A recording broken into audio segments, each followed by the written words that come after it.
Manny.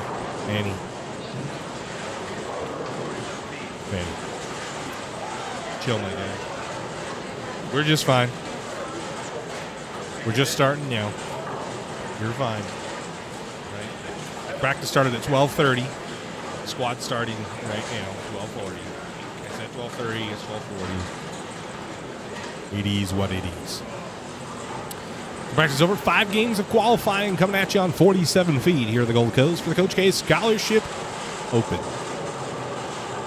A couple big names on this squad. We got Sean Rash, Darren, Tang, Jake Peters, all bowling on this squad. And as you know, go ahead and like the stream. Once we get to 100 likes, we can give away some CB swag. We're here, guys. Are you all ready? Yeah. What's up, Mary, Manny? And Mary, we've mailed out your swag. Mailed out your swag. So.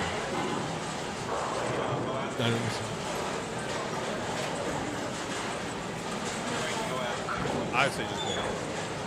Whatever you want to do, but your car has your lane assignment. Yeah, I know.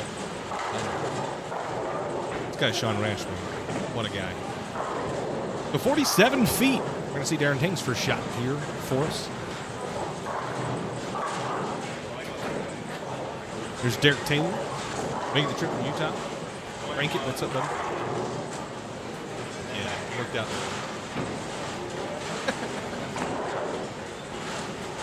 Well, it takes some finagling to do that. You got to have the right amount of pairs. It just worked out. It just worked out that way. So, yes, they do end on the same pair that they start on. Apparently, Sean loves that. I wish I knew how to get it to work that way, but it doesn't always.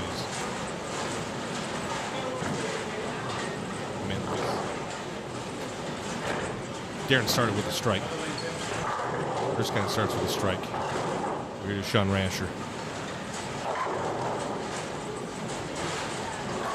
I don't know what happened. We just put 11. I just wrote 11 on Kyle Morrison's sheet. At least that's what he said. Maybe you guys have different. He read it wrong. But what's in the spreadsheet and what's in tournament bowl is correct. He should have been on there. He was on 11. I don't know why. He said his sheet said 11.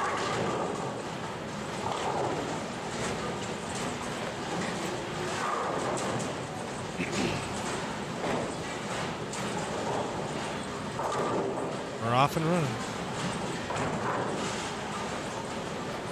Where are you going? Where are you going?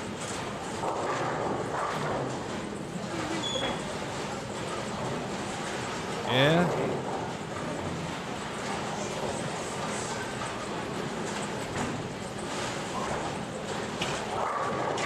Oh my goodness, excuse me. John to start us off with the second shot. He said he was going to play the gutter.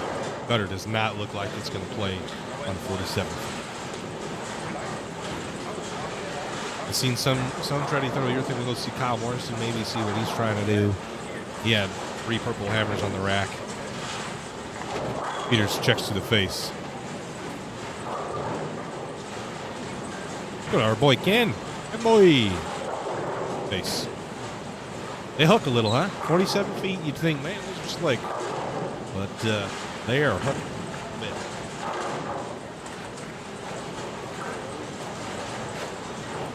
You can find the pattern by typing !pattern into the chat. Nightbot will provide you the copy of the pattern.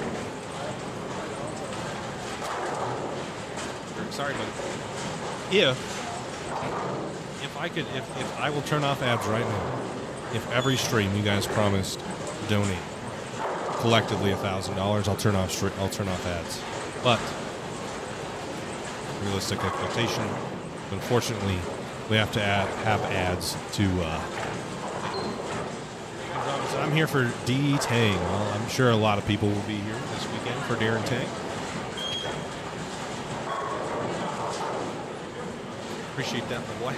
Eric. It's like a gem, OG gem, checks, face. Keep going. No. Maybe an 8. So let's see Kyle Morrison. Is he throwing urethane, and does it look good? Yannick says, look at my YouTube premium. He is going to throw a purple. You kind of look good. Kind of look good. I don't know. That wasn't all that bad. Yeah, I think just check. Right in the right spot. That's crazy. Kevin Bowie. One of our undervision bowlers coming out to bowl. That's it. Oh, 9 pins. That was a good shot. Tashita at a spare with it. Oh, Eric, come on, buddy. We'll get Derek. Jake. Good shot.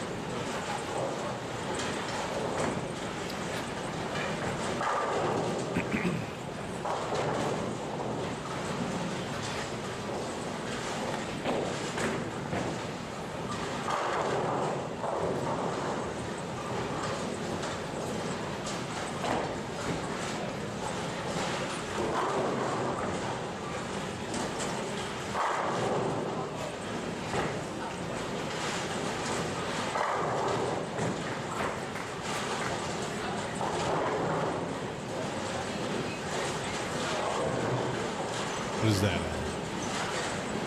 2-pin? Oh, I can't tell what pin that is. Is it a 2-pin? Doesn't look like a 2-pin. 8-pin? Oh, why? It's got to be.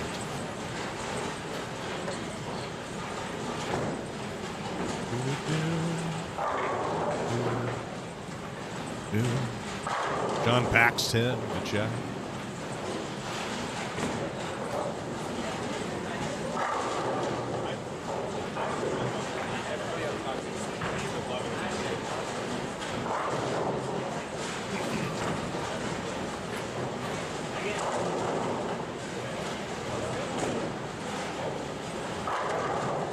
Jennings, what's up? Don't have any doubles partner with Melissa type. Why did Melissa come in?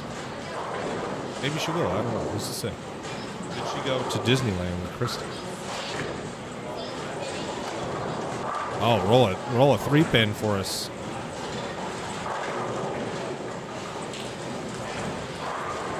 Eric Tashita over to D-Tank. John's on front 4. Darren is not. We know he blew one through the face.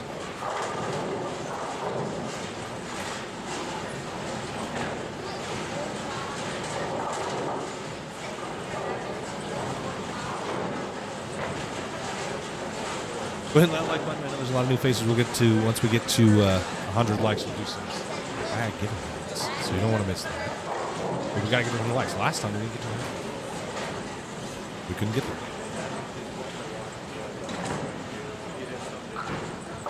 Lighting here at the Gold Coast, less than ideal. It is dark back here, very bright on the lights. So less than ideal. But this is where the title match will be on 13 and 14. And the third, fourth place match will be on 11 and 12. Darren hates that. Left off his hand. It's going to go through the face and split.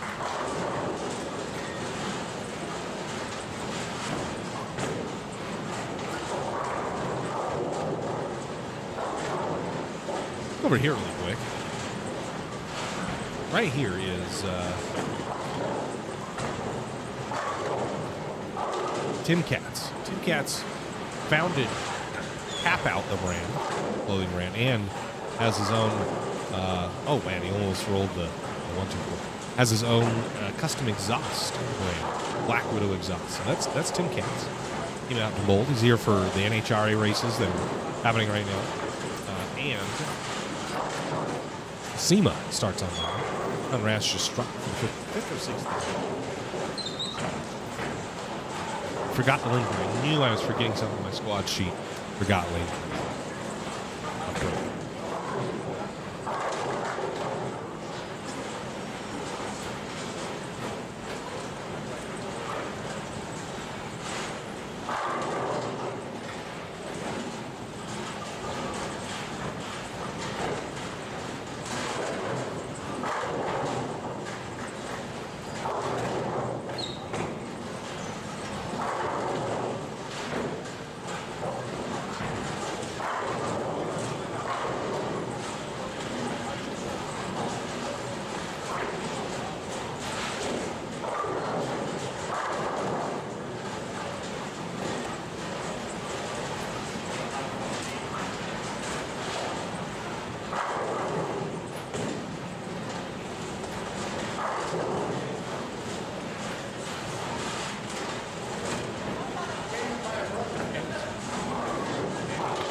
money pile. I was going to tell you about Sean. I didn't know. Done front 6, right? That's good.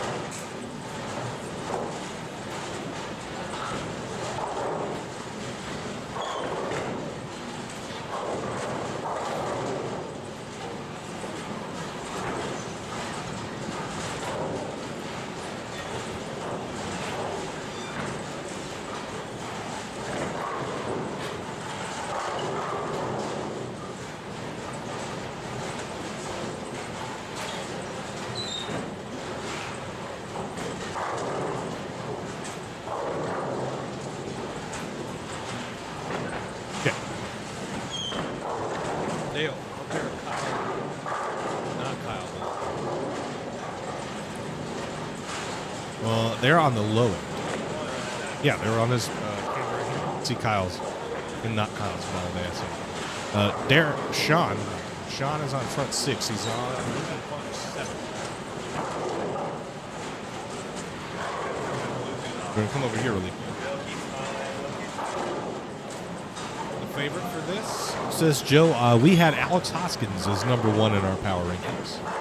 Alex Hoskins. John hates it. Out the window, does he roll it to me? He does not in the string. There. Still don't have a 300 on string. Buddy Tang packs it. Good shot.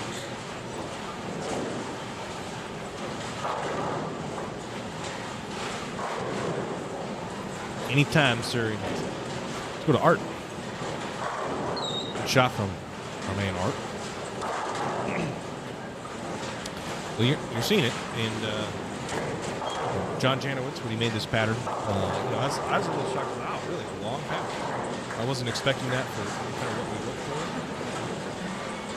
for on the tour. Typically, we stay kind of medium, but he chose long, and I kind of asked him, what was your thinking on going long at the Gold Coast? And he's bowled a lot here at the Gold Coast, and he told me there's a nice shot from Kim Hayasekong. When you go medium or shorter here in this bowling center, you get lock out a lot of different styles. So he said, if you want as many styles in play as possible, many angles as possible, then long pattern was the way to go. This is the pattern he made, 47 feet. You can type exclamation point pattern. You'll be directed to a link where you can see the pattern. Let's go to Sean Rash. Gets it.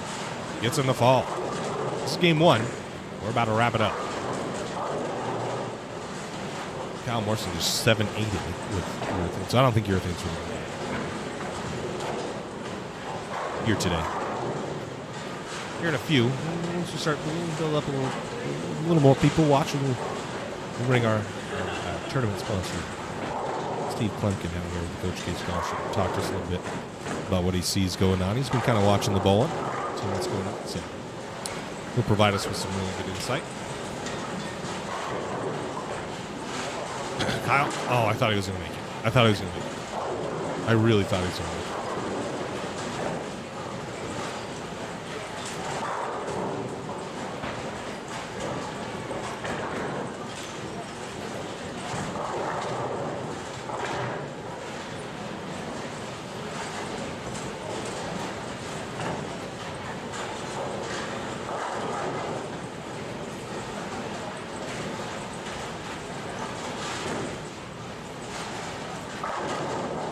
Alex Hoskins is from Stormy. He's the R&D manager at Stormy.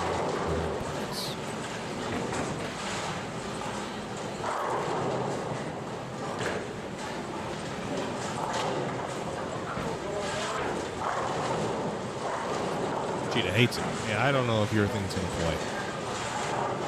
47 feet. It's a bit of a stretch.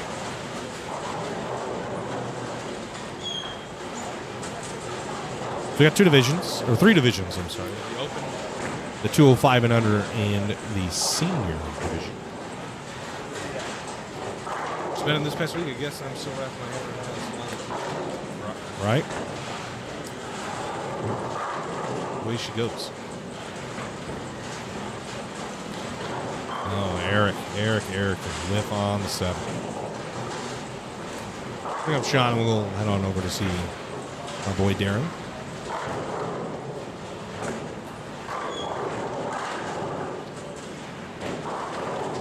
Art first. Packs it. Sean first, and then we'll go over to Darren. Back. Darren. Good ball. Back. We shot me.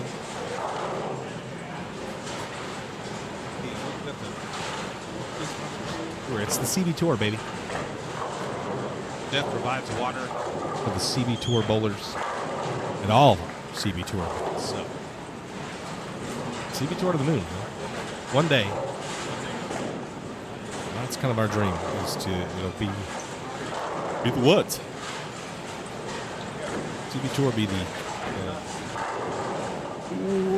kind of look at like the pickleball and how they run their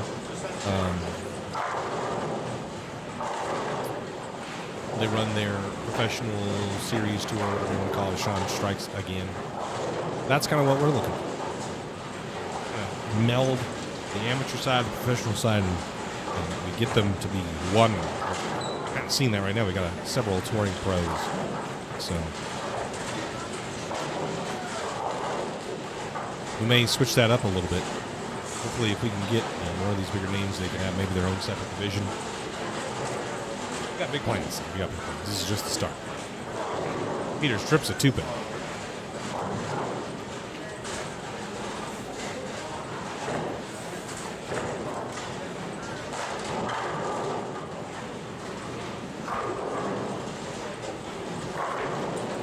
Oh, the 10-pin will fall. 279 out the window for Sean. 59, I think, now.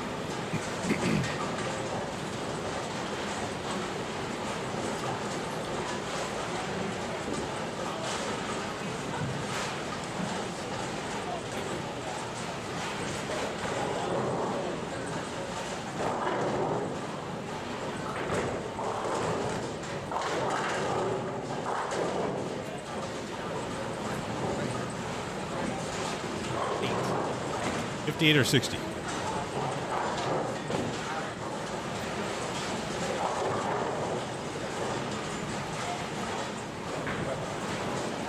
$60. So that will probably be your leader after game one. Dick Peters packs 10 there. Let's go over D-Tang. Ball looks good. Got it.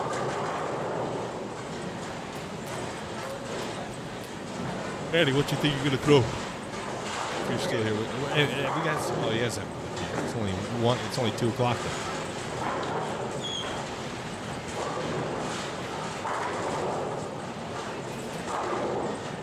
Scott Camaro needs his spare. Let's go back over here to Jake Peters.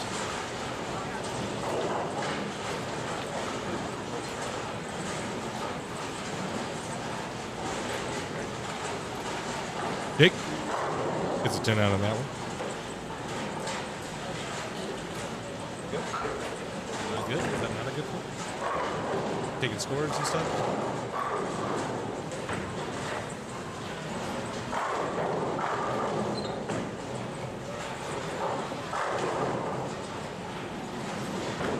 I told Danny you're just going to need to organize that screen with like the 3.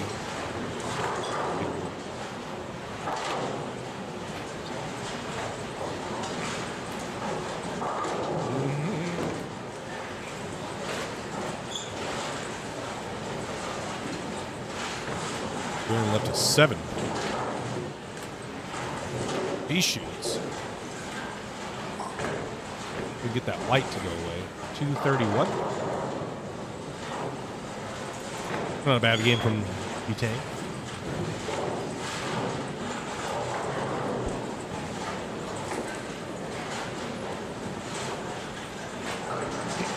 Everybody's just about wrapped up. Let's go see Ken Boy. Ken Boy King. Can shoot for 2 or punch for 2 and 1. That ball's left. Triple 4-pin. Damn. Could have punched for 2 and 1. Now he's going to shoot 1. Boy. It's a tip. Catches just enough to head to the split.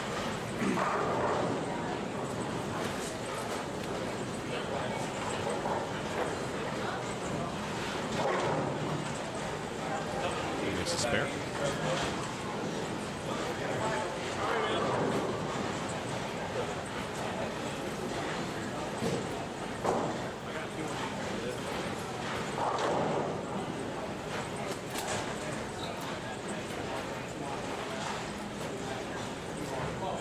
Anthony Chin.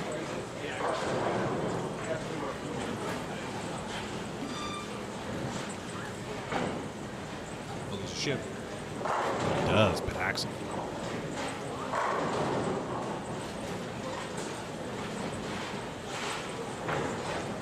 Left off the contain too. Fortunate to get moved.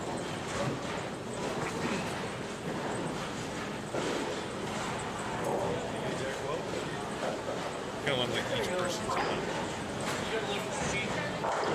You'll be like, gotta get them to initial.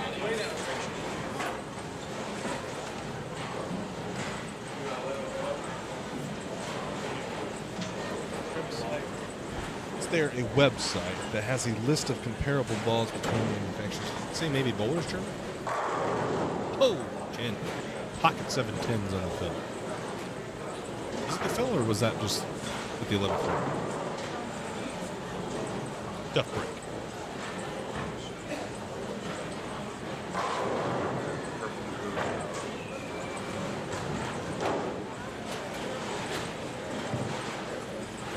What's that grin for, Steve-O? Huh? Did he? He shot 270? Oh, I didn't even catch that. So Sean's not the leader. It's Hart shoots 279. It's because he blew his 300 in the fifth frame. Still don't have a 300. Did we set a CB Tour scoring 5-game scoring record this week? 1283. 5 games. 256. That's spare time. To get beat. That's pretty good. 813, 220, 250. How they break down too. Someone's gonna catch a pair where Kyle Morrison threw urethane a bunch. They wrote down his wrong lane on his paper, so he was on 11, should have been on 8. I had to help him. Oh, he had a ball on there. Felt weird. I don't know. Felt like my hand was on fire. Grabbed a purple hammer. It didn't feel right. Yeah, I know. I was like, can I be seen in public doing this?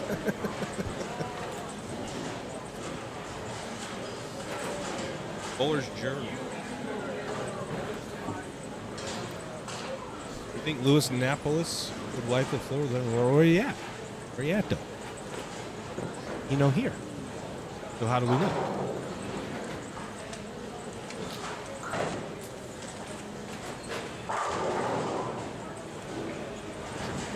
Tell him to come. Comment on this video. Be like, hey, where you at, though?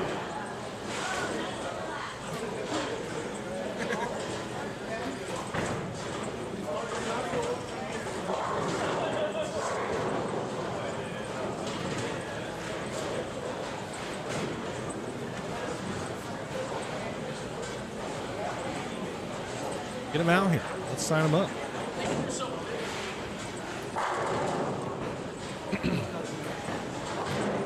Darren came over here and said, whoa. Yeah.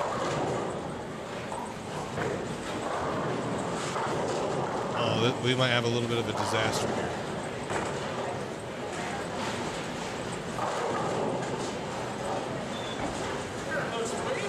Hold up. I got to check on something.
All right, we're good. We're Gucci. 279. He's leader. Game 1 leader. Scores are kind of all over the place. We get. Oh my gosh, I can't talk. We get Darren. We do get Darren. I don't see exactly where he's at. So once he throws a shot, we'll go.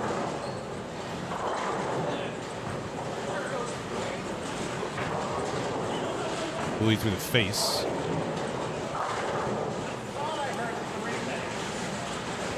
I'm pretty sure we get there. Just don't know exactly where he's at.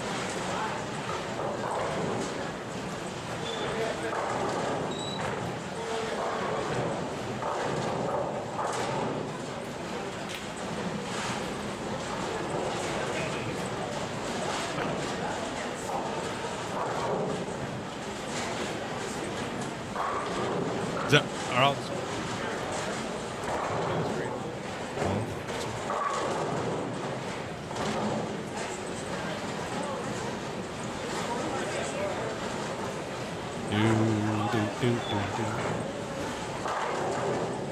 Is it work?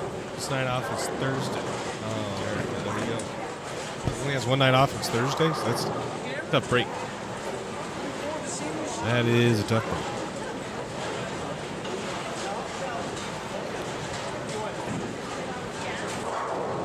16-3 people right now.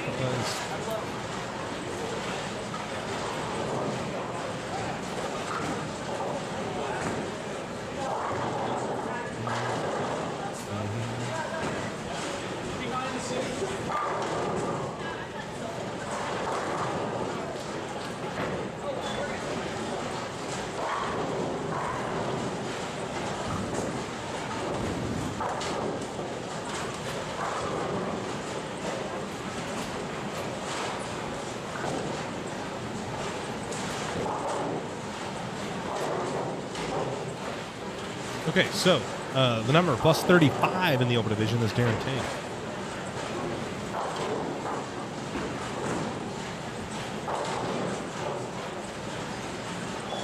Plus 35 in the open, the under division.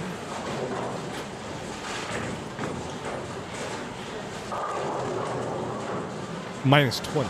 Minus 20 in the open. You got less than a 205 at or 205 or less. Come on down. Right now, minus 20 is the number. Plus 1 in the series.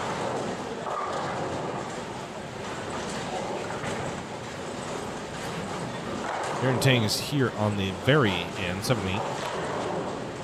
3 through 26.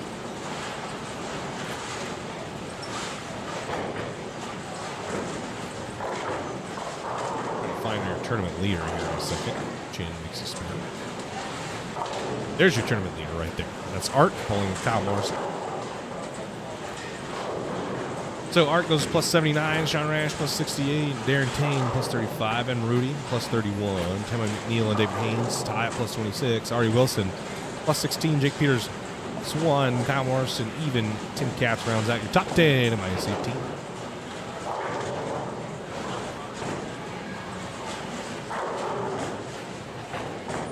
Art Mixer got it. 5-7-10 was definitely standing there for a second. Yeah. No space, Sally. No space. Nips will be wiping the floors when he cleans up after everyone tonight. Daz, what's up, buddy?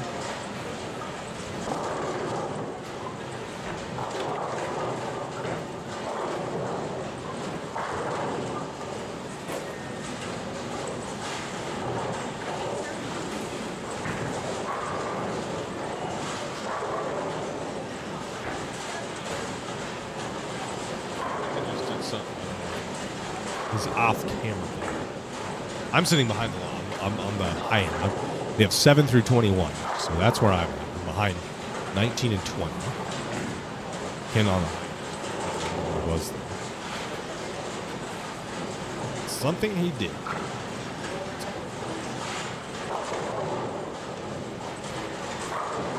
There you go, Sam. Aslan says he used to bowl at the Gold Coast. That's cool.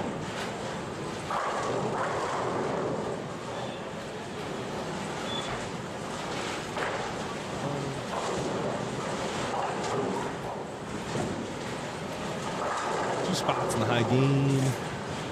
$50. 30, 15.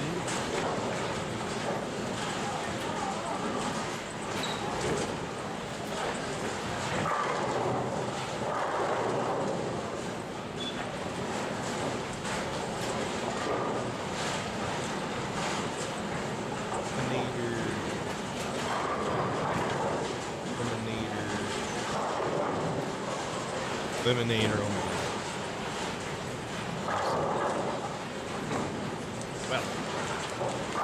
Well, eliminators.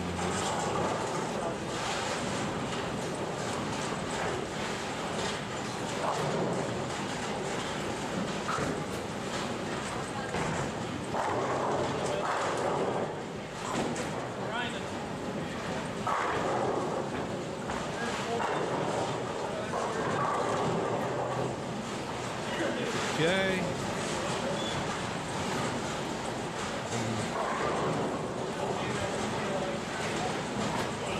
David Haynes just said it plays kind of like the shark pattern.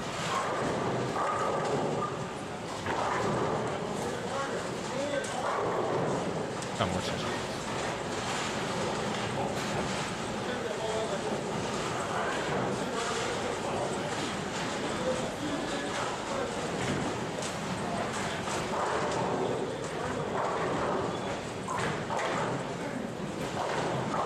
Let's go over here.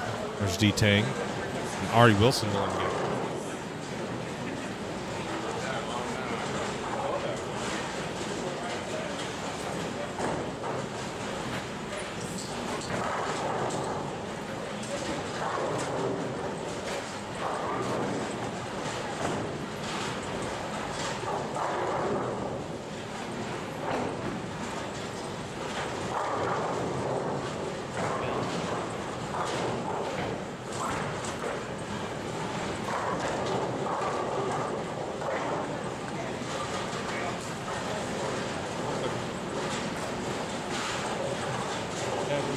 Winners.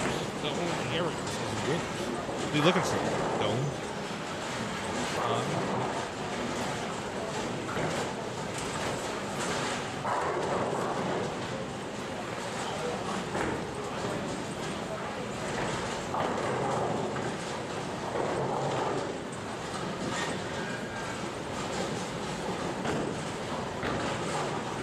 Art, tournament leader, will plaque a 10 pin.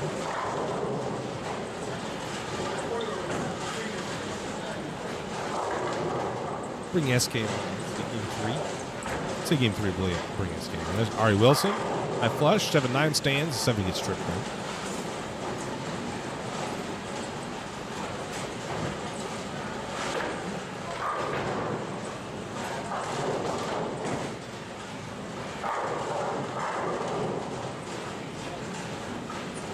Four o'clock is when the next squad is scheduled to start. 4 o'clock. So we'll keep it right here. We'll have Daria, Gio, Alex Hoskins, a couple of other really big names going to be bowling on that. So let's see. David Haynes. David Haynes told us it plays a little bit like shark pattern. He goes high flush with a TNT. Again, I missed that thing. I'm going to bring up Darren Tang. He switched to an Eternity Pie. Was throwing a gem. And is now in Eternity Pie.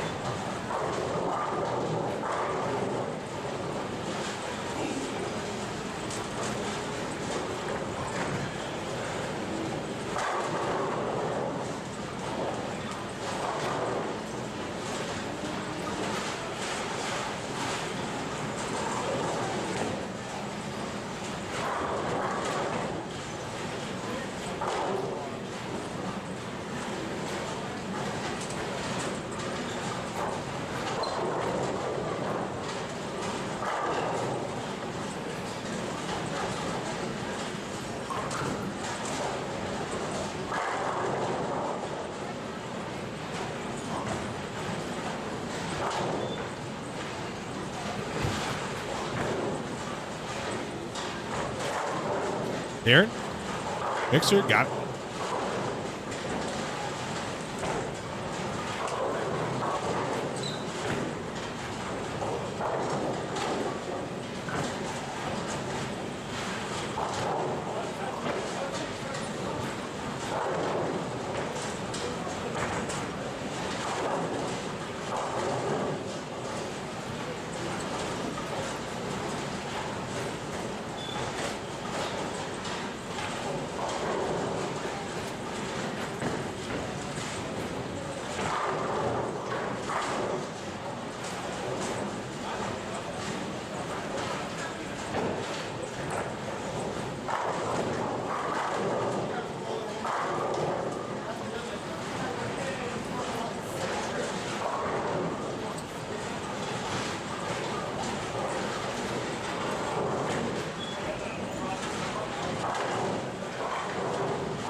I'm missing Big Tony's a lot of good talent. Yes, you Jeremy.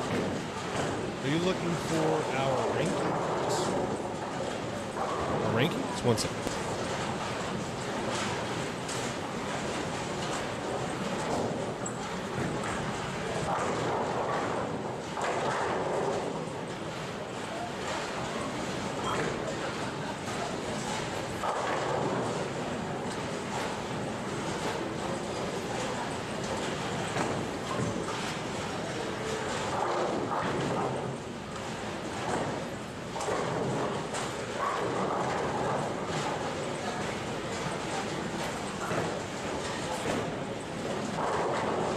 Okay.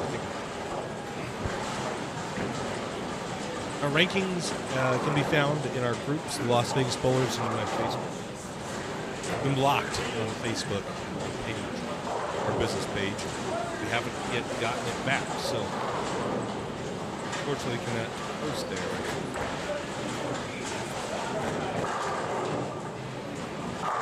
Very annoying. David Haynes is going to 6'10", it's going to be here. Robbie Wilson here in 10. But I had Alex Hoskins.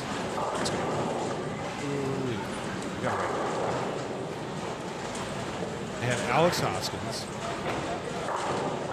Giorgio Clean's, Dario Payet, Hannah Miles, this is my top four. Darren Tang, Sean Rash, Jake Peters, Dallas Leon, Kyle Morrison, Tommy McNeil. Got it. Darren Tang, pack it.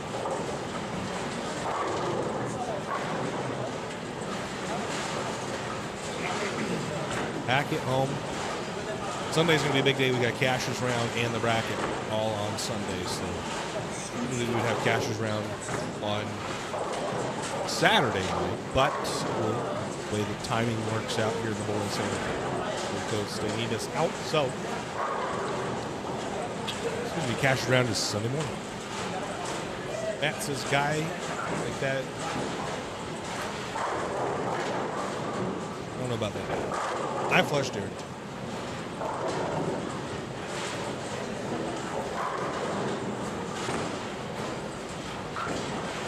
And the chin. Oh, wraps the 10 pick. Good shot.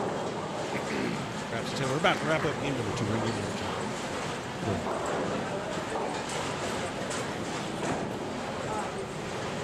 Late year, normally I go to sleep right around there. Watching nice. Thanks for watching, Sharon.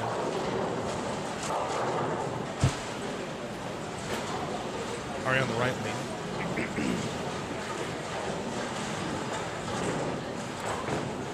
Oh, there's a ship. Does? Oh, it does. I wonder if we're going to get to that point and get too far left.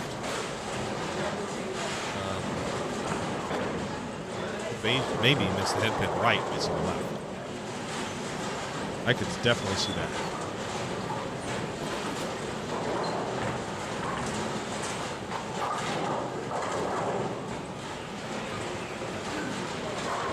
Art tournament leader right now. A 279 game. Asked SK what he thought, if he thought our scoring record, 1283 by Eric Tashida at the Masters just a month ago, if that would be beat. I'm not sure. 56 average.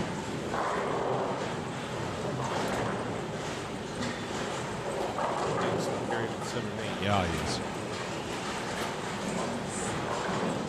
Got some people from Utah, from Vegas, all over the place, and some national touring guys.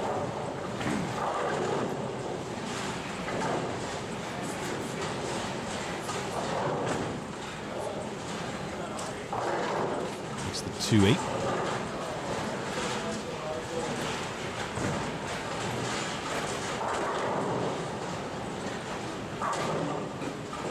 Or you just split, and then it's big forward. 2. Here to chin, here to take. That break. I just watched that. Yeah.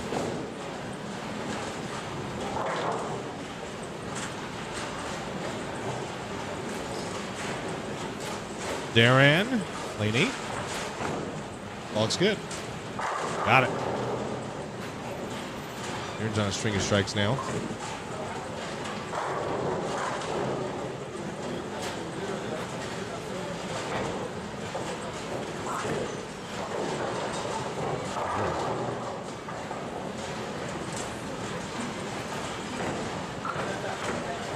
There's 25 likes when we get to 100. Whoa, someone knocked that pretty good, didn't they? Let's get to 100. We're 25 right now. Once we get to 100, we'll give away some CB swag. If you guys want to participate in that giveaway, go ahead and hit that like button for me. Darren? Oh, that's tough.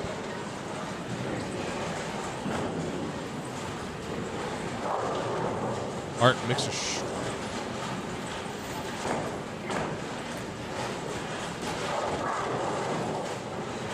Oh, the 10th frame.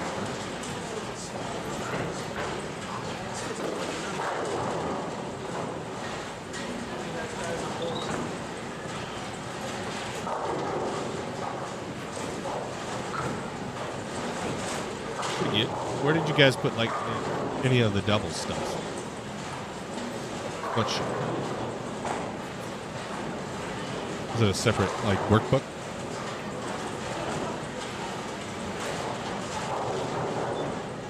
Oh, get 8 on the fill and shoot. 11. 14 looks like. 14.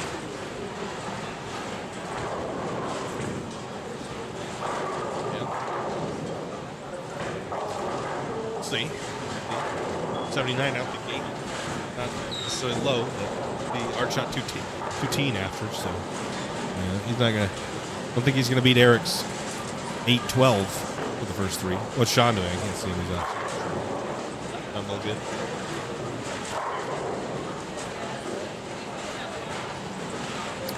So mid.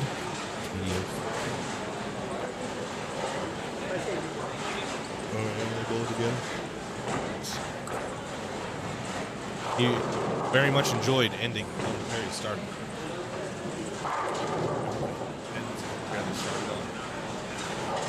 Like impossible after that happens. We would have to use this many lanes every time.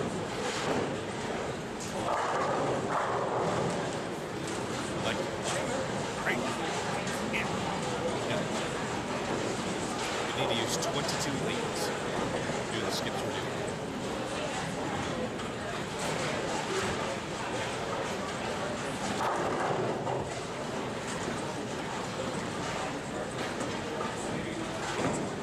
Jake throws it real nice. He throws it real nice.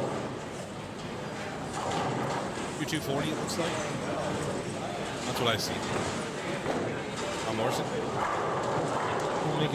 Still making that your thing, try to work. Make that thing work.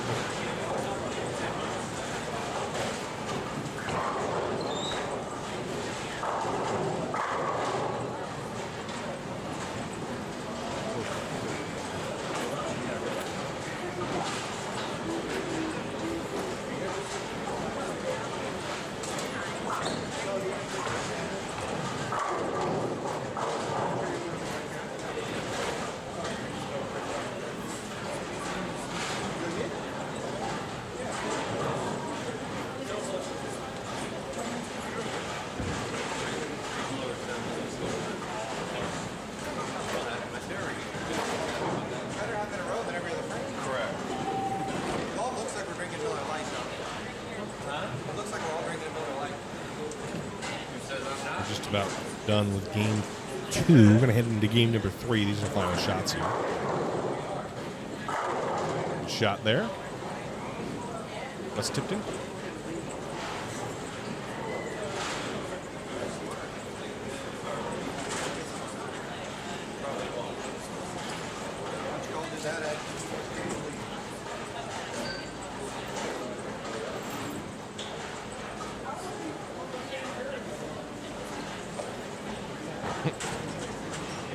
Wasn't stuck to your head.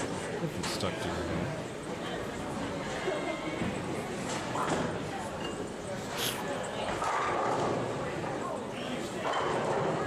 I'm gonna do that. We're gonna use 3 through 26.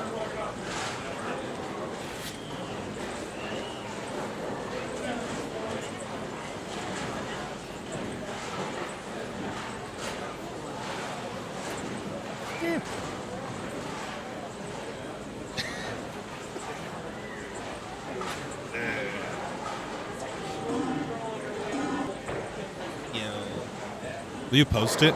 I'm going to put it in that chat. Beat it.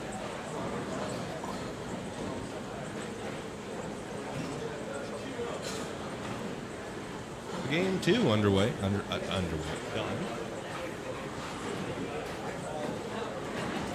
Ew.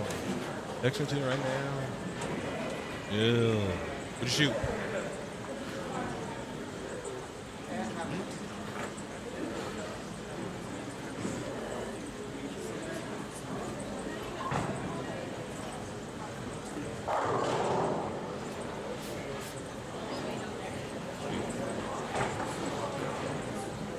Yeah? Like it?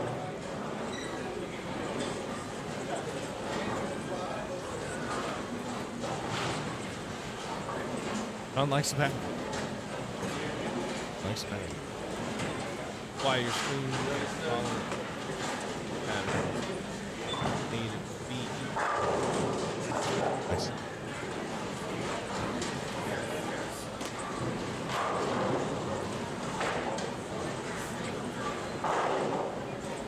There we go.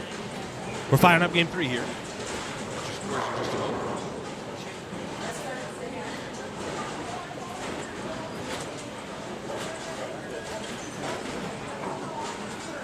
I'm sure they're about to be inputted in.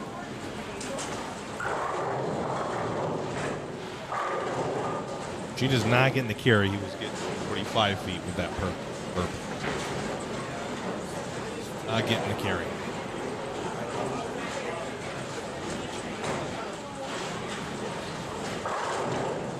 Just a few more scores to go. The David Haynes.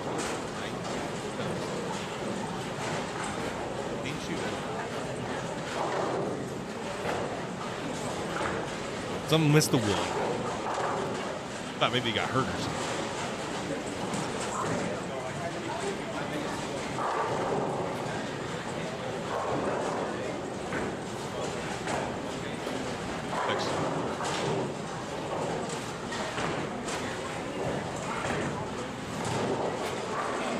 Thanks, Steve. I think it's I might get you a mic.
Test 1 2, testing 1 2. All right.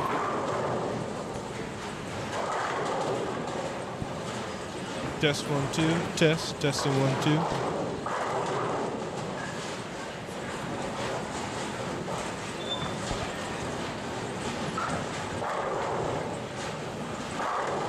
Right into it. All right.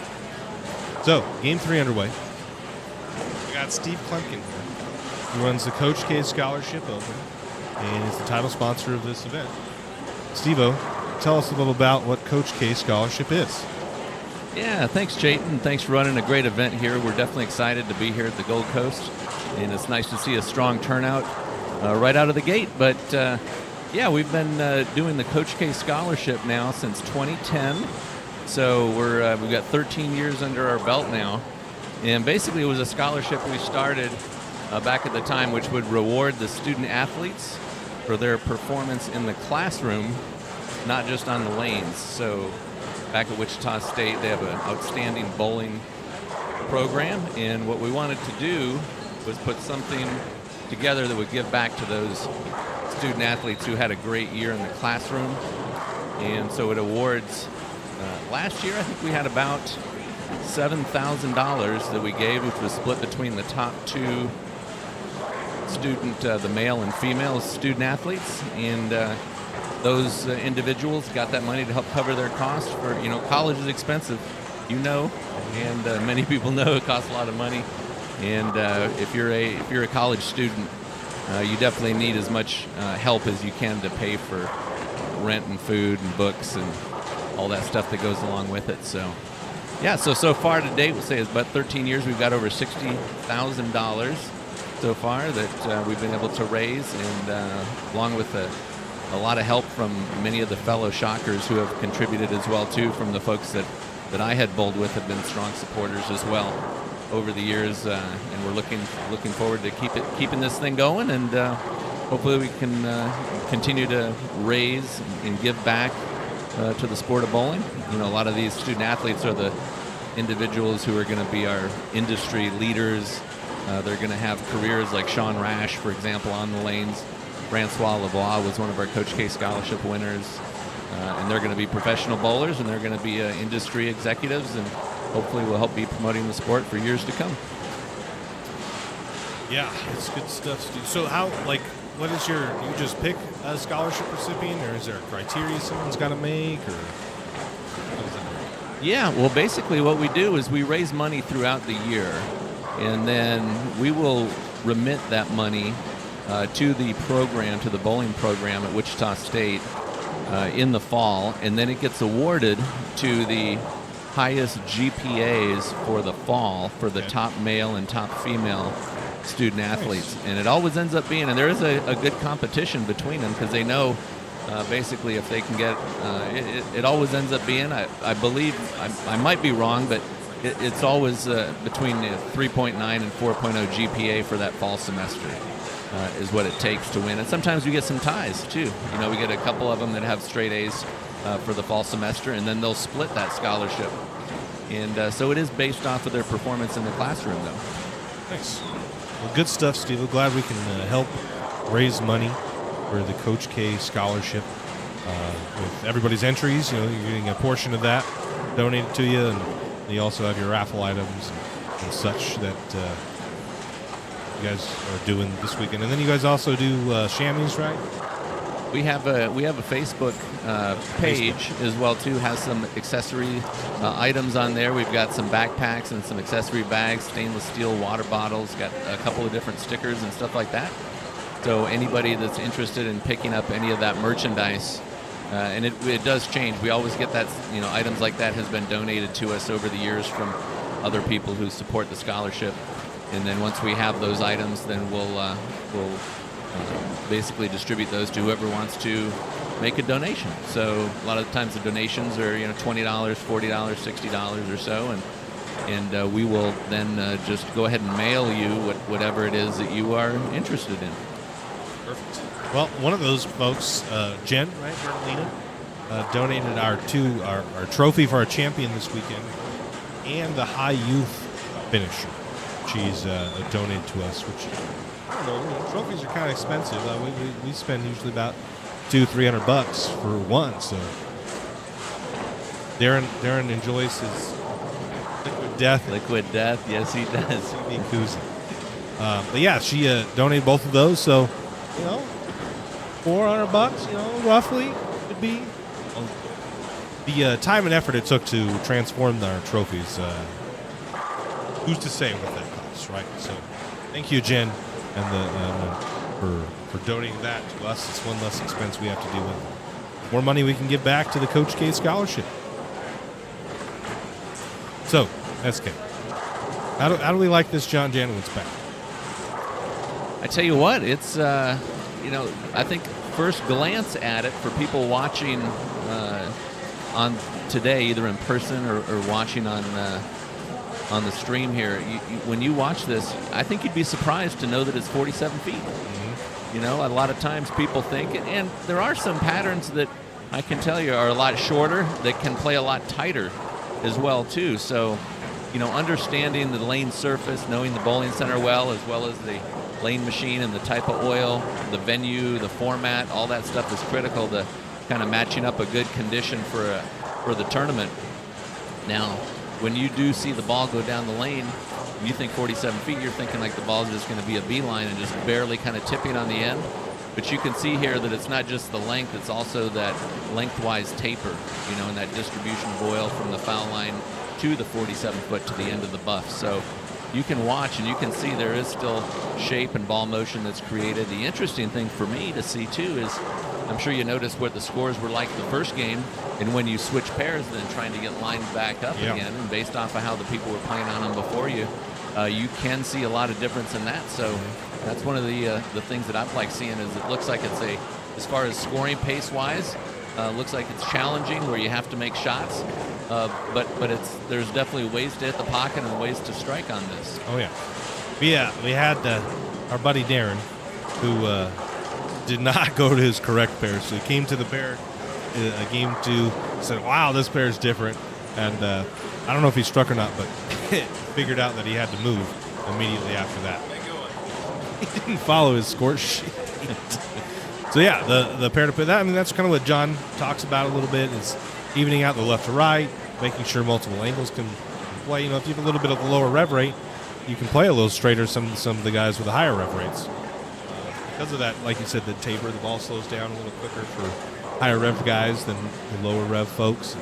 See Sean plays really straight because he throws it hard. Same thing with Jake Peters here, but you know, Darren and Art are playing deep and they're neck and neck, right, scoring wise. So you can do it. Well, you can tackle this multiple ways. A couple of different ways, yep. And you do see too the variety. You know, some of the players throwing balls are really dull, have a lot of surface. Some of them a little bit more medium, and some of them are even a little bit shiny, so it kind of depends on what kind of a shape you like to see or what you're looking for as the ball goes down the lane, because I think you may be able to get a little bit more shape through the pocket, increase your pin carry if the ball's not quite so dull. Yep. But then you kind of bring that risk into play of a 2-8-10 maybe for a righty, you know, where the ball might just push a little bit too far before it does kind of kick back to the pocket. So I really like the pattern that Kegel and John Janowitz put together for this. I think it's give us some really good options. I mean, he's bold here. He knows the center. He knows how it plays. Sean was convinced that it didn't matter, and he'd play the gutter. He tried it in practice, and here he is throwing it hard and fast on the track. So it didn't really work out the way he thought it was. So John knows his stuff at Kegel, and that's why we choose Kegel to make our patterns. It's turned out really good at all the events. They've been super neck and neck. It's always very tight. There's a good disparity of scores, and our under-division bowlers can have a day. And that's what I really like to see is some of the average maybe 205 in league, 200 in league, can come out and shoot, have a great day, and not struggle to shoot one night. And come out, bowl even, and have a chance. It's not too easy where it's just a carry fest. You got to make some shots. It's also not too hard that you're just hating yourself the whole time and you're splitting boards and it's super stressful. That's a good point, Chayton. You know, there can be enough stress on the lanes with the pin carry without just trying to make it impossible to get to the pocket alone too. So that's one of the things I'm liking here is you're seeing a lot of different styles, different players, and there's a little something for everybody. There is. No matter how you throw it. You know, we all have our own individual games, characteristics, you know, and like to play certain angles and parts of the lane, and there's a little something for everybody. You know?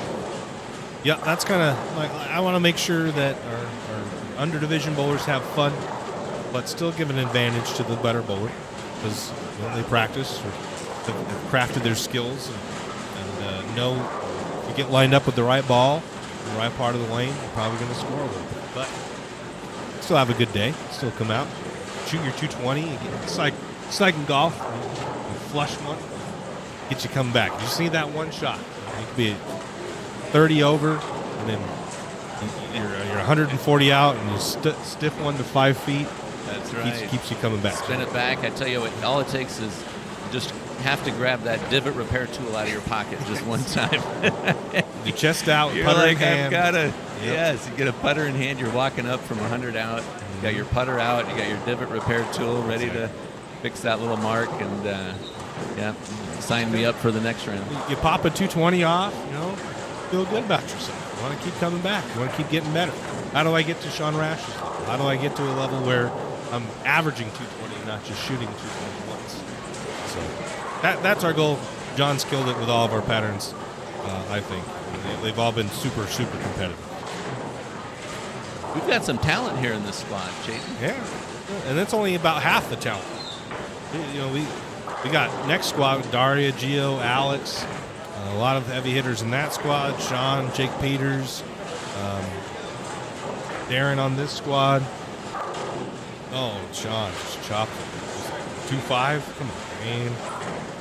We had late last night Simo for Saturday too. So Saturday's going to be a big day. Excellent. I'm sure these guys are going to be watching this cut line. I have a feeling it's going to be pretty tight. It always has been within 10 pins. Cashier's round's going to be exciting Sunday morning.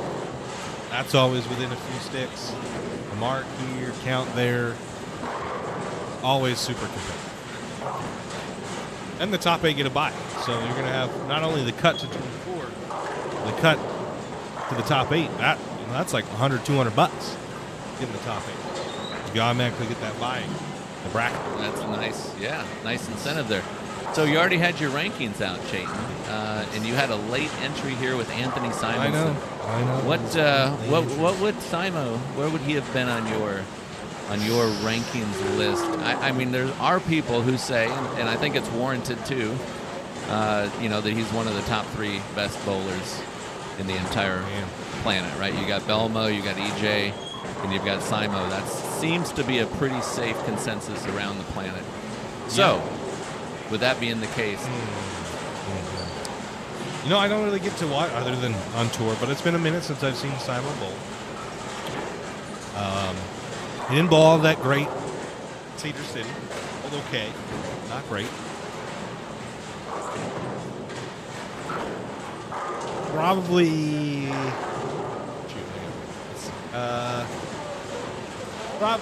third. I would put him third. I think he did just finish. I think it was third he finished in the tournament in Arizona. He made the step ladder for that. He did. Yeah, got beat by Alec Keplinger, yeah. Yeah. So I think I'd put him third on this. It's hard. Alex, he's gone second win-win in the 3 tournaments that I've won. Yeah. So it's tough to deny that. Yeah. He had a real tough break last weekend in Idaho where he got jumped twice by 2 pins and 1 pin. He missed third place by 3. Won that, yeah. And that was all from bonus pins, so that's a tough break. But I can't deny my man Alex. He has an opportunity here. I think a third place finish clinches him in the points. I don't know if you saw in the tournament office there. We have a ring, our points championship ring in there. Yeah, a solid finish this weekend. He clinches the points. He makes the title the last game because we have a third, fourth place game at the same time as the title match. Yeah. He makes that last game with best of 2 series, right? We do best of 2s in the second half of our bracket. And he clinches the points championship. So that'd be pretty cool. If he wins, how do you beat that? How do you beat a bar of 3 wins this season? That's tough. 75% of the tournament. That's tough. But you start bringing in names like Anthony Simonson in these tournaments. What if you have the EJ or Belmo show up here too? Are you going to put Belmo underneath Alex? I think so. I have to. Here's the thing, and I don't want to. People are going to take this the wrong way, and that's fine. Hopefully, it gets the chat. I don't really bowl on hard stuff, right? Alex bowls on hard stuff. He struggles a little bit when they're easy. When they're hard, which we've seen him make the Masters TV show twice when they're typically hard. Yeah. It's pretty good. These guys aren't really all that. I mean, we do put not the impossible patterns out on CP Tour, but I did ask John to make this one a little bit tighter. Yeah. Which I think it is. I don't know. Alex, Gio, Kendall, I mean, these guys are used to bowling on just the dead hardest stuff. Handles that hook a million, have them do these crazy tricks on 15 games, whatever the hell's left out there. So You still give the nod to I give the nod to Alex. Okay. Tough to right. deny. Well, hopefully we'll be able to find that out one time, and we'll have the EJs and the Belmos here as well as Oh my God. Simo. I think it was the 2-7. I thought that was the 7-10, not the 2-7. 3-7. I thought it was the 7-10 for a second. I was going, damn it, we missed it, Steve. You know, we haven't had a 300 on stream yet. Have not? No, 300 Not yet. Close, but We were close game 1 today. yeah, 279. We had 260. 279 from Art. Yep. Sean was on front 6. Shot 268. Art shot 270. He was on front 5. But can't get there. Can't get there. This week might be the week. You know, I always think that, and then can't do it. They're just trying to get trade. I think the fresh. This has happened twice now. I think the fresh was easiest. The fresher it was, the easier it was in the Masters. I think the fresher it is here, the easier it's going to be here.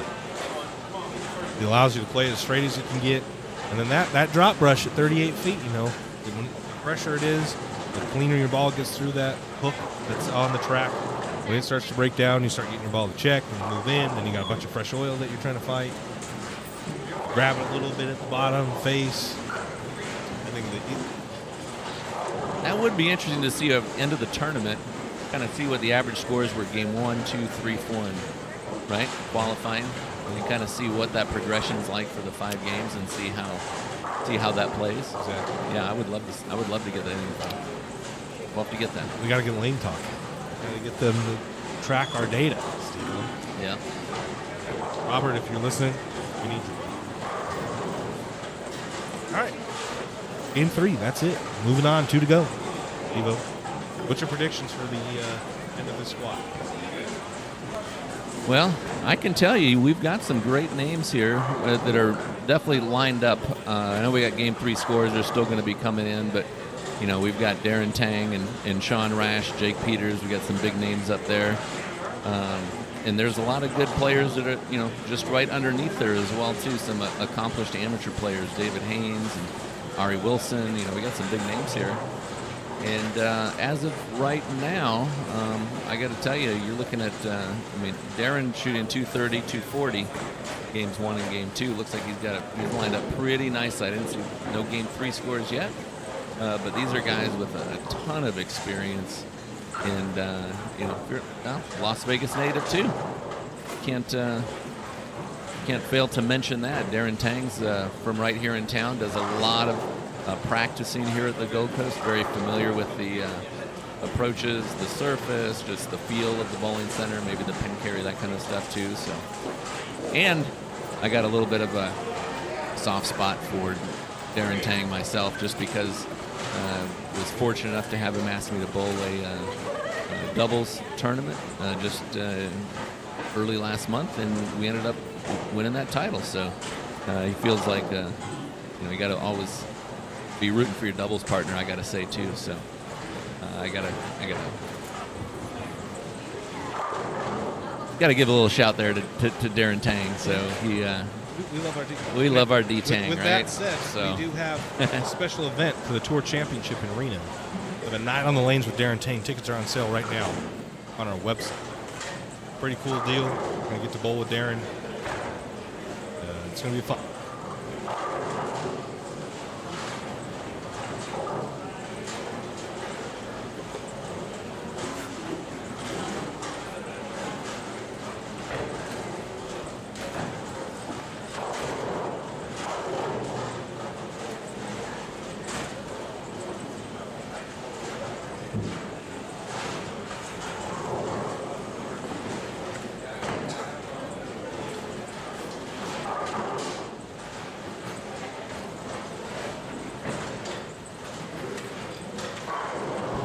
Okay, so, well, here we go. Game 3. I'm going to sit it on Darren's pair here.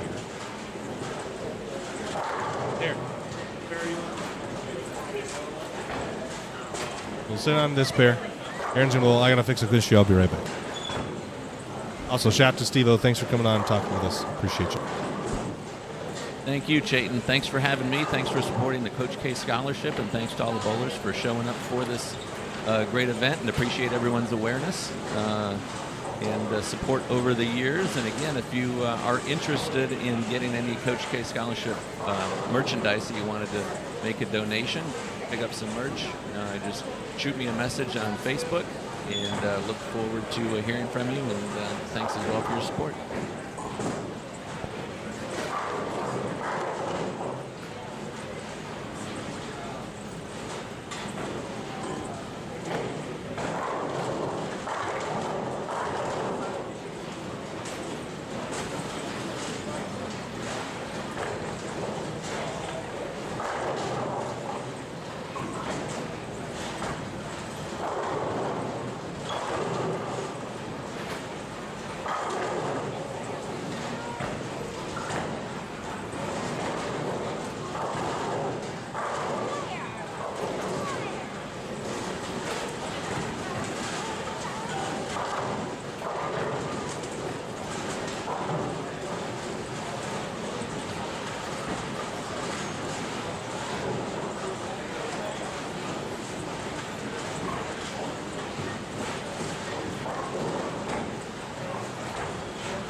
Okay, well, the issue that I thought was there, apparently it's not an issue. We got Darren Tang.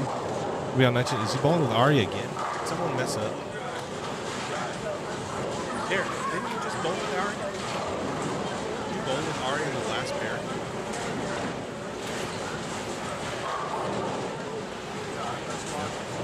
Look. That part is, but you're on the same, like, you should be going this way, right?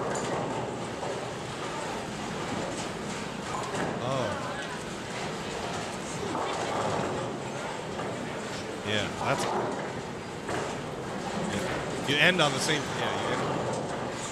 No, we can go to 30. What, you like this? John loves.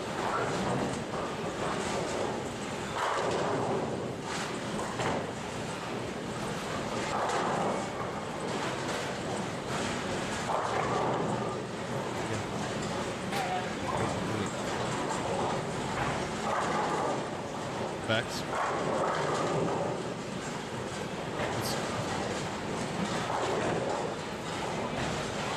Oh, Steve, there we go. It's 3:21, 15:9, 3. Split that. Where's Dave? 13:7, 25:19, 13. Sean said he loves that.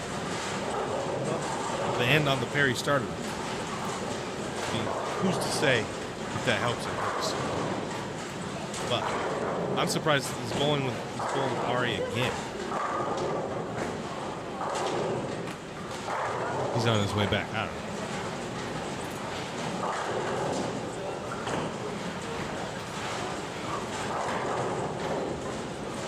Yeah, it just kind of lines up that way sometimes. Just have the right amount of pairs. All of a sudden, the stars align. Tough to foresee. I didn't really want two people on a pair anyway, but that's how the cookie crumbles. Not ideal.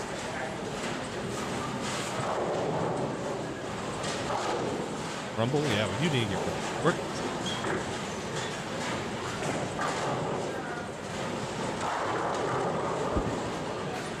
Crumble cookie. That's how the crumble cookie crumbles. Yeah.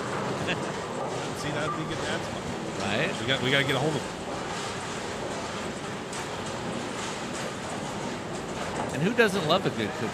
I mean, that's where we need. Crumbles are good cookies. You want a good solid cookie? I like the crumble cookie. See, though, after 3 games, Sean Rash is the number plus 93. Darren goes to plus 130. scores are pretty high. I like this area. I don't think he'll get to 200 over. The cut's inching up, about 10 that. I got a feeling he's going to get to 200 over. I'm going to give him. You think? I'm going to even money bet right now. I am. I'm going to say he shoots at least 462 the last 2 games. Shoo! Darren, He's my partner. You get to 200 over? Think you? Oh my Dang. God. 300 over. You hear this guy? Then he just won't even show. He'll just take a 0. You get that big of a lead in the cashier's round, he just takes a fat egg. He's bowling good and he's properly hydrated with his liquid death. See? Deaths. Yeah. I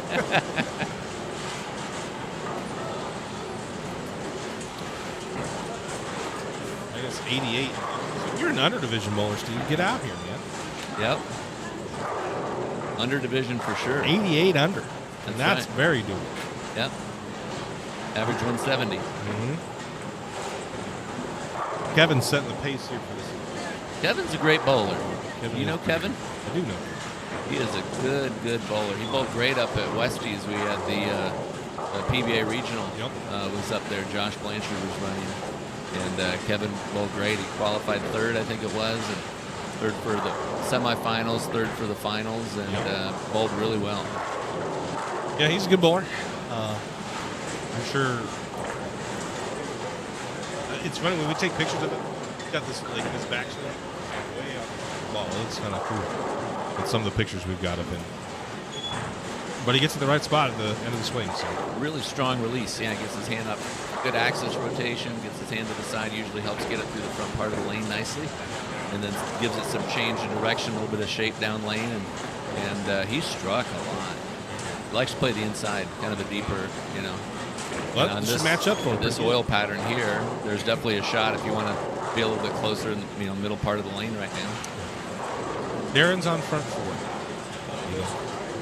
Darren's new thing, I don't know if you know this. Nut button. Yes? So, all right, whipping on that. Ah. Come on, man. So, front 4, looking for 5 here.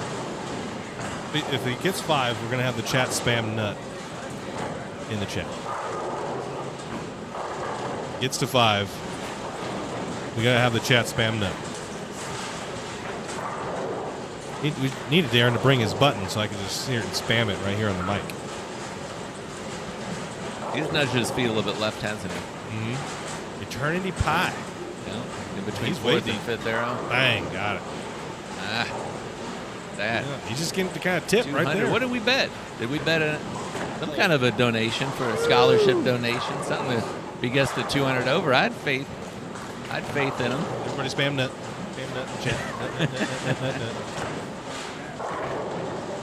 A donation. Man, I'll give you a dollar. All right. $1. Deal. Hey, we'll take what we can get, man.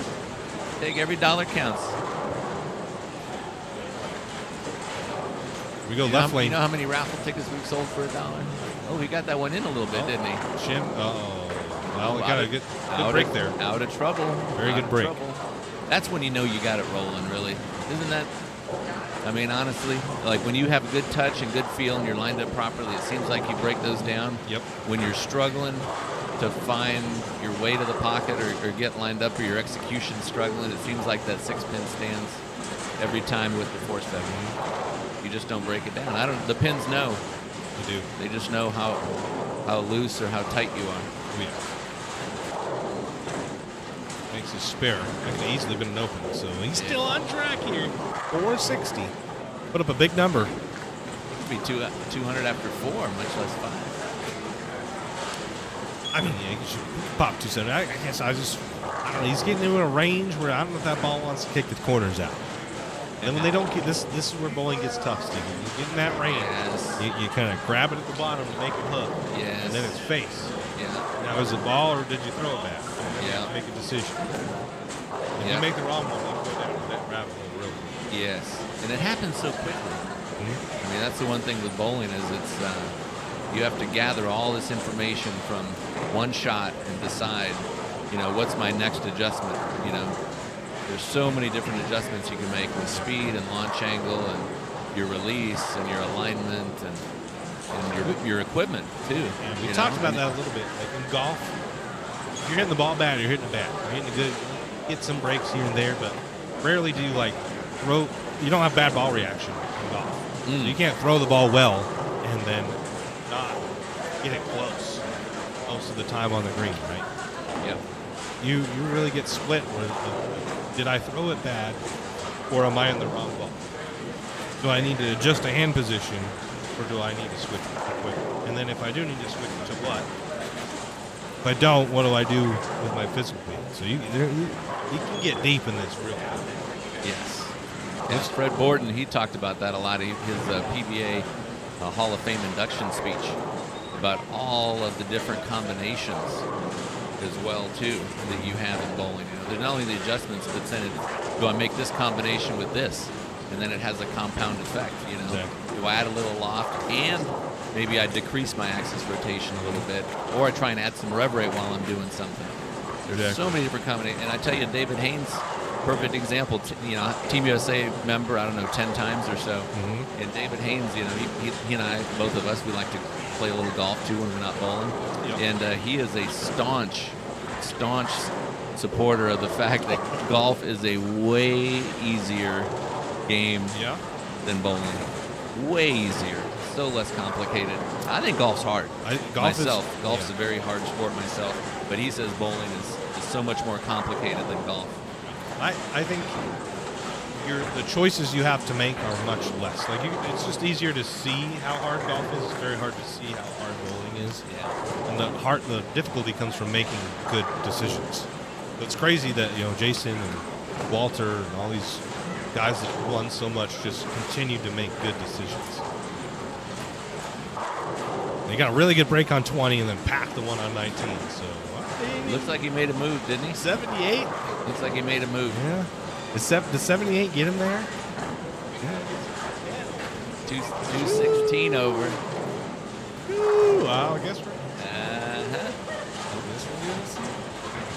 Yeah, it makes it even that more impressive that they won so much. Because not only do you have to be bowling well, but also make good decisions. Constantly. And they did it so consistent.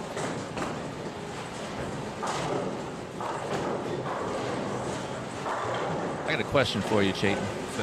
What's your favorite part of running these tournaments? What's your favorite part? It's Messenger. No, all right. It's the bracket.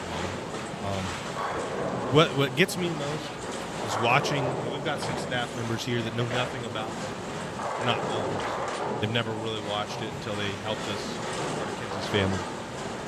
And then they sit and watch the bracket and a game that is 2 pins. Someone needs to strike in the 10. If they do, it sends it to the ball off. If they don't, the other guy wins. Someone sends a messenger across, and just like the look on their face, they watch. Just like many things can go wrong. Like when last week at the Masters, when Kyle Morrison for the 3rd time won the Masters 7 to pocket 7. Yes. Unbelievable. On the same lane. It was on lane 6 to finish 4th place last year. Pocket 710 does it again, and Braden Link goes up, grabs it a tiny bit at the bottom face, big 4. Kyle goes from thinking he just lost in the same hit he lost on last year to winning the match in the matter of seconds. It's just, when I watch the people that don't really understand bowling, but they immediately get that. They get that portion. Holy crap, what did I just see? Right. That's my favorite. And that's why we work really hard to make formats. It's very exciting. Some of the traditionalists may not love what exactly we do, but if they could see the face of some of these people when it comes down to the wire, and Nick Wagaro needs to send a messenger to end it, and it goes inches behind the 10 and he pin. sent it too, didn't he? It's just, that to me is really satisfying. The good, compelling action. We're on the right track to getting more non-bowlers interested in, like, man, this seems really fun. And it happens, when we see now the first 2 matches, because this is a double elimination, are best of 3 games sets. Yeah. And even then, last at Rumby, the Rumby one, Justin Verner, Riley Woodard had a 1-ball roll off because they tied one of the games. So they went tie, splits 1 game. Justin won, Riley won, 1-ball roll off. But then once we get past the first 2 rounds, it goes to the 1-ball, the best of 2. If you split, your 1-ball roll off, man, anything can happen. It's amazing that Alex has gone second win-win. As much as he hates the amount of luck that goes into bowling, that in some of the most unpredictable circumstances, he's gone second win-win. When he's bowled tournaments where it's just 1 million games and whoever has the highest set, or all the match play bonus pins, like the variance is much tighter. When you get this bracket, the variance is so crazy. Anything can happen. Like we saw Luke make a huge run because he just strikes in the right spot. The Alex goes second win-win. It's pretty insane. Well, I can tell you, there's a gentleman here from Las Vegas named Brad Edelman. Yep.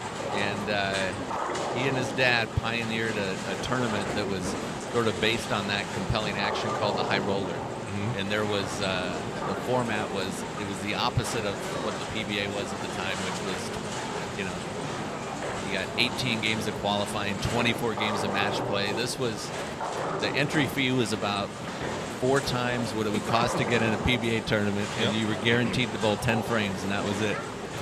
So there was some compelling action when it came right down to that do or die shot, you know, and that's what all the matches came down to in the bowling center most of the time. You know, you're going around, and I mean, we saw matches where it came down to the final shot when it was 145 to 148, you know, and then there were other ones where sometimes you see somebody shoot 250 and then they get beat, you know, and it comes right down to the wire, and there is something about that. I tell you, that's where I think the thing with the you know, human beings like competition. They like to compete. It's just kind of in you, you know, no matter what it is. So when you're looking at these tournaments like this, the chance to try and get out there and just, you know, of course everybody wants to do well, but just when it gets into that situation where it's like, hey, I need a shot, and if I can get, you know, maybe it's not a strike, maybe it's you need 9 and you get 6, or you need 7 and you get 5. I mean, sometimes that stuff can happen, but it comes right down to the wire. The best thing, like anybody can get beat once, and that's all you need to do in the bracket is snag a dub. So I think it helps the under division bowler. Oh man, he just only 7. Wow, that was high flush, wasn't it? Shoo. But if you snag a win, you make it interesting real fast. You know, then you got to assume someone like Sean's in his head a little bit about, holy shit, just lost to whoever the hell, right? Could be anybody. And it's one hit. Maybe you catch a lucky double and they split, and now all of a sudden they have to win the next 2. You got to win just one more. And I think that helps a little bit. You know, less skilled bowler maybe, because they can win one game, and it doesn't matter if you get buried by 70 the first game. Just got to win it by 1 the next one. So I like it, and I don't know. It's different. It's very much different from a lot of what we see. It's just head-to-head matches, win or lose. I'm excited to see Sunday, and hoping, you know, we see some of these guys mixed in with some of our regulars, mixed in with some new folks, faces. And the way the bracket can work out too. I mean, you might have one of your matches here. You might have first round could be Anthony Simonson versus Alex Hoskins. Oh yeah, you know, or Daria. Winner goes home. That's right, Daria versus Gio. Yep. You know, Jake Peters versus Sean Rash. Exactly. Or you could luck out. You know, you could catch someone that maybe isn't a touring pro and catch a dub and have to face them in the next round. Yeah, I tell you what, nobody really knew Alex's name nationally until he was right down the street at the Orleans. Yep. Till he went bang, bang, bang against Chris Barnes, E.J. Tackett, and Pete Weber in that match. Read that one in 3-game match, of course, but in the match like that. That's and when it comes right down with that kind of shot making on the wire, but he kind of went under the radar, because I guarantee you when they looked on their sheet, they looked up at the board, they saw in the bracket there, and it was like, you know, of course, in the Masters, everybody, you look up there and you're like, boy, I hope I don't get Jason Belmonte. I hope I don't get so-and-so. And so if you catch a name of somebody you don't know, you figure that's a good thing. Yep. That someone you don't know is Alex Hoskins, and he's ready to bring it, then he's kind of lost that, I think, a little bit now. People know everybody, that, what you're getting into. everybody knows. The thing I think with Alex is you can out carry Alex, but you will never outsmart him. Like, you will not make better decisions than Alex. Oh, you might have a better ball reaction. Sometimes it's better to maybe throw it hard and straight, or kind of fade it into the pocket, or play really hard up the gutter or something like that. But you're right. You're gonna have to, if you're gonna have a chance of beating him. And same thing like trying to beat a guy like Sean Rash, or Darren Tang. I mean, you're gonna have. It's not just gonna be because you're out executing and out thinking them. There's gonna have to be something else going on there that also is working in your favor. But I just like everybody else, I don't mind a trip 4. I'll take a flat 10 that the 6-pin comes out, taps it out, and I'll take it without any shame. I think that's why you don't see Alex wins a lot, but he makes the finals. It would seem that Alex should win more than he does sometimes. And I think the issue with it is he doesn't throw it super hard, doesn't have a giant rev rate, so he just doesn't trip the 4-pin when he needs to, as much as somebody else does. So you see Josh Link send a messenger. Okay, Alex doesn't. And when it comes down to one game, that hurts him. Now, you'd think that. And his ass has been saved on several occasions in our bracket. He goes 210 and gets blown out by 260. Wins the next game and wins the roll-off. Every tournament we've had, he's done something like that. Something like that, yeah. You'd think that this would hurt him. Like, if there was a format that wouldn't cater to what Alex does best, it would be this one. Second win speaks for itself. Game 4, Steve-O, Dunzo. Yes. We're going to the final Darren game. Tang, 256. I think my bet's looking pretty good. He needs 206, I think, to what did he shoot game 1? Hit that magic number. 230, huh? 230. We'll see. Right now. Maybe Lil Thane went down that lane a couple times. This score's gone up every game, Chayton. That's gone up every now game. He goes back to the Perry. That he already knows now. He's feeling that might be something. That might be a good thing. Maybe he knows, maybe he doesn't. Could have changed drastically. I tell you what, who's bowling fantastic as well too is our man Art in second. He's crushing. Yes, he is. That first game. Yes, he is. But he has held on. Usually, how sometimes you get that letdown a little bit when you start with a big game. You either get complacent, maybe you think you're lined up, or you just get stuck in one ball doing one certain thing. And it's pretty easy to have a 270 or 60 your first game, and then before you know it, games 3 or 4 slips down to 170. But he has not done that. He is holding strong. So shout out to Art. Good bowling. Shot 247. This is a plus. Finally figured something out. No, 180, 210. 180, 240. He needs to not shoot 180 this game. That's right. He needs to build on that 240. Got a couple of big games from guys that bowl good the first 3. Yeah, Wes. 240 here, 240 here. Alex, that's very nice. So they're definitely figuring something out. Yep. Which is good. That's what these conditions, if these conditions are, they're in a place where you can try some different stuff, use some different pieces of equipment, try some different strategies, and then figure it out. That's what I love too. That's part of what makes a good lane condition, I think, is something that allows for that to happen. Our formats too, we don't get just a one and done.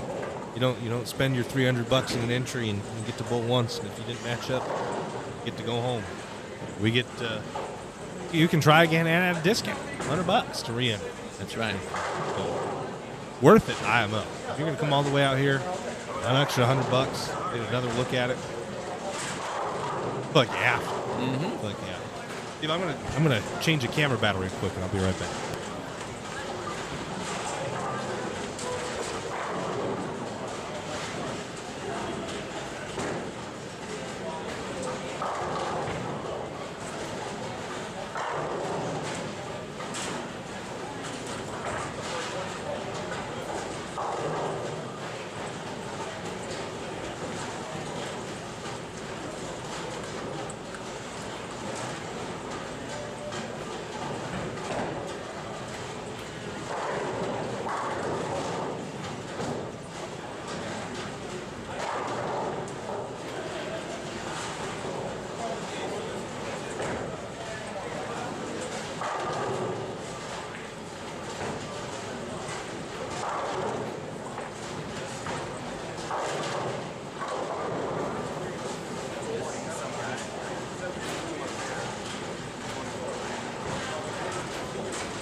because I had to go change your camera so that you could see Darren. I know that's what you want to see. It was unfair that the camera died. So, we got updated scores full. We do. Plus 104, Tommy McNeil takes over the lead as Sean Rash shoots a $197. He's 14 back. Jake Peters 55 back. Ken Fong's 79 back, and then it goes to minus 8. First squad, terrible. You don't want to go off of what the first squad was in scoring phase 1. It's going to tighten.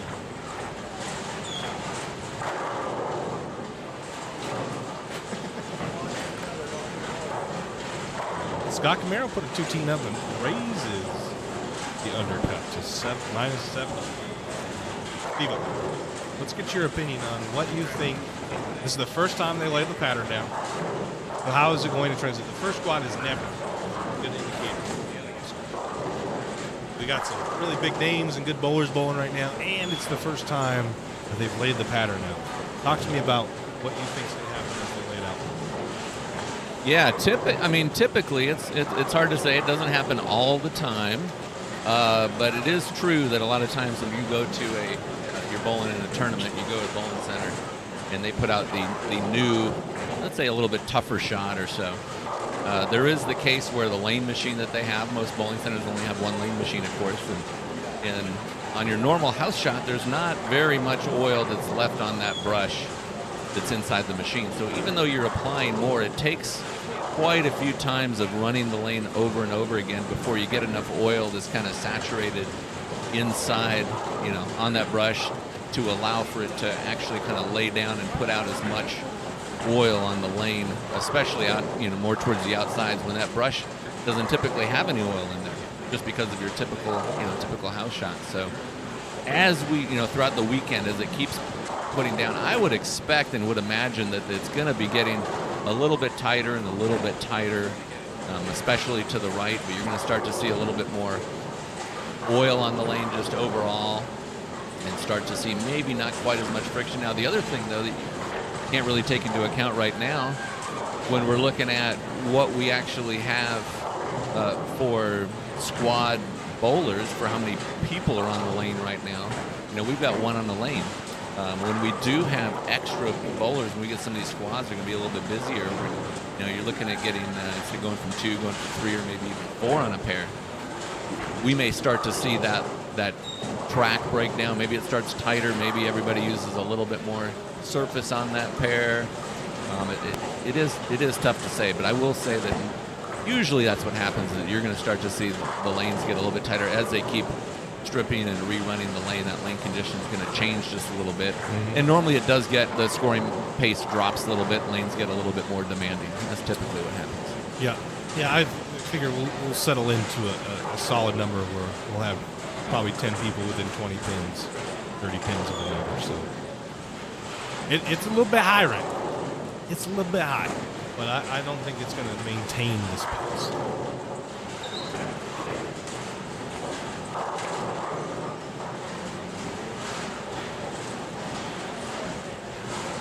So, McNeil shot 279. Wow, Tommy McNeil, look at that score. You know who Tommy McNeil is? Man, I tell you what, if he wasn't a bowler, I would predict that he would be one hell of an arm wrestler. That's just what that's my take on it. My boy looks strong. Yeah. I think he knows his way around the gym. Yeah. They have some academy, I think, out in Washington or Oregon. Somewhere in the Pacific Northwest that he trains at or something. I'd never seen or heard of the guy. And then he came to One Thunder. And, it wasn't, the step ladder wasn't close. He had by far the best. Like crazy, right? This is. Oh, yeah. Is this Thunder Egg? It's Thunder Egg. Thunder Egg tournament, yeah. Put Alex out in the first game, in the 2 frames into the next one, it was over. Alex hit the dunk. So he throws the ball. Real great. He gets it off his hand really clean, a lot of power. But one of that thing with the modern game is that there's a lot more of that kind of effortless power, right? And that's really where he does when it's that really clean, super clean release. There's the thumb nice and just really unloads on the bottom, gets it off his hand, gets it into the lane.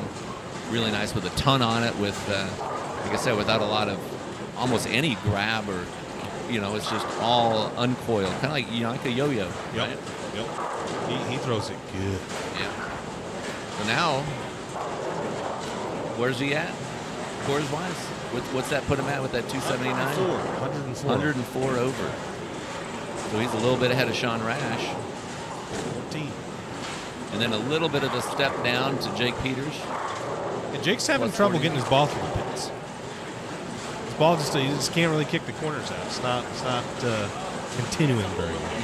Not very much continuation. So he's probably going to bowl again. Maybe a little equipment change, a little strategy change. He can do just about anything you need to do on the lane to get the ball to the pocket. He can throw it. He's got so much versatility, right?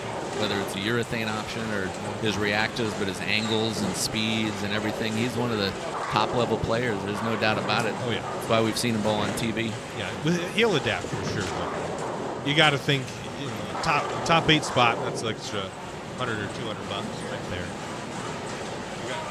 You're going to have to be, I think, close to the hundreds to start catching around if you want a top 8 spot. John's looked pretty good. He's playing way straighter than Darren. Eternity Pie, it looks like, right? Eternity Pie. He likes that ball. He threw that league. So does Darren. Through that league, I told him, this ball is real smooth. He throws it real forward. He's like, once you get to a point left, I want to get to a different ball, little shapes a little more. This ball is really tumbly, clean cover, but the forward lane wants to tumble and be smooth. And he shot 211 last game. I shot 215 and snapped him off by 2 for series, 13,750. Yeah, a little feather in your cap there, Chayton. That's tough to beat. Beat Sean, kind of like Sean Rash. We should have action matched it up, and then I was throwing two-handed urethane on a house shot versus Sean Rash of all people snapped him off by 2. Now, you are going to remind him about that forever. You are never going to let him live that down.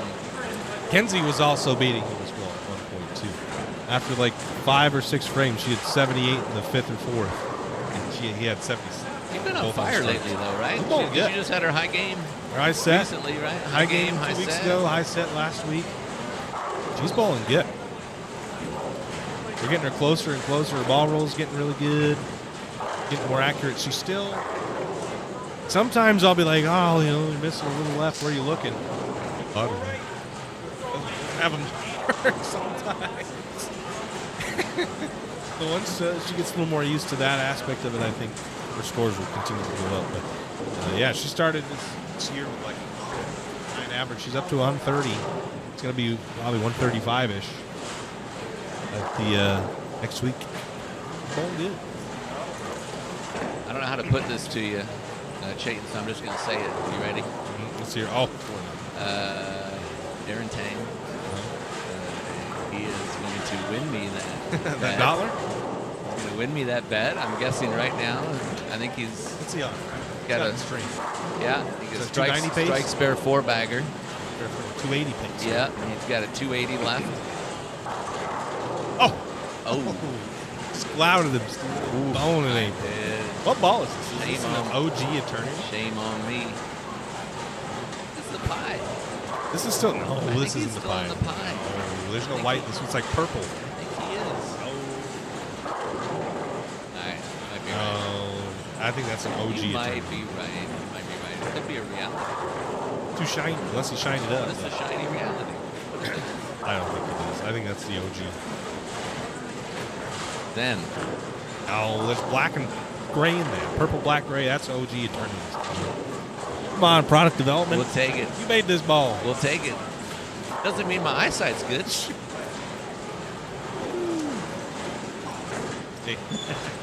I had to look at these balls for hours making videos, so I guess I should do it, right? That's right. Jake needs that ball to tip. That was a better ball.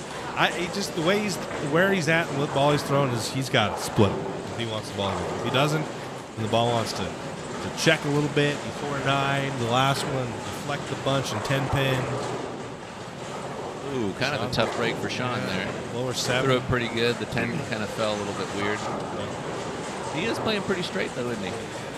He maybe could use a little bit more shape out of that. See, we might be drawing a little crowd on Sunday. That'd be great, wouldn't it? Kind of are drawn a little bit. There is. This place is heating up, and Phones out, videos being taken the whole night. yeah, a lot of stuff happening here.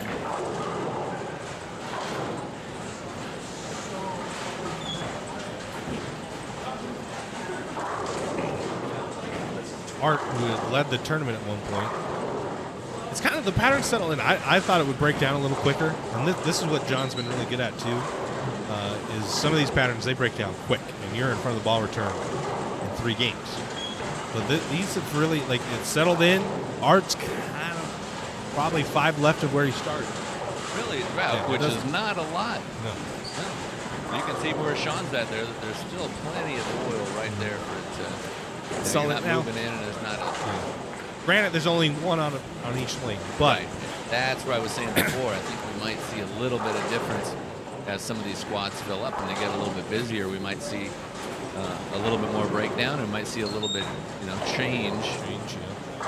But really, I think the biggest thing, Chayton, is going to be that brush inside the inside the lane machine. If that thing if it's not used to having much oil, and there's a little bit more kind of free hook in the track right now than there normally will be, it might be a different scenario here, a different scoring pace than maybe we're thinking right now. yeah, you're gonna get pins right now. You're gonna have to bowl pretty good, I think. The later we get, the better you're gonna have to bowl to get to these guys. Yeah. And I'm sure there's a little strap behind bowling the first squad from Darren and John. Sean's a little more of a schedule thing. Jake, Aaron, these guys. I'm sure there's a little bit of strategy going with the squad bowling. The house pattern here has been they lay it out all the time. Yeah. Yep. I mean, Hey, there's a comfort. There's a comfort factor when you get to a point to where you're, where you walk in a bowling center and it starts to feel comfortable. That's one of the big things that you'll. I think the biggest advantage is just knowing where everything's at. You're in a. It's one less distraction or one less thing you got to think about in your mind, which just allows you to focus even more on your shot making and your ball reaction, and makes everything kind of get dialed in real nice. And I will say, Darren did mention he has been bowling awfully well. Dude, he led. They had that big tournament, Jim Kent Memorial up there in Washington, and he led it. And this is with the A.J. Johnsons, E.J. Tackett's, Marshall Kent's, all the big names from bowling. Ronnie Russell was there. A lot of high-level players. And Cameron Weir, I know, bowled fantastic. Yep. A lot of good players. So not to leave anybody out, but that was a very strong field, and he led all the qualifying there. Yeah. He's been bowling good. John Rash Paxton. Oh, 479. Oh. Is it too early? Steve, did you call it too early? No chance. He's already got it in the bag. He's already got 206? He already has it in the bag. He's gonna have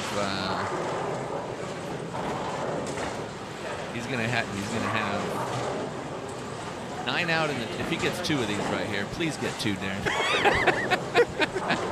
If he gets 2 of these right here, then he just needs 9 out in the 10th, 206, and he'll be there. But okay, good job. So now we just no Big Four, no Greek Church. Other than that, we're going to be good. He's got, what is that, 187? He's got 197. He's got 197 in the 9th. 227. Yeah. That's it. So 9 outs, 206 gets him right to the number. But he's going to strike out anyways. So we're not even worried about that.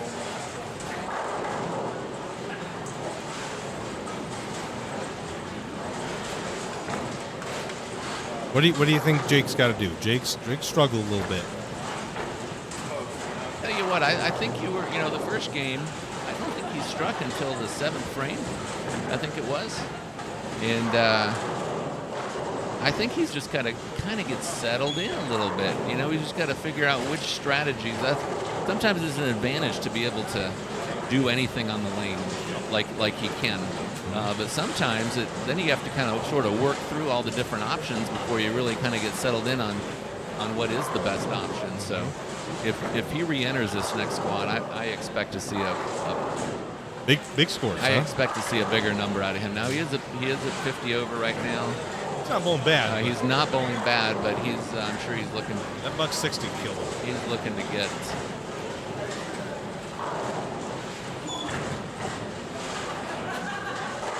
Okay, Darren's going to step up here. Needs 9 in the 10th.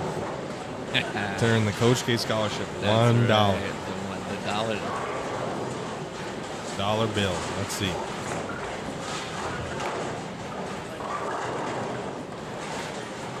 How's he like it? It's off his hand pretty good. Oh, yeah. Oh, yes. Little wrapping 10 pin, but the 6 caught just enough of it. Here, I threw a pitch black. Pitch black. Love that pitch black. That's the only thing I've thrown. I haven't thrown any other ball in the last 4 weeks. I've averaged like 220. Pitch black. I tell you what,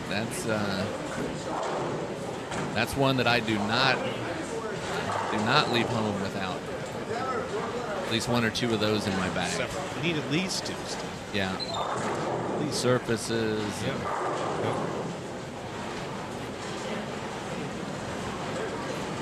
See, I tell you, pitch black. That was Darren Tang. He bowled for years with. He's weaned a little bit with off. pitch blacks in his hand almost exclusively. He's weaned off the Thane game. He's a little bit. Yeah. But yeah, He's branching out a little, right? Now, looking at this pattern, though, and watching ball reaction, you can use urethane, but what it seems like, you can see with Jake there, it seems like the back end of the lane is just a little bit too tight. Yep. You can hit the pocket, but you're going to have a hard time carrying. And I think that's why you're seeing the guys balling up with a bigger, more of a high-performance ball like the Eternity Pie. We saw that a little bit with the 45 feet Masters pattern we had. But Eric was able to get his ball to just kind of lock up. Just probably a little foot sooner than it is right now. Pick the 7. That extra foot has extended that hook spot a little bit. Or extra 2 feet. Extended the hook spot a little bit. Now it doesn't want to carry the 7. It's great, the thin line between averaging 250 and then having to scramble to find another ball average 200. It's crazy. Yes, it is a fine line. Very crazy. That's bowling. The D-Tang 222. Fill the 10 for 20. Yeah. 226, I think he had, actually. 226, you're right. Yeah. The plus 220. Plus 220. On the wallet out here. Oh, yeah. Crisp If $1 bill. with an extra, it's got a couple extra zeros Shoo. after it. Thanks for that extra donation there, Jaden. Kicking it in. Round up to $100. Anytime. Round up. Well, that's it. Squad 1 of the book, Steve-O, here in Vegas, the Gold Coast.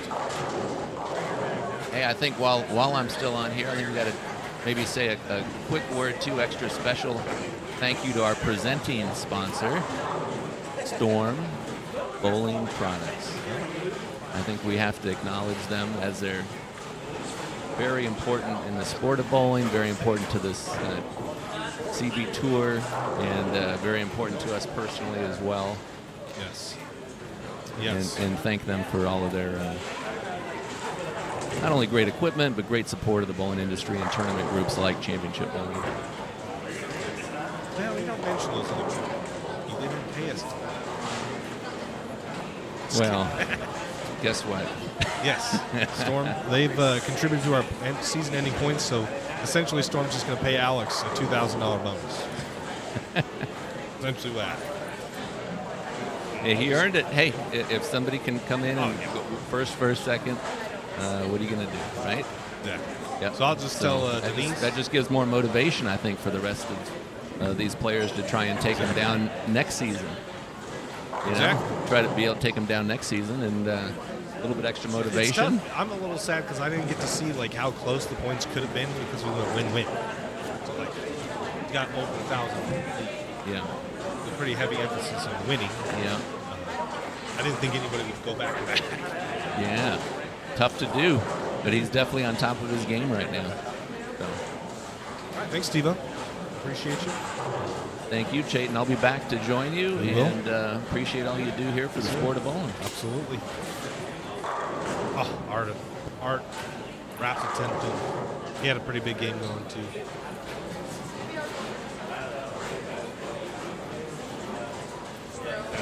Does might want to fix your thumbnail. Why is that?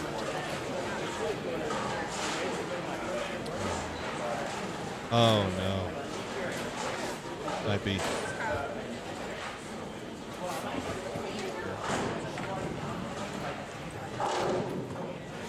Kenzie didn't proof this for me, you know. She's got to do another job, doesn't it? Yeah. Transpose the A and the L.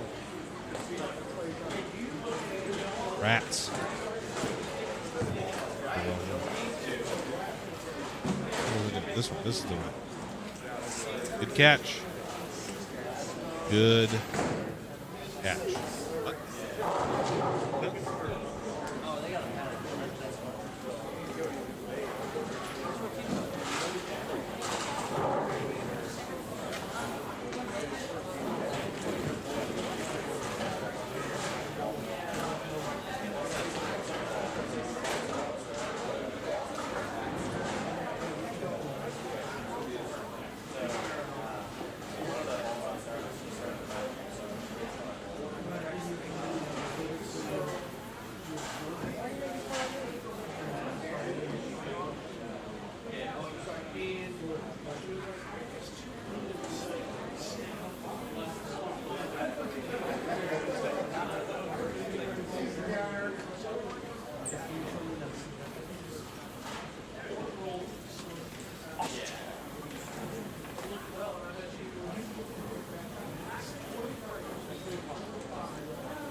Stickers! Come on, Kyle!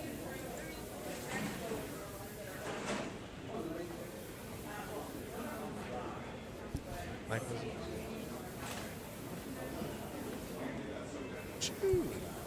All right. It's 2:44. Wrapped up. We're going to run the lanes again really quick. And then we'll get started for the 4 p.m. squad. Be done for the day, and we'll be back for tomorrow for a full day of qualifying. So take a break. We'll leave it on here. We'll play you some music, so if they play some music, we don't get copyright struck. And we'll be right back. Thanks, folks.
time for me in the tournament office.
Thank you.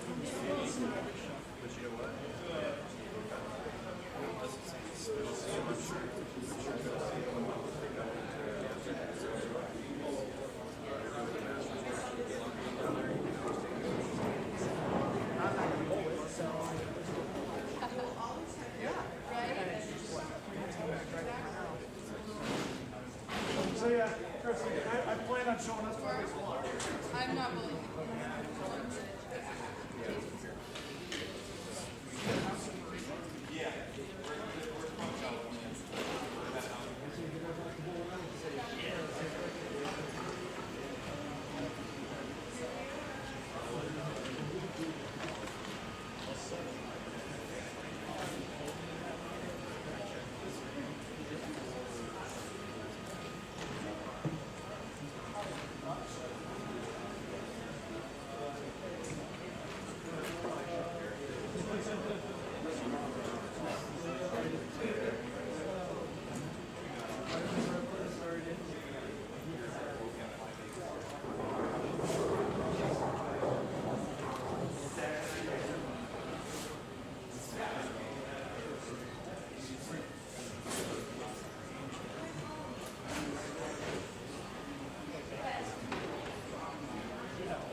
Well, you gotta take your genius for selfies.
Or no music. We good.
Darren says sushi tonight.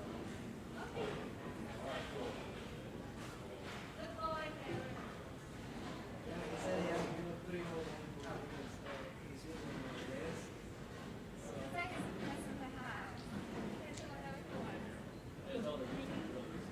Yeah, she told me. Where are you? I was like, oh, you.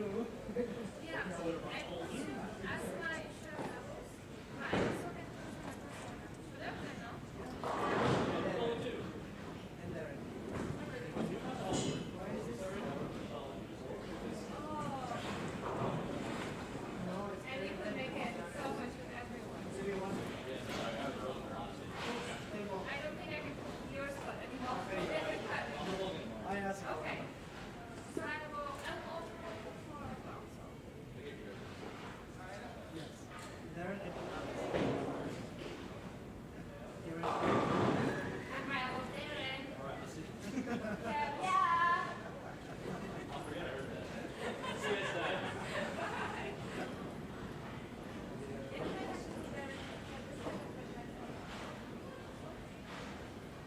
he's not going Yeah, I don't know. It's up to you.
We love hating League 2, Brian. We love hating League. Guys, in just 30 minutes underway here. Our second squad. Just you wait.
I mean, I was here, but.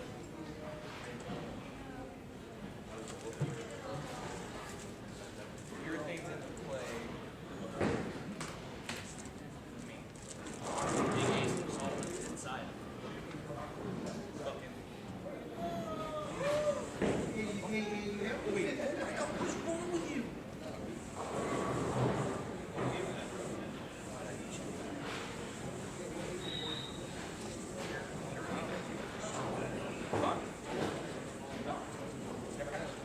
Well, not for 12, 13 years.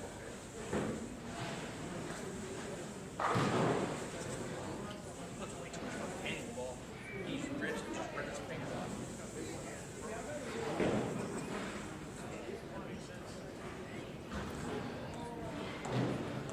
Yeah, so new game.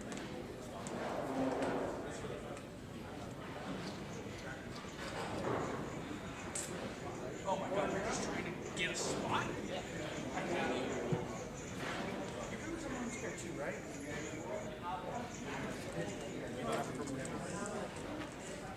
Will you?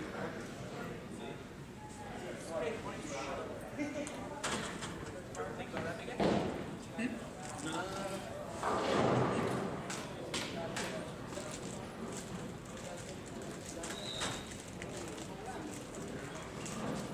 Always gonna rain on my foot. Yeah. What I do.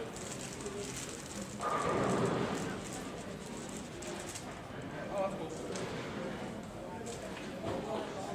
Thanks, Broken. That's awesome.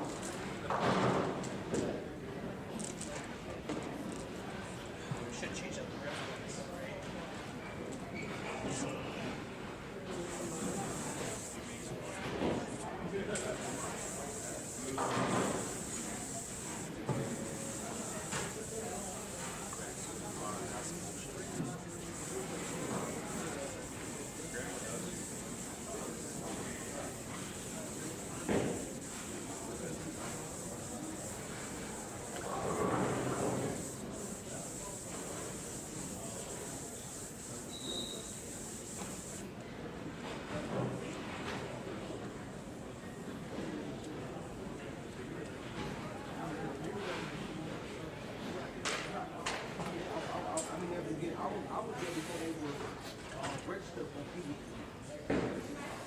I think so.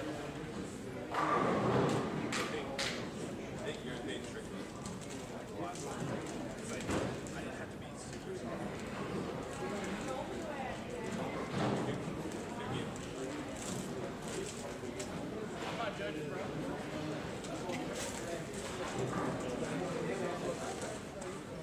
I want you to do good so that way me and you can try to meet in the finals. In the very for the championship, it's sick. You know, Jeff. He takes both of those things.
Go get. Just get one of those big like slides from the air. Slide down. And I ate a lot of carbs this morning, so. This morning before me and Kyle left for brewing, we had 5 shots each. And then I went out to get my stuff.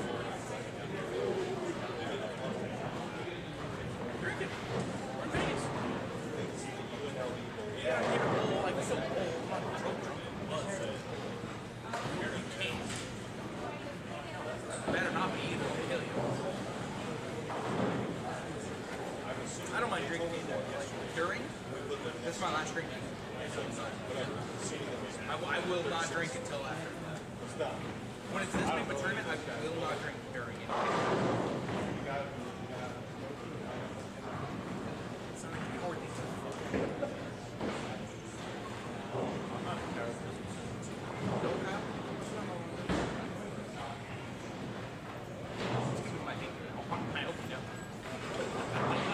I don't even know if you've met Paul. You might have. She's watched Jordan, so you might have, but it was like crossing.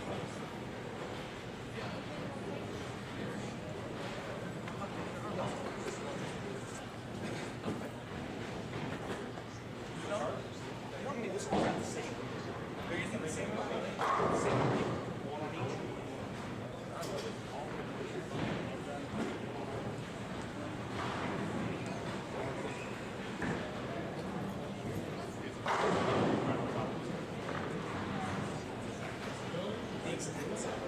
Shirts and everything.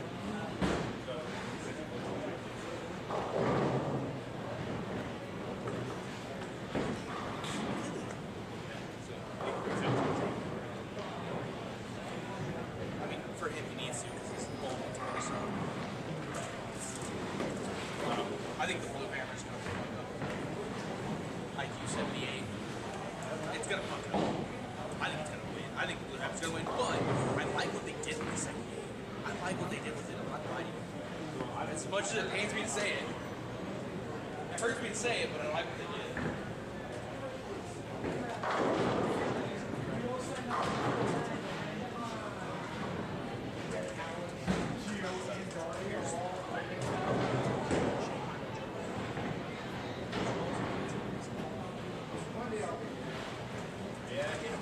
Don't say it. I'll throw you down the lane. Somebody needs you. There is.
Hi, Mr. Burner.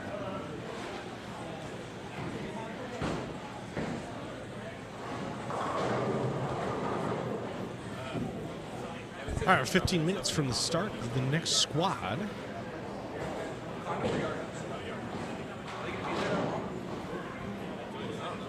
not going to get 6, bro. Well, I imagine they're probably not gonna like head there for like 30 or 40 minutes. They have that.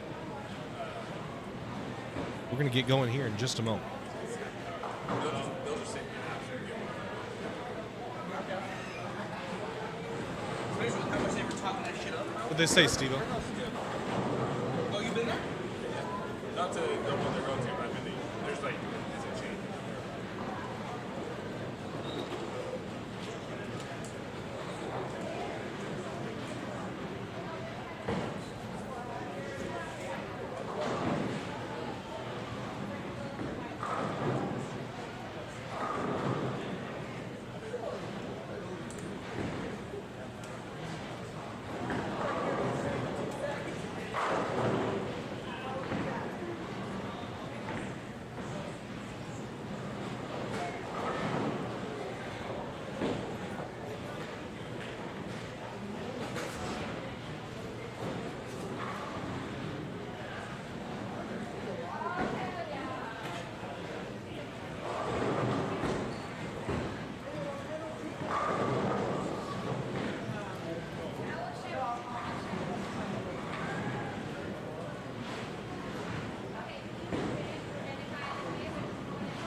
I literally have showered with this one once since I got it. I literally never take my anchor specs off.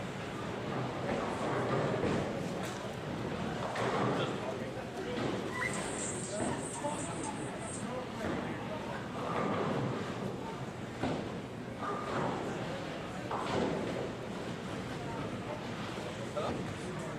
Hey, what's up?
Most of the time they'll just be like, oh, well, she's not with this department anymore. Someone will respond.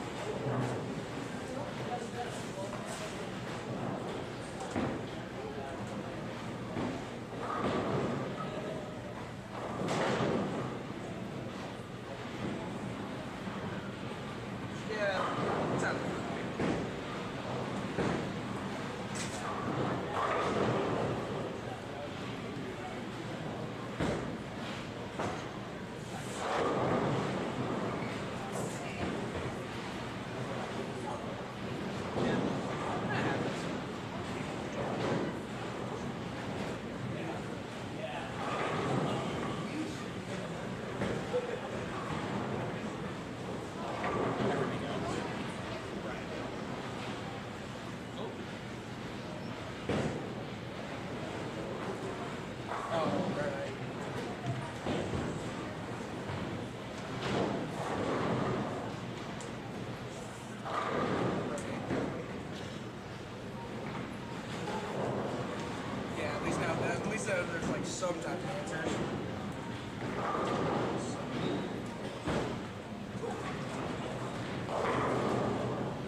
Just saying, Kyle said he's averaging 247 at Bondwood on Mondays. After 10 weeks, so topped out. He is.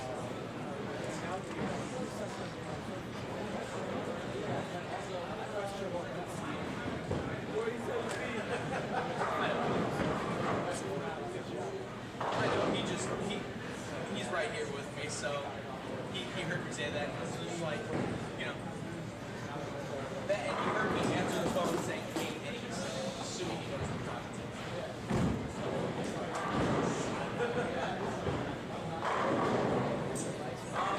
I know too, you wouldn't want to, but he won't know that Eddie, because that Eddie's like, at this point, he's probably like 18.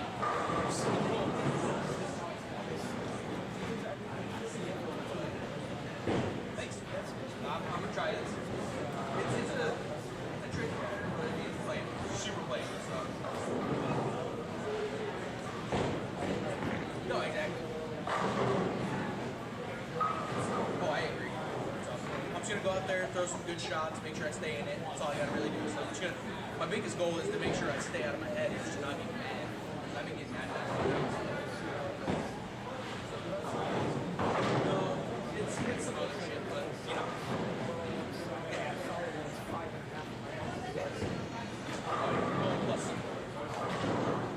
Plus, I'm Vegas. I'm probably the most relaxed I've been in about like a year and a half. So, you know. Yeah, I mean, Chayton's gonna stream it on the championship on YouTube if you want to watch.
There would be times that he doesn't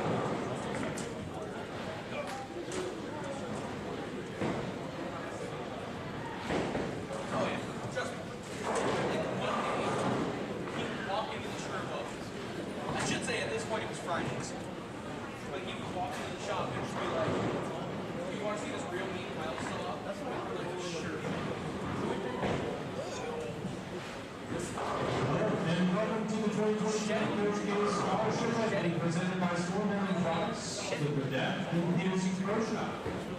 $5 for whoever entries will be donated to the Coach K scholarship at the end of this event. So thank you all for participating and helping the Coach K scholarship. Bowlers will be bowling 5 games across 5 pairs of lanes, and you'll be skipping 2 pairs of lanes between each game, with the bowlers on the left lane moving to the left, and the bowlers on the right lane moving to the right. Their score sheets will be handed out during practice, and we'll list the pairs will be bowling on for each game. So please follow the name and position number on your score sheet. Central Tournament staff will be center of the system in this one. We'll also be inputting scores into tournament polls on online tournament software. So please keep your scorecards in an area for the staff to see, preferably on the tables in the city area.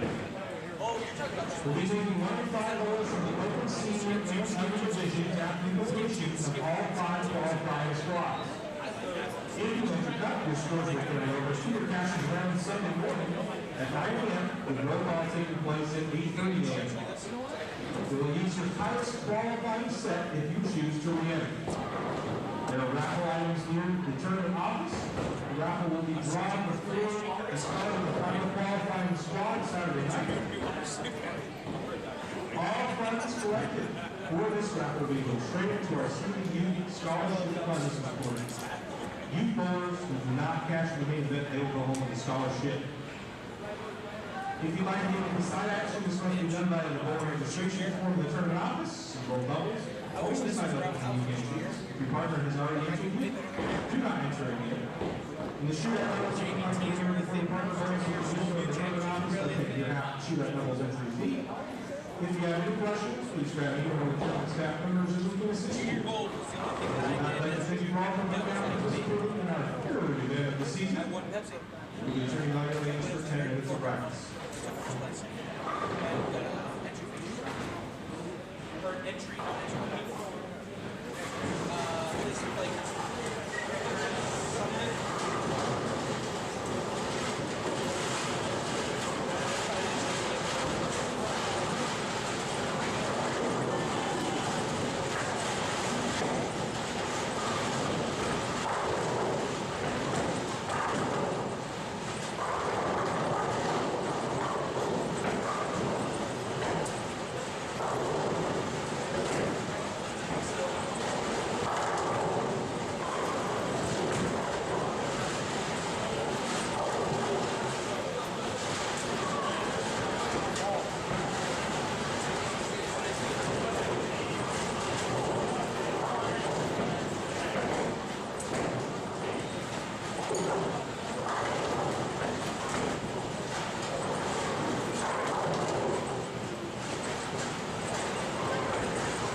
Bye. See this gentleman on lane 22?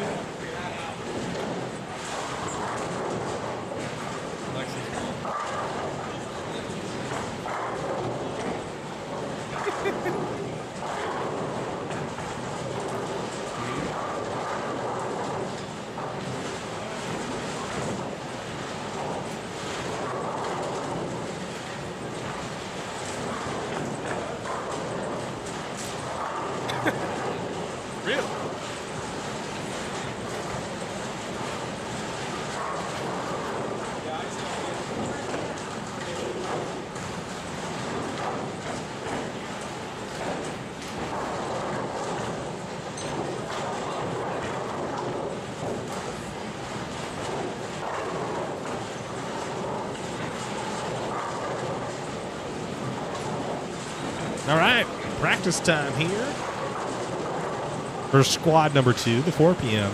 Coach K Scholarship squad. Y'all ready? Today we got Daria on this squad. Daria, Gio, Alex. Are your real heavy hitters. Dallas Leon in the power rankings.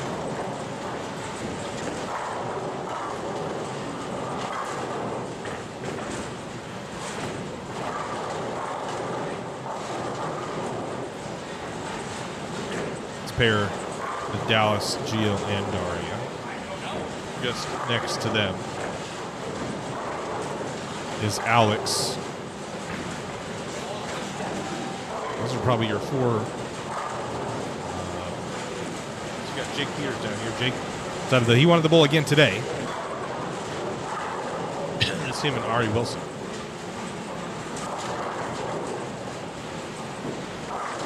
He's definitely switched up his strategy.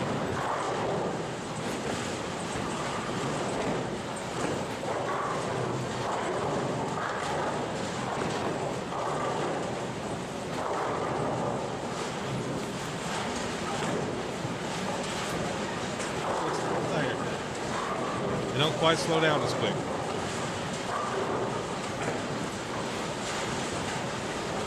Even Alex, that ball looked like it had a massive.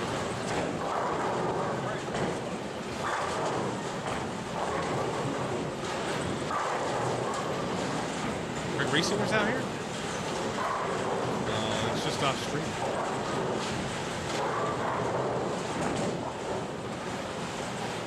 No. She didn't come. She stayed home with the kids. I think so. I always see 2 of them in the pro shop. So.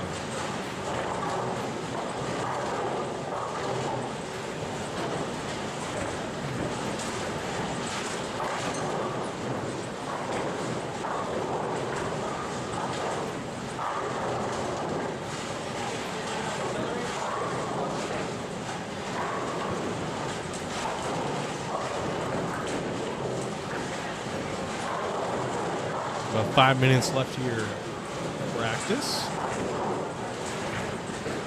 We begin our game. This is an update for scores. Art Azunian, plus 139 is the number.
Gio said they hook very early.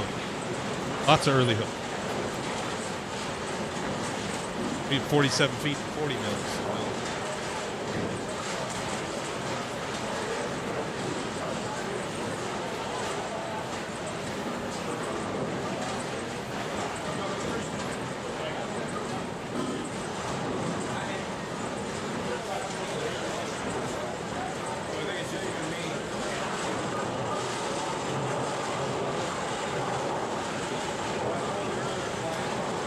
Yeah, but I also could trick him.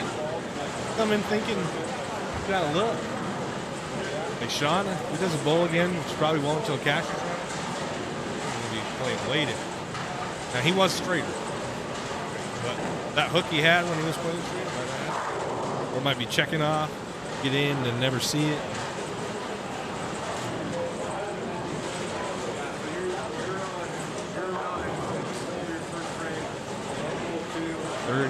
Something. 3 on a pair down there. First 2. Oh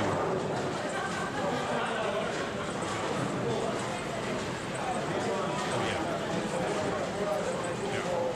Did I share it with you? I share it with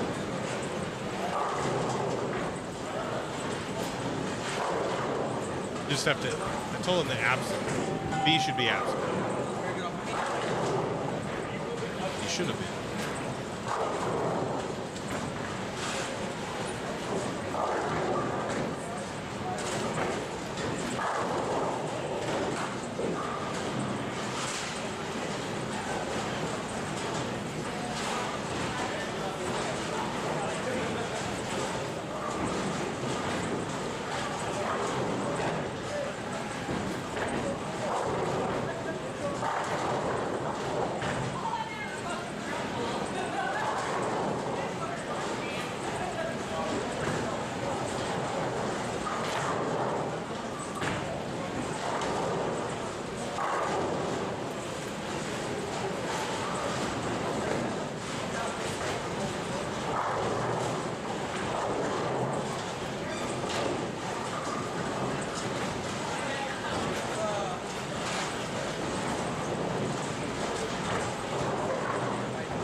All right, we're good now, Steve. James, what's up, buddy? Yes, sir, we did. Surely did. Cool seeing Sean, Daria, and Jake Peters and Darren. Not Daria, Darren. Earlier today. I get to see Gio, Alex, Dallas, Alex, Daria, and Jake Peters.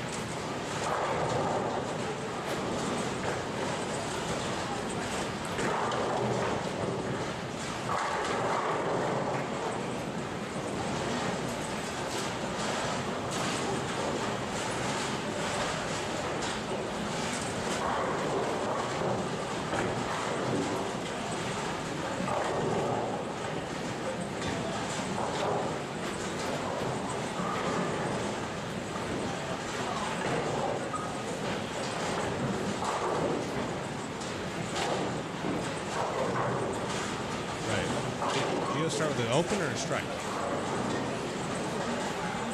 You throw it. Phase 2 or DNA?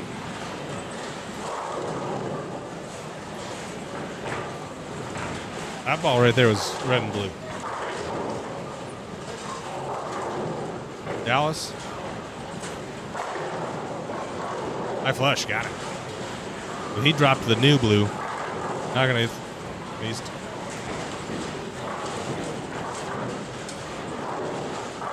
Perino says, go 15, you got it. 16 action. But there, Sandra was right there.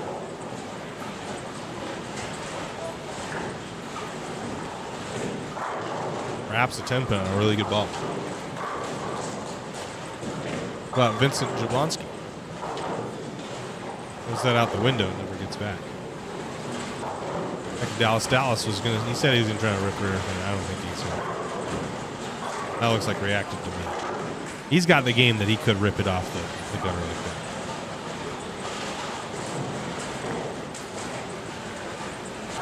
And now Gio.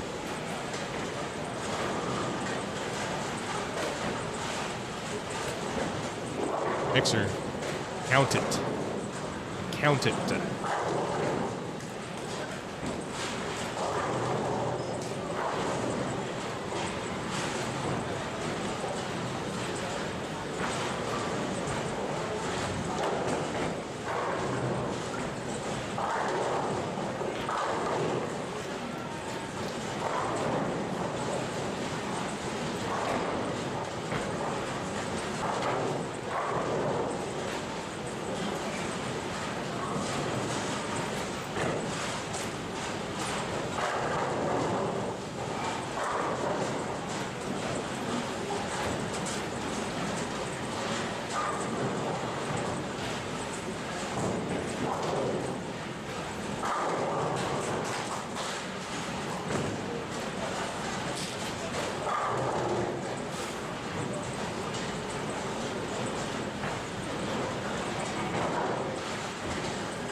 Daria left lane.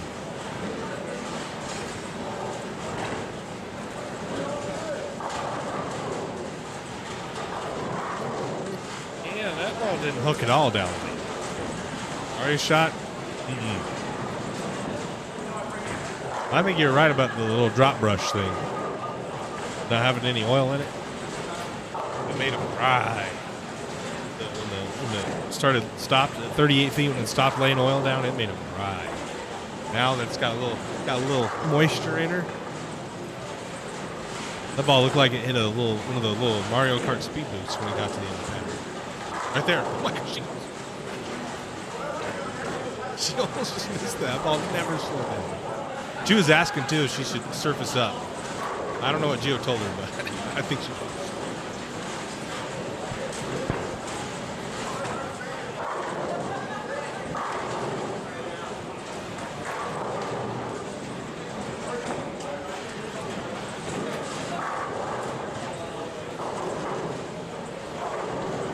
Dallas is making it look good. He's not throwing urethane, but he's throwing reactive off the gutter. It's interesting. You look at that pair on Dallas's pair, and they're actually off. Both of them off to a pretty good start, and they're both quite a bit to the right of where we saw anybody in that first squad playing. Yeah. So it makes you wonder: is it a change there, or is it just a part of the lane that is a little bit better that nobody really tried the first? I think Sean tried in practice, but it didn't look very good. He kind of paralleled left. He was trying to do what Dallas is doing. But Dallas's speed, rev rate, rotation are way different than Sean's. Way different. You're right. All right over there.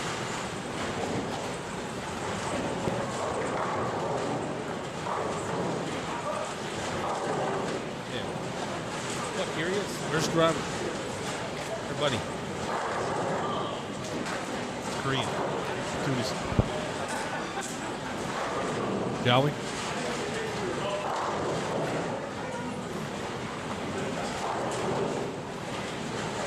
Not bad. free. That's what he says. That's what he told us. Thumb line aimed at the 10 pin at the 12 o'clock position. The thumb line is turned to the left to 12, and the thumb line is aimed at the head pin. That's a good, you know what, that kind of brings up an interesting point with the release, right, Chayton? Yeah. There are definitely times when we try to rotate the ball a little bit. We either over-rotate it or we rotate it early, and then all of a sudden our thumb is left, and instead of going out, it's pointing down and ends up being a kind of a weak roll on the ball. So, Yeah. Sure is true. And then, yeah, I always like to see if the hand or finger is rotating around the ball, but without the thumb turning down, right? Alex, great example of that type of a release. that's a better ball from Darren. Yeah, they're playing way tighter. His name's Castlegate. I don't know. There used to be a guy, his name was Park Seonga. So that made sense. Castlegate, I don't know. Maybe, but that could just be like his channel's name. Yeah. Who's to say? Yeah, definitely. Who's to say?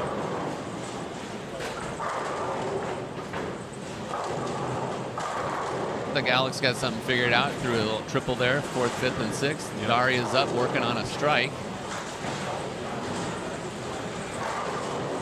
She aced that last one. Boy, she did.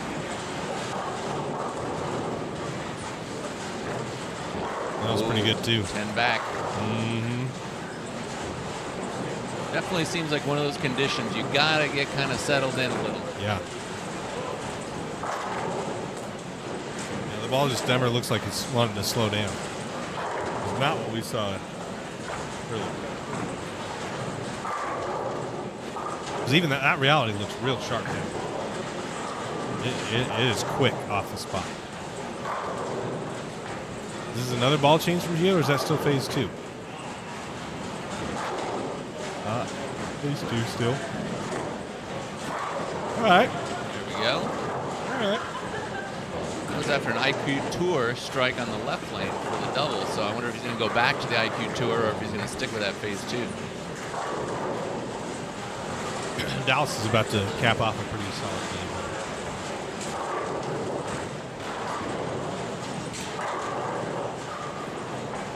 And Anthony Rose, triple, spare triple. He's doing he's playing right. Good man.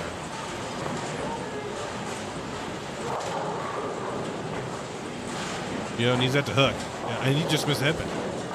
Choo! I didn't look that far off, Stephen. No, you get that ball going a little bit to the outside, it has a tendency of wanting to keep going.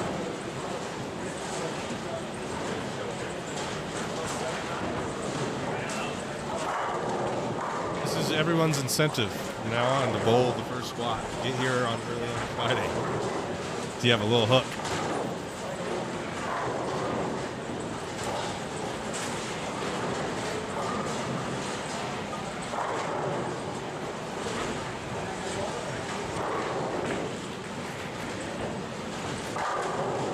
Alex with the 4-bagger, though, he's figured something out, it looks like. I want to see what he's doing.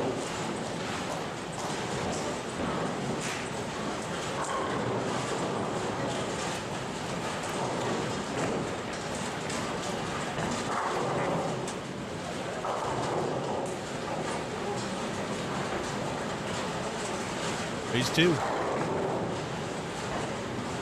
Kind of doing what Gio's doing. Just a little slower. I think it's helping him out a little bit. Ball looks good. Aria's definitely lined up now, isn't she? Yeah, I mean, she's all these 3 balls have been aced. Those are really good shots. We were talking about it a little bit this morning. Now she's been bowling good on the Storm Northwest Tour, right? Didn't she just win a Yeah, she win second place. first and then second? Beat Gio and then lost to Josh Lake. So her game's really dialed in right now. Yeah, she is bowling well. She bowled okay in Boise at the Jeff Conrad Memorial. but kind of fell apart in the match.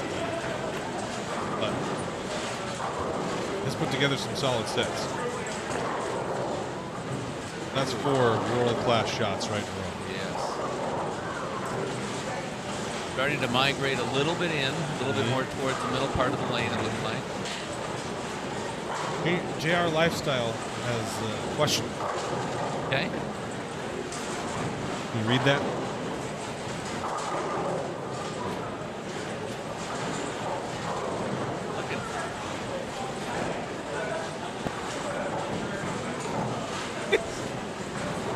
I tried, Junior.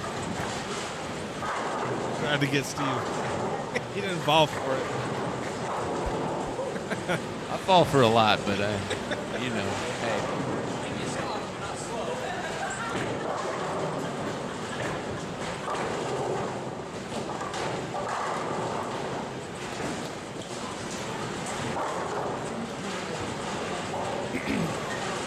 All right, here's Giorgio with a key shot up here in the 9th. Got a chance for 220 if he can strike out. A little more left with that phase 2. More left with the phase 2. Oh, he had a nice little kind of hip kick too. I think that paid dividends. Instant replay. Yep. Watch the pin action. Watch the. Got the body language too. Oh, there it is.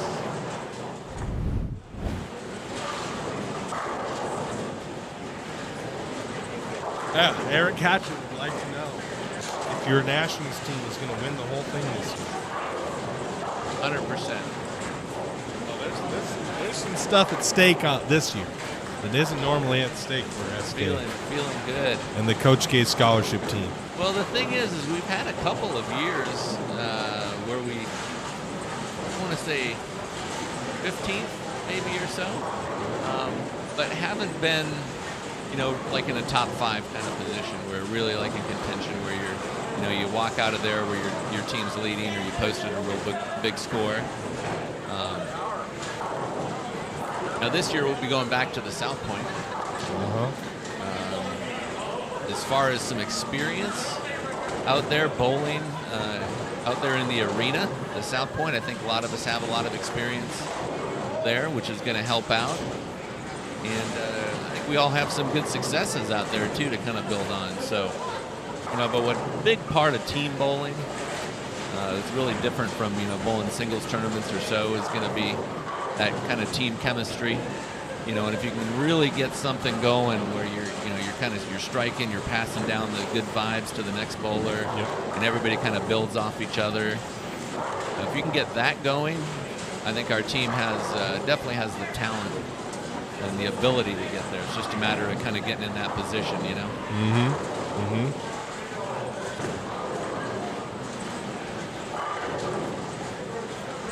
Checking in Jake Peters.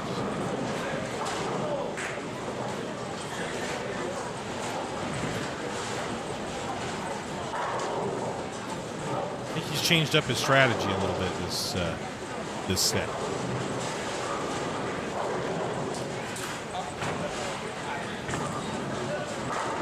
He's taking a little bit of that straighter is greater approach, isn't he? Yeah, it's a different ball though. That's a much bigger, stronger ball, but that checked on the base.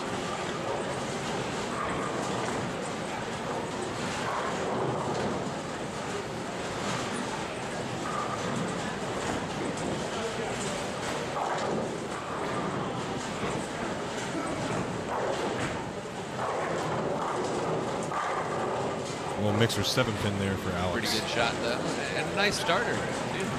Pair that up and shoot 230 game 1. He's off and running. Shape Dallas kind of fell apart here. 2-8-10 in there. A 190 and a 220. Is that what I'm seeing? You're right. Yep. Little some struggles at the end there. 9th and 10th frames weren't kind to him. I think Daria can shoot 230.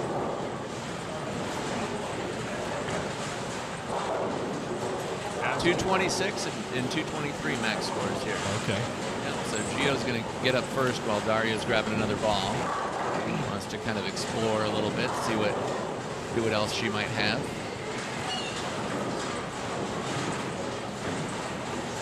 Oh doesn't like it.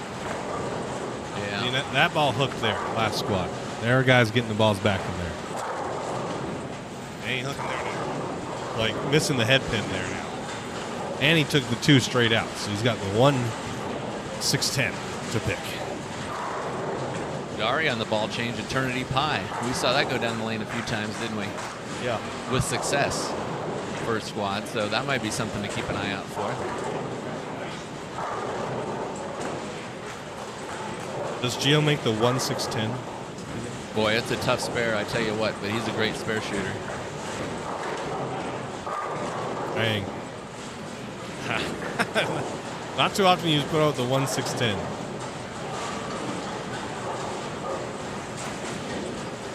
This is Vincent Jablonski.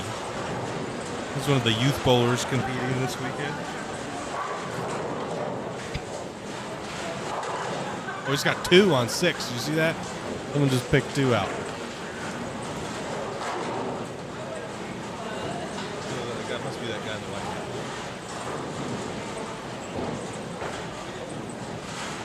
Vincent's two-hander. Sure. A lot of power. Gotta lay. No. Break them. Yep. Good break.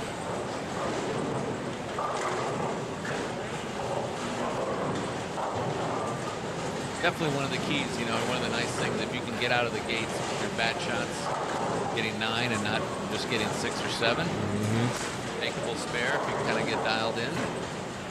I'll take advantage of it. Yep.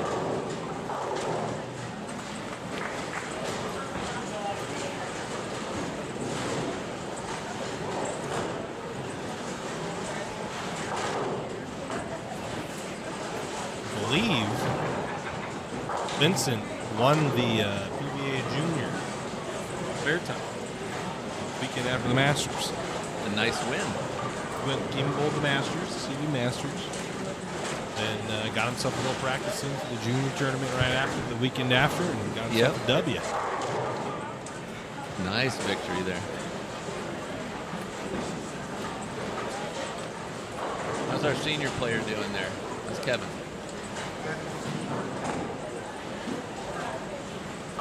Playing a little straighter. Some messenger, double messenger. Oh, bang. How about that? Wow. Double messenger. Look at that again. First one he had said was flying. Yeah. The actual messenger, and then whatever pin went there just rolled around. Take it in.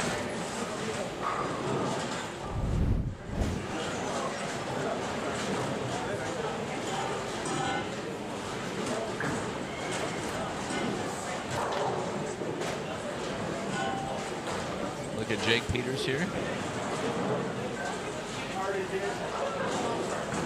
Makes a little move off that Greek church. Strikes. Pretty good ball.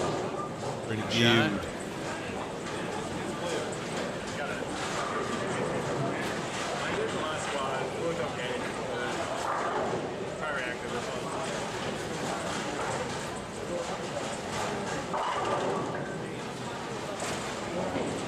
Jayden, if you were out here bowling right now, what would you be doing? How would you be playing them? Not like anybody else. Ball of choice, part of the lane. Probably anything? UC3. C3, how come? This is my strongest urethane gun. I don't know. Hooks the most down lane. Thinks India's a little too clean. So maybe when the fronts really blew apart, but I think I could stay in his UC3 the whole time. I'd try a little pitch black on the tread. How far down lane and how far to the outside did you get the ball? And still get it back to the pocket? My break point would probably be about 8 or 9. I'd have to stand probably. Pretty close for you, right? Yeah. Yep. I bowled pretty good on the long pattern at Ben Lomond. I bowled on the long pattern because I can just stand it. Like I have to stand 30, 35 to start on the house shot. So give me 5 more left and bring my break point with me. I get a bunch of them. UC3 looks great on that pattern. I can get my ball to hook 6 feet in front of the end of the oil pattern. create a bunch of.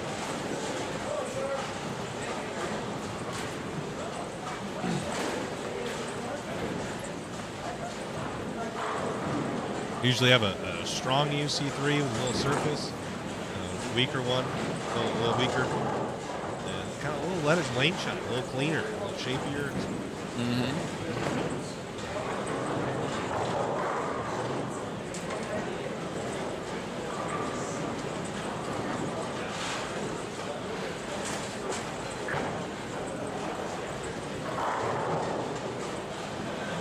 Do we have any southpaws on the squad?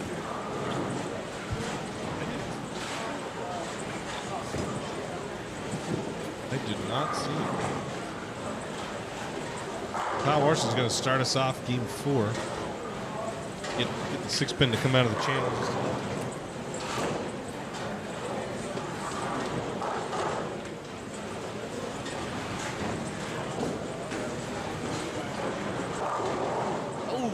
Brooklyn. Crossover.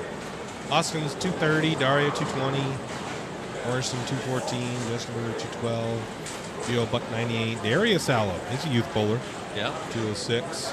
Very good bowler from around here.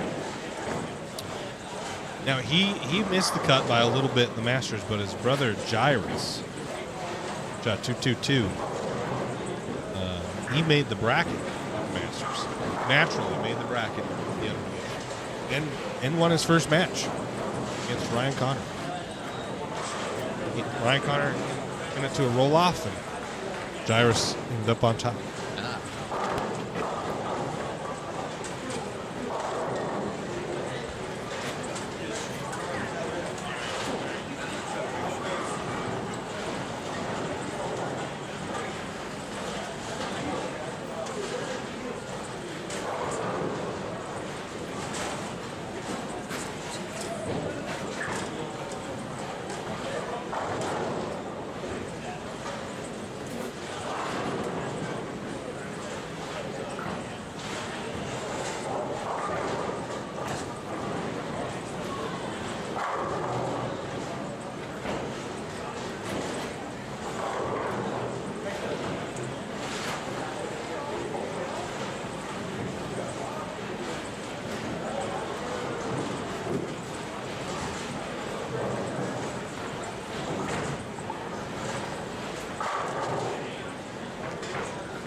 Chad, I got to tell you, if you saw me play this year, I would say it would be somewhere between disappointing to quite disappointing. It was not pretty. I spent more time on the lanes, which is a good thing, but unfortunately it left me with a little bit less time to play golf and more importantly to hit the range. So that just basically was not a good season for me. Now I am optimistic, though. I will tell you, I'm not going to let it kind of drag me down, but I am optimistic that there will be a time where I'm going to get that swing kind of back in good tempo again, and then you can help me with my putting.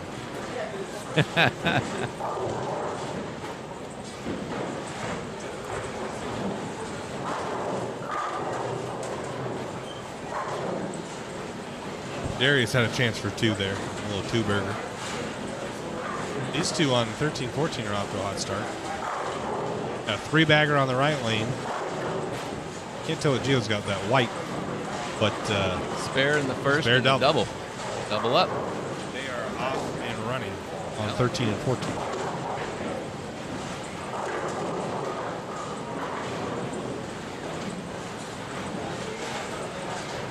31, Steve, so is it 6? 6 times 5 is 30.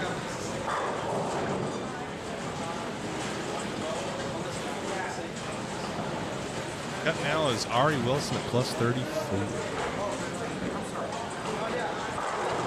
Right now. Ooh, Giorgio, the 6-pin almost stood for a second there. Yeah.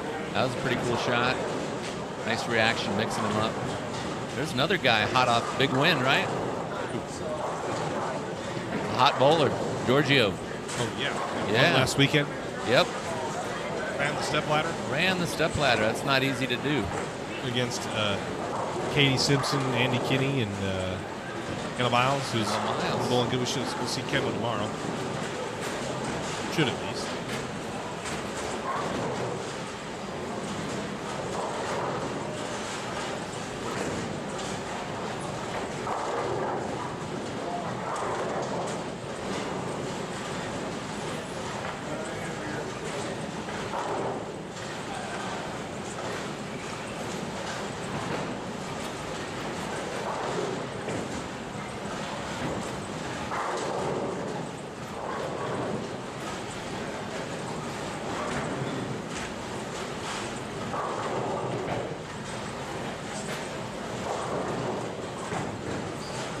Not a bad shot there. Just kind of slipped a little bit out and didn't quite Eugene Beeks pick up. down here.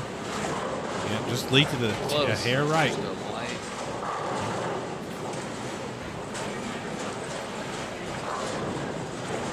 I got a question for you, Chayton. Tell me a little bit about your inspiration for the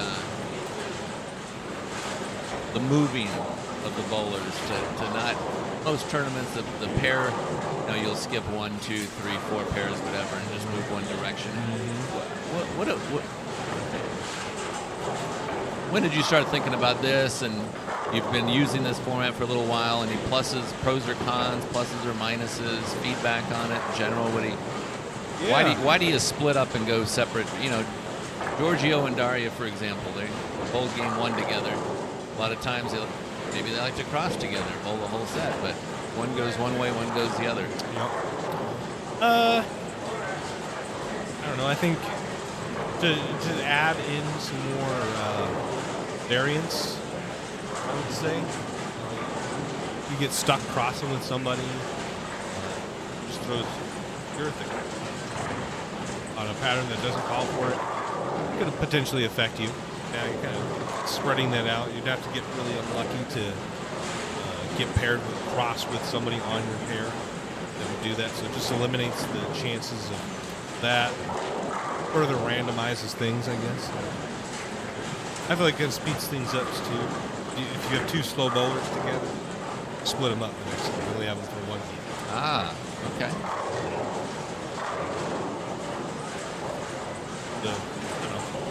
I did notice you looked at me when you mentioned slow bowlers.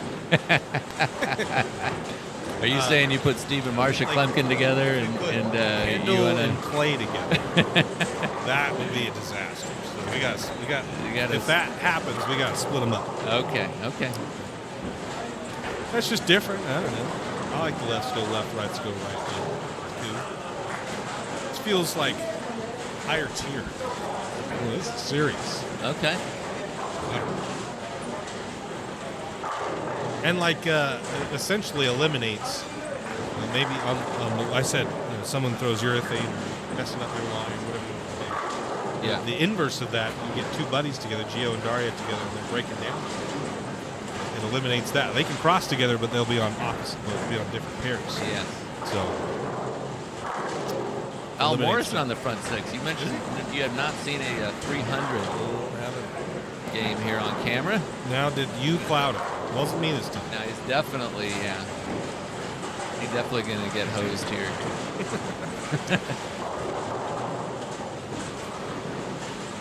We're up to actually 37 in the open division, so we're taking 7. The cut is The extra scores came in there? plus 33, yes. Okay. Ari shot 230. Matt Cowan shot 218. Kyle Morrison 214. Justin Ritter 212. Kyle Beeks, Morrison. 200. Hey, now, who did I know? I just say he's definitely guy. getting hosed. He did It get happened. I know. It was That's a a great tap. shot. That was a ring. 30 10. wrap 10. 30. Harry, what's up? Moan Delgado says, guys, there's too much. You really not hear us? Maybe that's a little bit better. Jeremy, what's up? We clouded them big time. Amanda says we clouded them huge.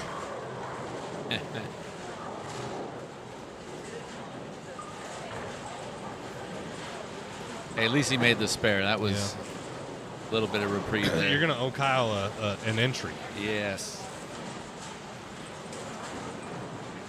Or at least a craft non-alcoholic beer. One of the two. How was the... I won't Sorry. name anyone specifically, right? They don't sponsor this yet. Facts. Now, I heard, the rumor was that you went and got some nudes last night.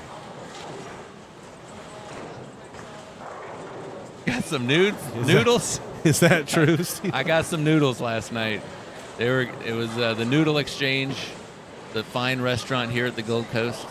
Food's excellent. Nice. Have you been to Ping Pang Pong? I have. Is that good?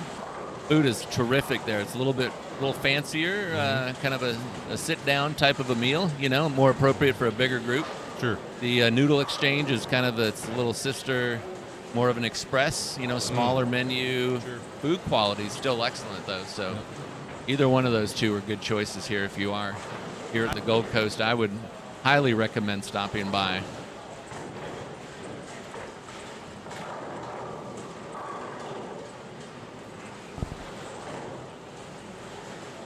Ron Monsa says, LOL new. Rod Johnson wants to know who you think is going to win this weekend, Steve. So they know I picked Alex. Who do you got? We didn't ask you this last time. Come again? Who do you think's going to win? I picked Alex. Yes. Who do you think's going to win? Man, I tell you what, I was here in this bowling center when Anthony Simonson took down Norm Duke in the Masters. And I can't see betting against Anthony Simonson at the Gold Coast, and I'd be hard-pressed to bet against Anthony Simonson anywhere. So if he shows up tomorrow, he is going to be versatility is through the roof. He can do anything, whatever it takes. He sees things differently. I was at the Lucy Bowl there, the mixed doubles event that Donna Connors puts on down in Houston. Yep. Every summer, and we were down there, and I got to tell you, it was in the top 8. It might have been the most impressive 8-game block I've seen out of anybody. Now these are the best of the best when you get down to the top 8 men and women.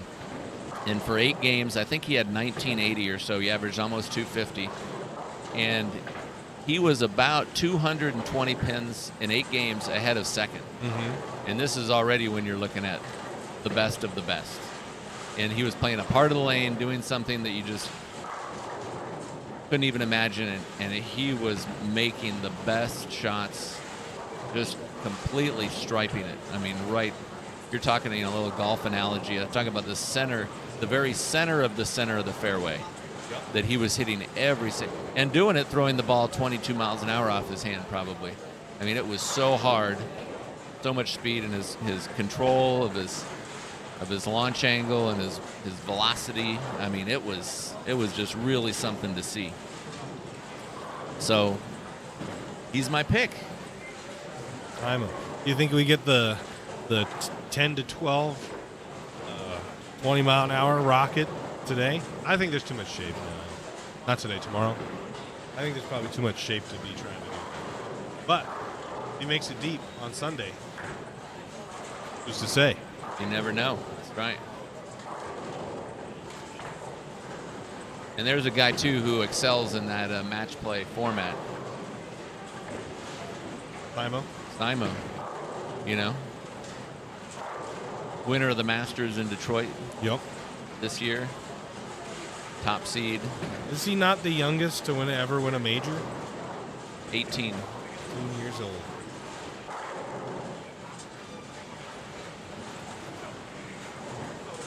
Which is hard to believe. He's only, right now, he's got, is it 5 majors? It might be 6. He is 26 years old. It's crazy. I mean, a lot of the bowling's a tough sport. It's a complicated sport. We were talking about that earlier. There's so much to know and so much to figure out and learn and recognize and read and see with ball motion, all the adjustments. Yep. stuff you have to make, and he makes it look effortless. It does. Yeah, it's crazy to think that he's only 26 still. Like, it feels like forever ago that he won his first major, which it Yes. kind of was. It was almost 10 years ago. Yeah. That's just because he did it so young. Did it so young.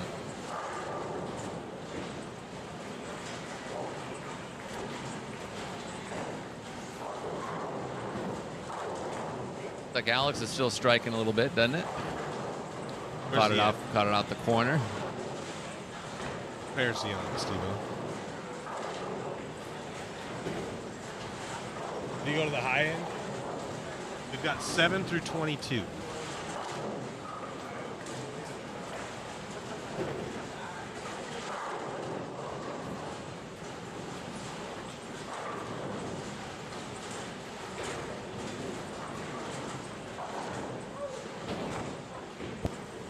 He was just off street.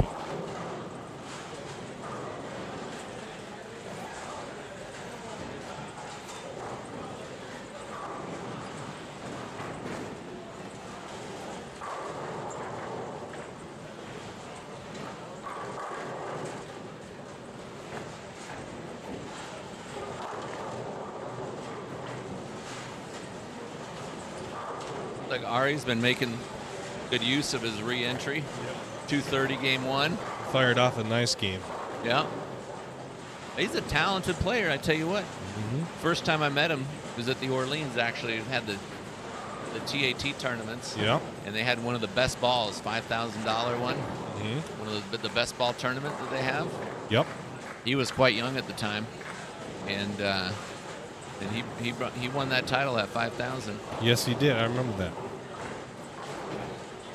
He throws it pretty good. I think he just shot 300, 800 this week. Now, you can blame that on me again. I know. You One clouded him. more time. I better not. You better stop. I better not talk We'll take donations good in the about chat. anybody. Yeah. We'll take donations in the chat for Steve to not talk And about whoever not it say is. anything.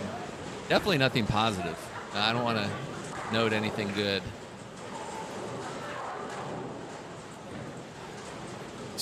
Steph Sell, is Nightbot actually the correct score? Is it? Yeah, it is. You just got to click standings.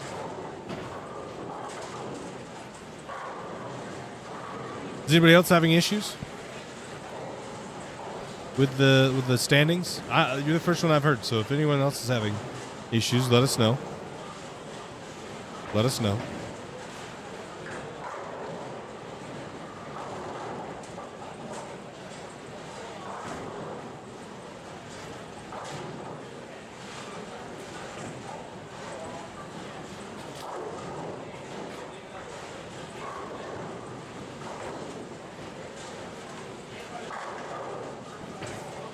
Justin Berner, he just packed one in there. Sure. Justin's sneaky good. You know, he shot 898. Humongous set. I did not know it was 898. I think it was right before the grand finals thinking it last was year. 898, 300, 298. So we had the front 35. I believe so. That's a big set. Yeah, we were Friday at the grand finals, and everyone's like, Brenner just shot 898. Wow. Crazy. If he had the front 35. It was 898. Was it 300, 300? 298 game one. Doesn't even count now. Was it really? 4-9. Good shot. Well, that definitely, yeah. Back 24. Up. Yeah. But still massive. Massive set. 35 out of 36 is very impressive. I don't care who you are.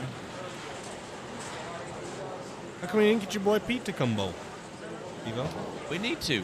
I know.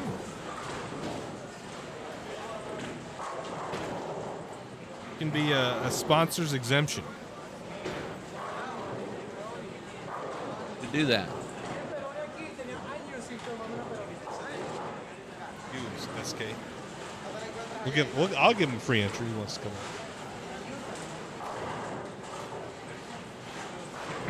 Give me your top five. Top All five time? for who you would like to have here at this tournament. Who you would like to see here.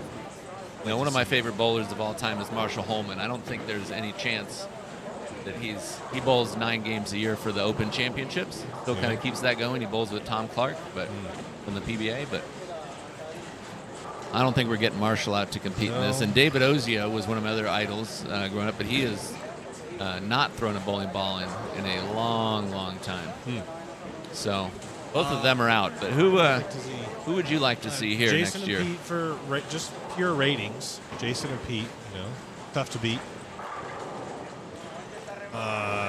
Would Jason be your number 1 rankings? I don't think so. It's still not going to get around there. How can I deny the guy who's won back-to-back titles here for me? Okay. And how do you deny? I don't know. And I'd kind of I'd do it on purpose anyway, just to get people talking. I think he just had a 250 game 2. Alex? Alex. I think possibly. I'm looking at the right letter there. A little bit, yeah. He's not bowling very good this game. Ken's about to show sad Dallas.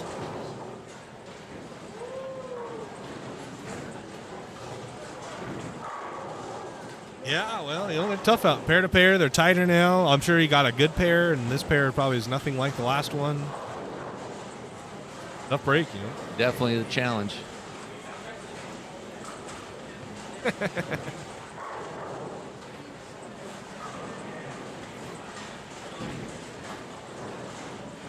Yeah, Dallas 15.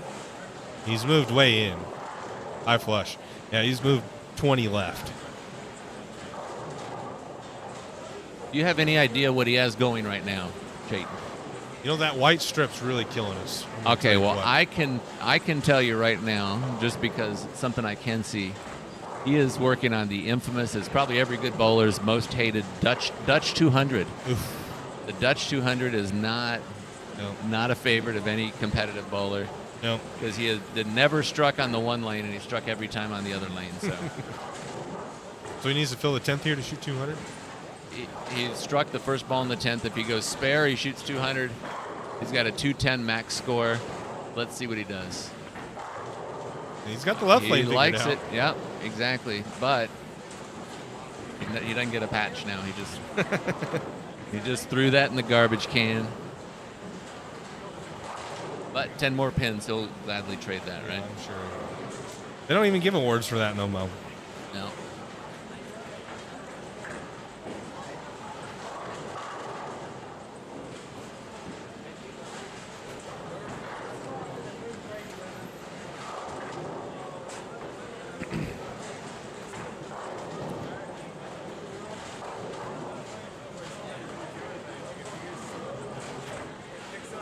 $898. What a set. Ooh, got lucky there. All right, 777. yep. Take that.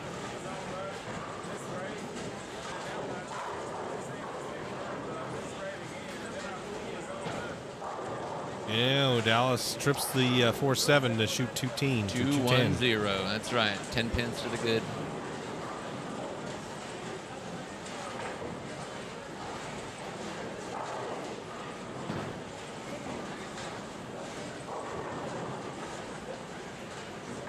Steve, don't you? You have a tournament of your own here coming up in a couple months, don't you? We have a huge tournament coming up here. Thanks for asking. Called the Storm Utah Open. This year is going to be our 20th annual event. It's the 20th now. It's the 20th. This is a big one. And it's going to be held January 12th through the 14th. It's always the same weekend every year. And it's Martin Luther King weekend, so that's the Monday holiday. We always do it the Friday, Saturday, Sunday before it. So if there are, and we do get a lot of people who travel, we normally get people from between 8 and 10 different states that come out for it. And it's a fantastic tournament. We get a lot of added money from our vendors and partners at Storm. And we give that back to the bowlers, goes right into the prize fund. $80 entry fee gets you a chance to earn $2,500 for first, And last year, we were actually able to pay the top 8 places all got $1,000 or more. So it pays really well down the line. We had 715 entries last year for the tournament, over 10 squads. And our Dream Staff winner, too, is a real cool thing. Really, the whole premise behind the start of the tournament was to give somebody a chance to earn a position on staff. And Anthony Santos won it last year. He was our Dream Staff winner. And basically what it is for a $10 side pot. If you go the farthest along in the tournament, you get along the longest, last man standing, so to speak. You earn a 1-year amateur staff contract with Storm. And for $10, it's an $800 value and a lot of prestige that kind of goes with that as well, too. And a lot of our Dream Staff winners have actually gone on and become full-time national amateur staffers. So it kind of builds into something else as well, too. You know, it's not just strictly that one thing that says, hey, I'm on it can really build into something and turn into something. And the whole premise for that, you know, we call it the Dream Staff. But you might remember back years ago. You might not remember. This was, again, this thing started 20 years ago, right? I know the history of this. I've done my research. ESPN had the Dreamcaster contest. So there was lots of people who said, you know, hey, I could be a great sportscaster for ESPN if I only got the chance to do it. And so they actually had a contest where everybody could audition and apply and go through and kind of show their skills on what they have on the microphone.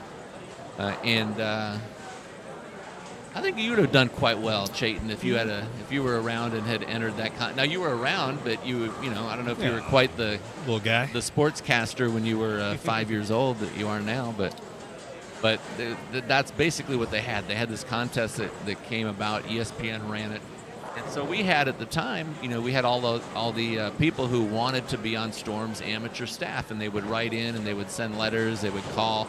Back then, I think they would fax in their request, you know, and they would say, hey, I'm a great bowler. I would love to be on your staff. What does it take to be on your staff? And, of course, if there's not any kind of a venue to go through that process, it was like, well, why don't we create one, you know? Right. So Vance Akiyama had this great idea. He said, why don't we create a tournament where you actually can compete and earn your way onto staff? Anybody can do it for $10. So we ran a tournament, and he started that tournament just to give everybody, you know, basically a shot or a chance at being on staff. And then there ended up being the tournament that went along with it that had the first place prize. But the whole premise of even hosting the tournament from the start was really just a reason to give everybody a chance to earn a staff contract. Nice. And you have a venue location this year, right? We do, Change. yeah. Venue Yeah, change. we're actually moving it this year, and it's been in 6 different centers. This is going to be our 7th different location for it. It's going to be at Bonwood Bowl, which is right in Salt Lake, just a little bit south there. It's only about 10 minutes from the airport. Makes it a lot easier for people that will be flying in or traveling in or coming from the south. We're in Vegas right now, but we do get a lot of players from Southern California and Las Vegas and Arizona that do come up this way, and whether they fly or drive, that's going to shorten up their travel time a little bit without adding a lot of extra travel time to the folks that are coming from the north. But it's a 42-lane center instead of a 32-lane center, so we actually are able to gather some much-needed space to get a few more bowlers out on the lanes and keep things moving. But like I said, last year, our previous record before was 551 entries, and this past year was 715, so we jumped completely past and beyond that number 600 threshold and jumped right to 715 entries, which was great because then that allows us to pay that much more money out back to the bowlers. We had paid over, it was $43,000 that we had paid back in the prize fund.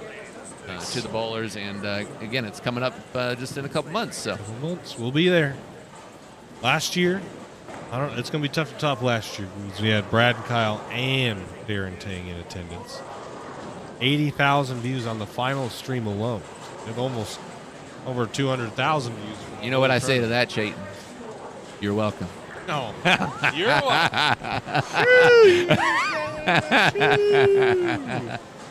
This guy. Hey, you know what we say, Chayton? What's that? Hey, say it with me now. We're welcome. We're welcome. Yep, we're welcome. We're thankful is what we are. We're thankful everybody's interested in the tournament, wants to bowl. We're thankful everybody wants to watch and follow along and cares enough about it to see what's happening. So Keep it thanks, growing. everybody. Yeah. Yep. Steve, you're gonna be associated with like two of the best scratch amateur tournaments in the West here soon. That's The right. biggest. It's coming. That's it. Hey, when you get anytime I think you get a chance to raise money for a good cause, you look at the PGA Tour, what kind of success they had. They tied in so many of their tournaments and stuff to charity. All the top players have some kind of a charitable foundation they do to give back and to grow the sport. And so I think it's important to grow youth bowling. Oh, yeah. It's important to me. I think it's important to you, right? Yep. That's why we have our scholarship fund for youth that come out and bowl. Guarantee at least the top 2 boys and girls that don't cash in the main event will go home with a scholarship. It's great. Make sure they get a little something.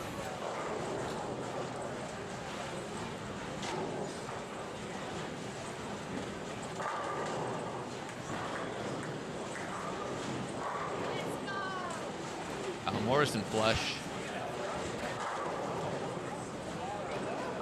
What's the tournament called again? Think about this one's the Coach K Scholarship or the Storm Utah Open. I don't know which one. Go away. Bowler Dan says Walter Ray, Steve Cook, Steve Albee, Duke, and Fred Flintstone. Scooby, what's up, buddy? Scooby's a big CB guy.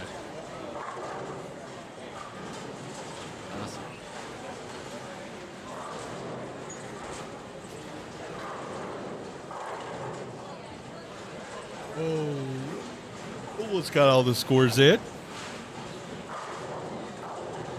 Alex did go 230, 250. Yeah, Kyle, you're number one.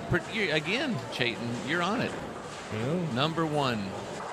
And he is not disappointing in any way, is he? In fact, I wonder if he's got it set. Now, I don't know if you know this about Alex, but he's kind of competitive.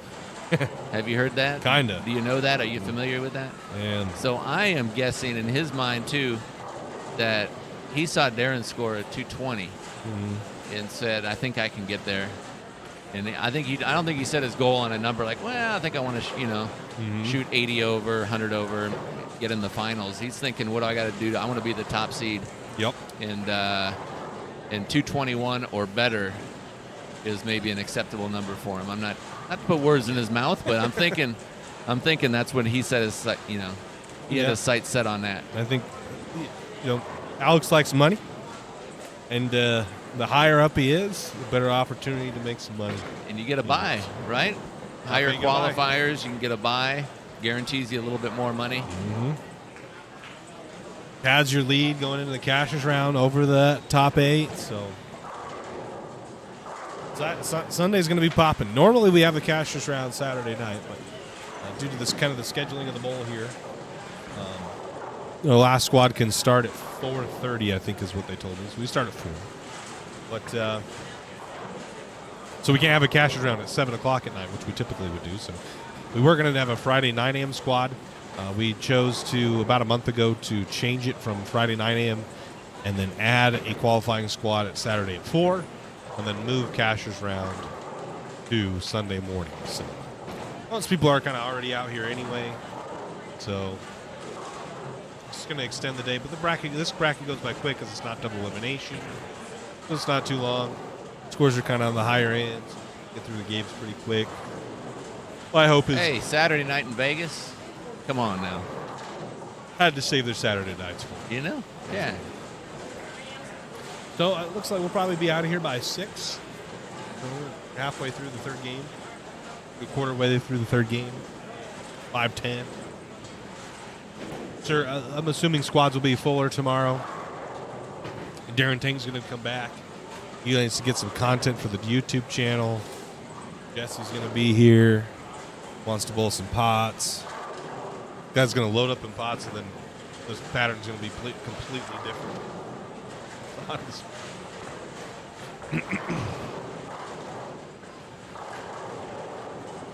I got a feeling he's going to figure him out no matter what happens. Yeah, I would assume. Kyle Morrison gets to plus 63. 249, nice game. Yep. And then Daria gets to plus 41.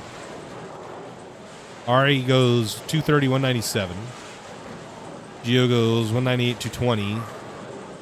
He and Jake Peters are tied right now, plus 24.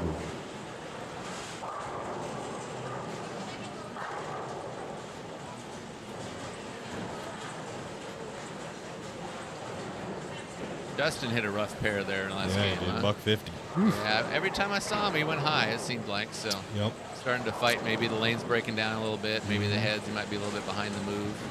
Yep. Easy to be there. Understandable.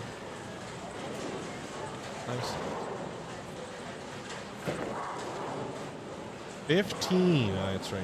15 times 5. 50 what? 75? That's right. 3 spots. Yeah. 75, 70.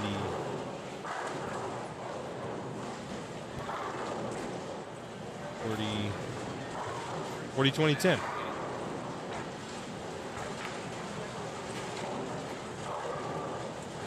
$70. Keep 5 for myself for having to click all the buttons. Give Kenzie a nice dinner. Nudes. I do need to get some nudes tonight, I think. The Hoskins, by 3 sticks, edges out Ari. High game pot. Alex is already up $80.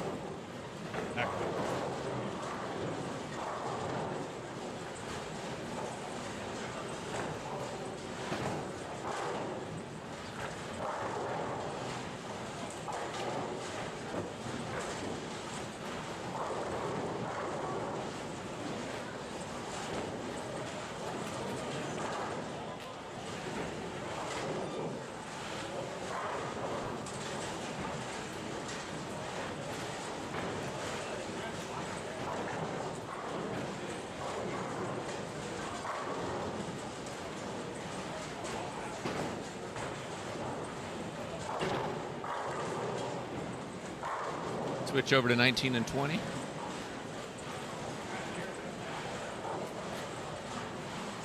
Over here, Dante Bernal and Kyle Morrison. Right. Kyle just threw a triple. Started open double spare. Got a shot for 250 through the 7th.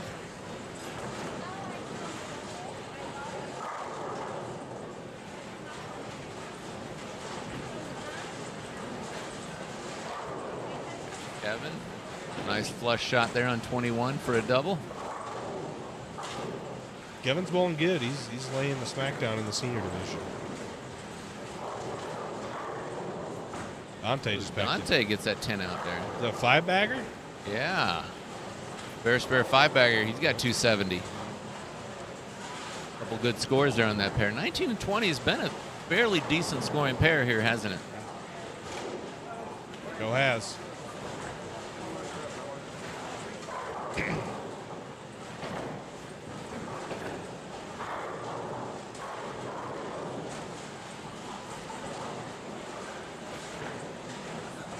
There's Vincent up on 22. He's kind of struggling this set, though, huh? A little bit. Still trying to figure things out a little.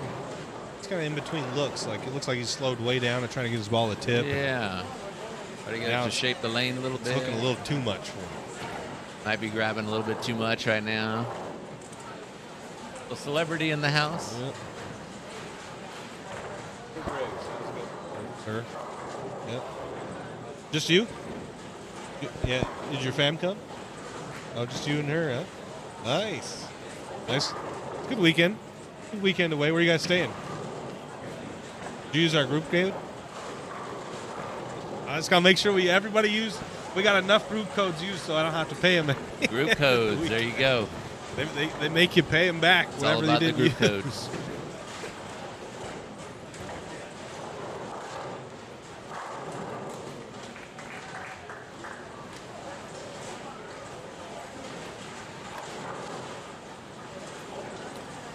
We haven't had Daria back in a minute. You know that, Steve? She's been off stream for 2 games or so. Couple games she's off stream. Yeah. Okay. Get her where she back went. up. Get her back.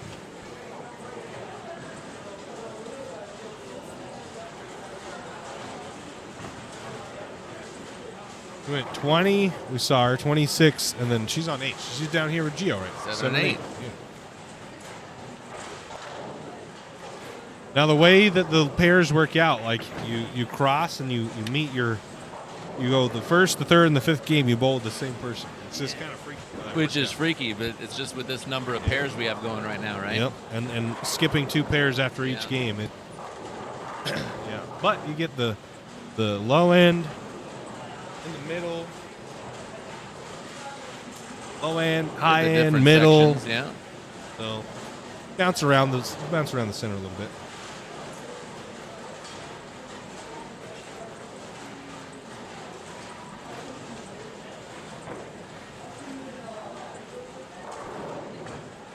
There's Gio. Looks like he's moved in a little bit deeper. Yep. 4 pin. Pretty good shot, though. Dallas looks like he's struggling Slides a little right bit by again. yeah.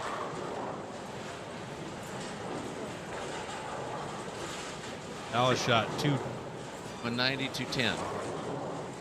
7 over, plus 7 through 2. So he's going to need some strikes. Yeah, he's going to need a couple. Yeah. And he's going to need to string them together.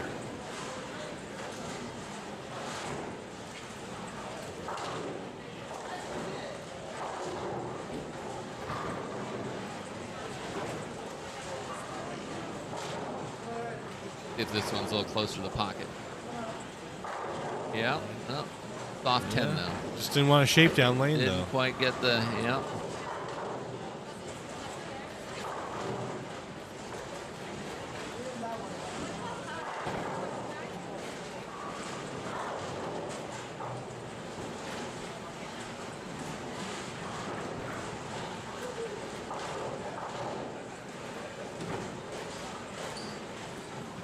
All right, let's watch Daria shot here. Lane 8. She's plus 41. She's the number right now. So she's bowling pretty good. 220, 210. Got a good handle on lane conditions, I think. She's definitely moved a little bit more inside, hasn't she? Oh, yeah. Sliding She's around deep. 35. And they started to get a little. They settled in about right here. We saw for the last 2 or 3 games, Yeah. the first squad, people kind of stay about right here once that portion where the. Hey, I don't want to say anything, Chayton, but I'm going to say something. Let's hear it. It's not going to be. No, it's going to be a good thing. I'm looking up at the scores right now, and it doesn't look like Daria's missed yet. That might not be a good thing that you said it. That's what it looks like from here now. Evo. I'm down a ways. But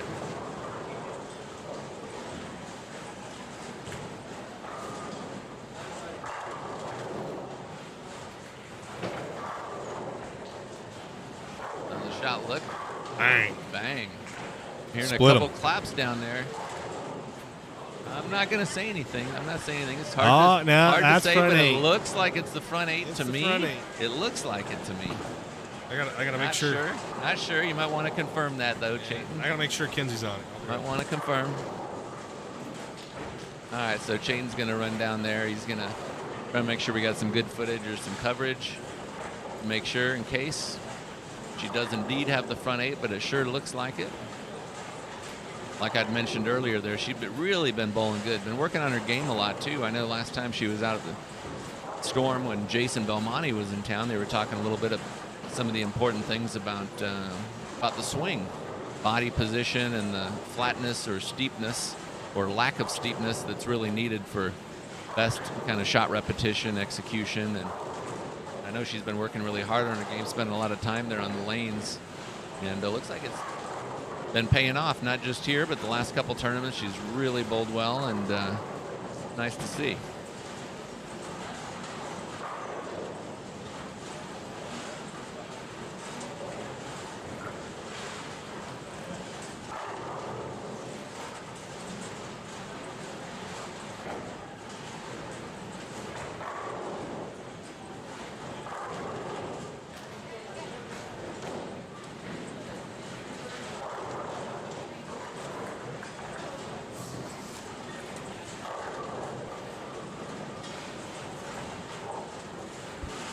Marty said, shut up. Why did he say shut up? Oh. I don't you to shut up.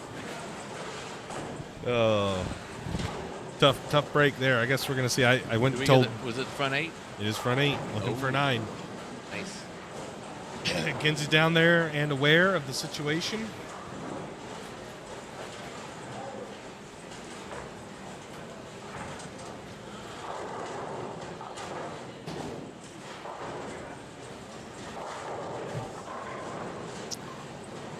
Right lane is What are you thinking? reality. I don't know. It looks pretty good with that ball. It looks pretty good. Reality's all personal. Looks a little shiny. A little quick down lane.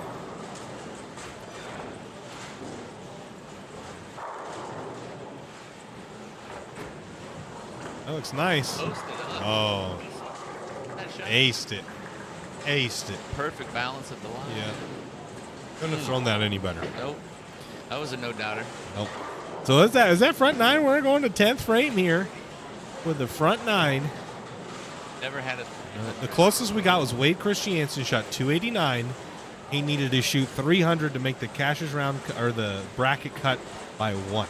He missed by 10 sticks, shot 289. And had he shot 300, he would have made the cut by 1. Really? How crazy was that? Crazy. That's nuts. All right, left lane, Daria Payak on front 9, heading into the 10th frame.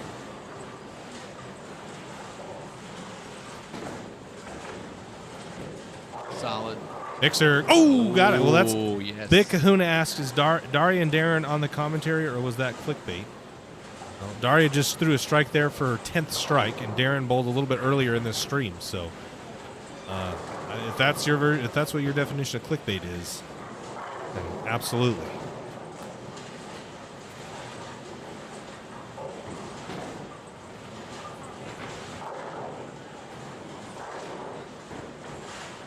Pete, what's up, buddy? Good evening, my bud. Hope you're well.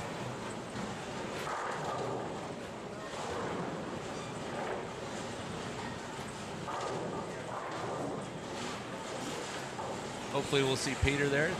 Storm Utah Open, January. He likes to bowl. Looking forward to it, yeah. Here we go. Daria left lane now All again. right. 7. Getting Reality set in up. hand. Front 11. 11? Front 10. Front 10, there we go. Front 10. Soon to be. Looking for 11. He's the hook. Get it. No! Oh, my gosh. She sent like 14 things at that 10 pin. Maybe I catch the tail end of this. Let's see. No, I didn't get it. She sent like 14 pins at that 10 pin. None of them hit it. Nothing connected. And the run ends there, 289. And the Bourne said it is all Steve's fault. Yep. Yeah. I accept it. What's that put her at, though? 289. Yeah, it puts her at plus 130. Plus 130. Very nice. Yep, should be 130 over.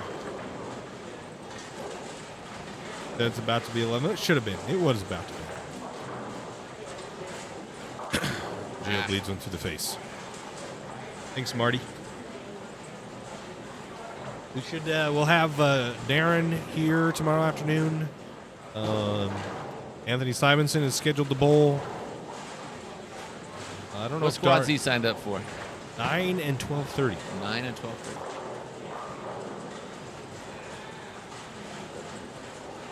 Any sleepers in the competition? Well, big one. I don't know what you would consider a sleeper. I would say probably out of the people that are in the cut right now, Kyle Morris and Art Ozunian are probably the two least known people. But yeah, I guess I would say Kyle would probably be the biggest sleeper that nobody knows about that throws it pretty good. He's plus 90. I don't know. Tommy McNeil shot a $146 the last game. That's great. Oh, that's a tough finish, yeah. I know. I also did miss that. This shot is in Daria's wheelhouse. Where they're playing right now, it's kind of a good spot. Like you kind of just you don't have to open your angles too much. You got a little hold left. If you can get into a rhythm, you can strike them.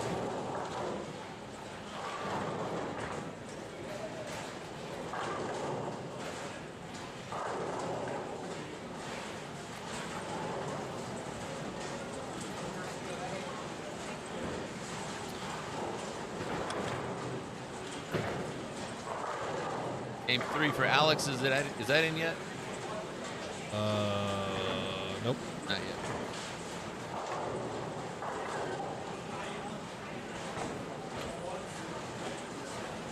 You flying out tonight, Steve? Yeah.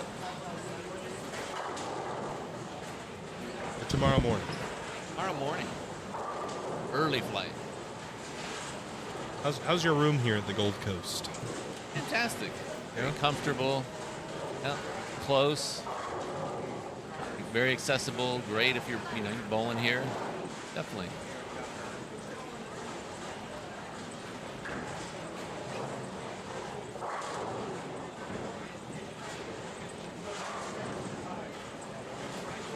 We were talking a little bit about, if you bowl a league here for in any casino, really, Las Vegas, and you're trying to motor around with your 9 or 12 bowling balls, that it takes, you got a lot of work to do going through the parking lot, through the casino, the lot, all this stuff. There's long ways to travel, and staying here on site make it a whole lot easier.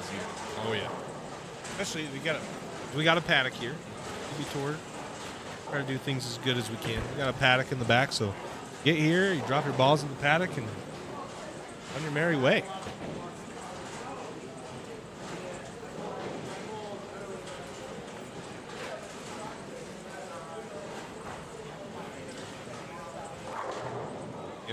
We're still, as we're finishing up on that right side, we're going to get Daria again for the fourth game.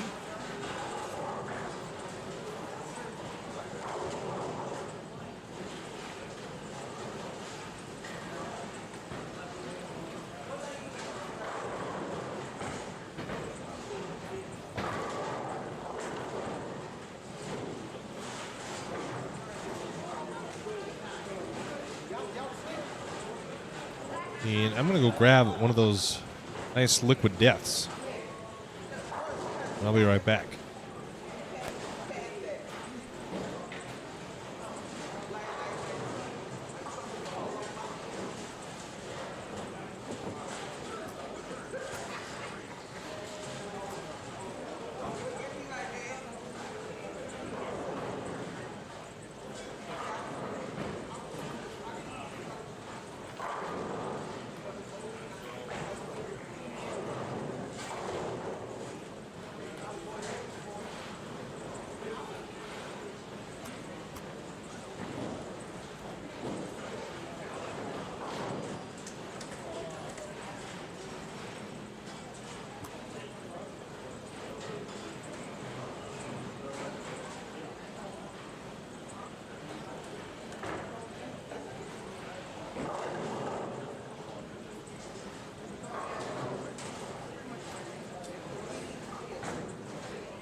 G&D says, where is this?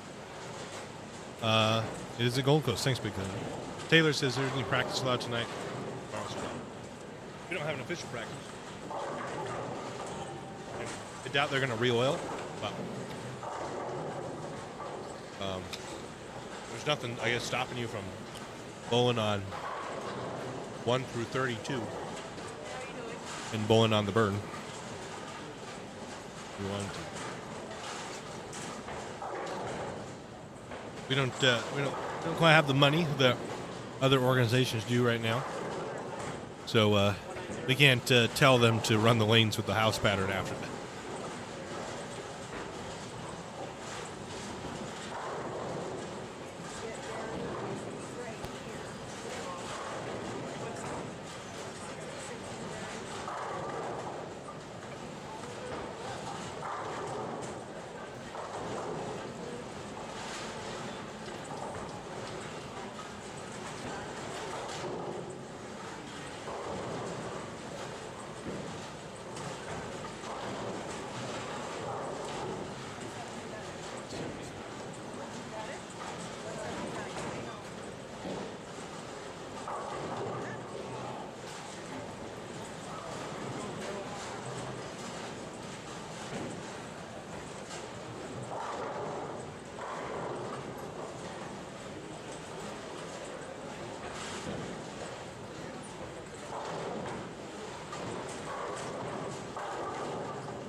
John Rash bowled earlier. Jake Peter, Daria, Aaron Tang. Anthony Simonson is all scheduled. Tomorrow.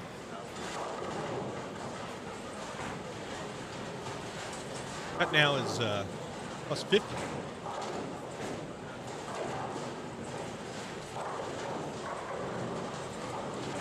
Top three remain the same. Then it's Daria at plus 130, Alex at plus 117, Kyle Morrison at plus 90, and Then Tommy Neal plus 50. Jake Peters first out, 1 back. Ari Wilson's 2 back. And then Jake Peters' second is 13 back. Matt Karen plus 6 is the next closest. These 2 pairs all two-handed? I don't know. Are they? See? I thought we were in Daria's pair. Is Daria bowling out? Oh, they're bowling next to each other right here.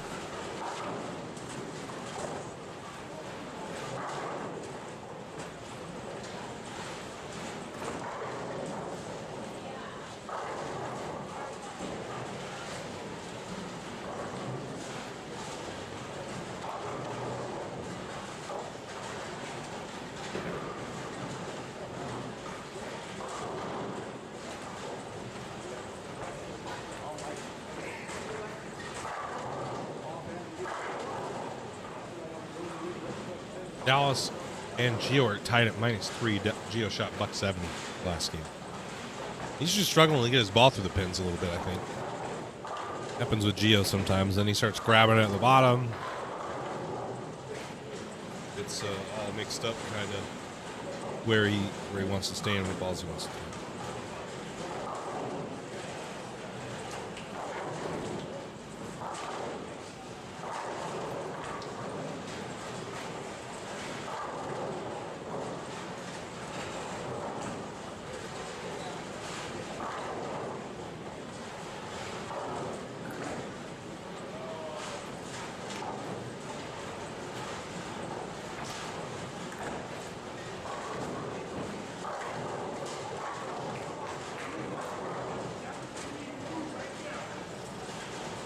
Coming in off of 289. Oh, I thought it was a little left, but I think we saw that in the last squad too. Once you got to a certain point left, the ball started to kind of hydroplane a little bit. Never slow down.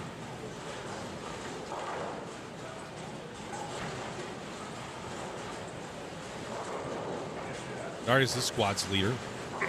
Alex is second on this squad. Then we'll go to Jake Peters as soon as Alex throws this shot. Backs it. Good shot, Alex. Let's go to Jake. Jake in front of the ball return, Steve-O? Definitely moving in, but this is the lane he's missed twice on. He struck both times on the left lane, so he's seeing some extra friction, I think, out there. 17-18 must be hooked, because I didn't see Jake left of 30 in the last squad, and now he's in front of the ball return on this pair. Ooh. That's deep.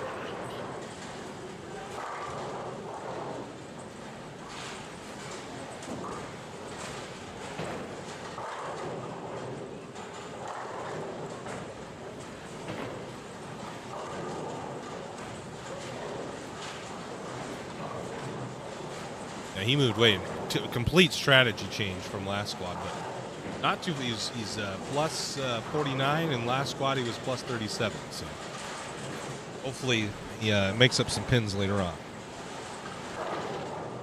He went 160, 180 last squad. So he doesn't want to go minus for the back two. That's high flush. Well, you know what, too? He was actually in a through three last set. He was in a better position than he was right now. So he probably learned a little bit in terms of maybe not getting deep enough. Because you're right, he is in there. I don't see anybody that deep. Jake's kind of traditionally a straighter player.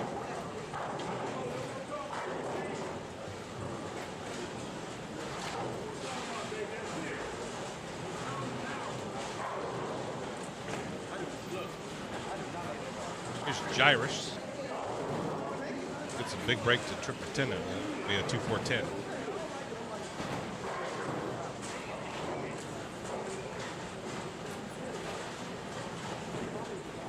See Alex Ante Bernal.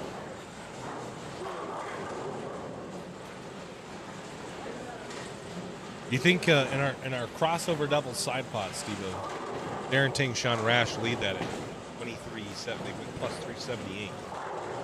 Ooh, we win the crossover doubles. That's a pretty good number, isn't it? 503, 460, 460, 450, 490. Tell you what, that's a big number. Now, with that being said, you still have Alex Hoskins, Daria But Alex off and Darren to with a 450, seriously 75, good start, right? Seriously good start as well too. So they're already 247 over. Yep. True. The bracket's going to be fun to watch. The scores like that keep happening.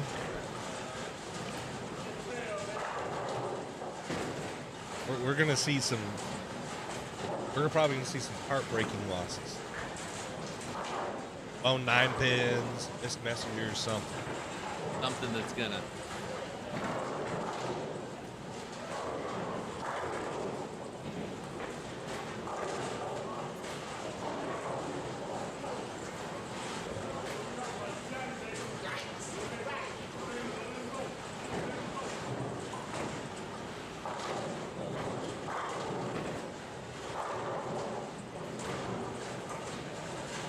All right, Daria through 5 frames. She's clean, has not struck yet.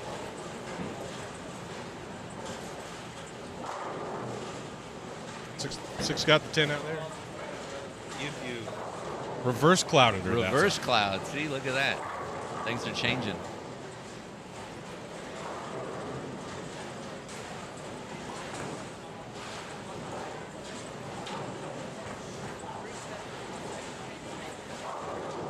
Oh, roll a 2-pin. Huge break for Alex. That ball just never saw it. Gets massively lucky to roll a 2-pin. So the question is, what's he need to do from there now? I don't know. The last ball he threw looked great. Split the 8-9. That one, I don't know if it was just a little quick. Maybe he missed it on the bottom. Didn't look too far off the line. It just looked like the ball never slowed down. You can see Kinsey. Videoception right here.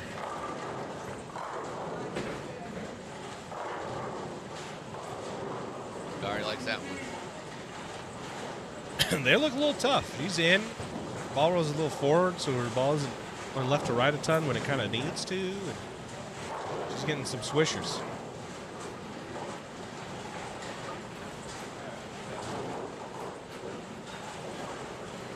But Ari really.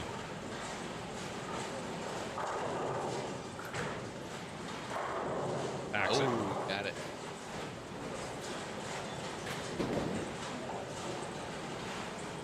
For the double.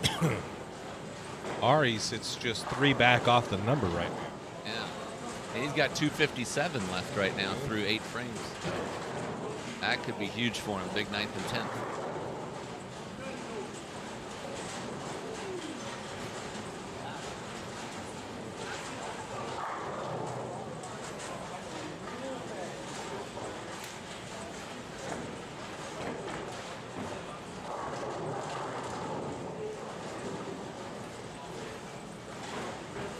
Jake's on a 4-bagger. Looking for 5. He got it. He's made the right adjustment. Yes, he has. I think he learned from that last set. That's why he got to re-enter. You know, Steve, in a world, you just imagine if there was no re-entry, get out of it. It'd spend all that. Well, I guess this is some people that have to travel out here. You just one and done it. What do you do? Oh. That is what kind of separates the great bowlers from the good ones. Is his ability to adjust. Figure things out. I mean, he went 160, 180. And a lot of people probably fry out and go home, take the day off, come back tomorrow, make rebuys, figures them out. Sean Stafford says, "What's up?" from Pueblo, Colorado. What's up? Going, buddy?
Aria just kept going. Got a lot of wood there. Bucket was standing for a minute. Definitely looks like it's having a hard time shaping down lane, you know? I don't know if it's time for a release change, ball change. I don't know what it is right now for her, what she's going to try, but I bet you she's going to try something here for game 5. Got to do something different. Thing is will that, like, you make a release change now to what does the ball do? How does the ball react? What's Simonson's strategy for tomorrow's squad? Think he's going to go crazy tomorrow?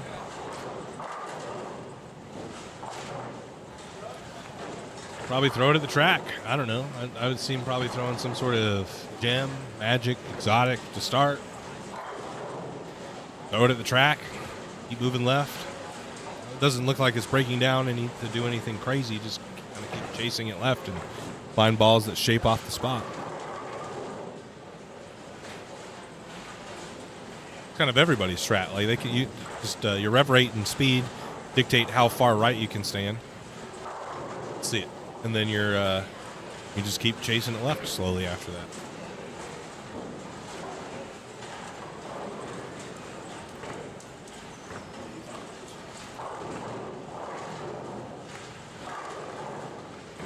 Shot from Daria there.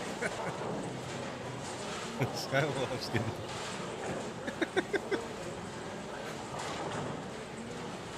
He was V-shook. John asks, do you hold tournaments in Colorado? No. We hold them in Utah, though. Our first 2 events for the CB Tour season were in Lehigh, Utah, and then Roy, Utah. First 2 were in Utah. Try to kind of pick centrally located Western region sites. So Vegas, kind of the Southwest, pretty centrally located, easy to get to. Utah is kind of the same distance from Vegas as it is from Boise. A little shorter for Boise, but and then Reno is Northern California, Washington, Oregon, Boise, that area, all pretty close.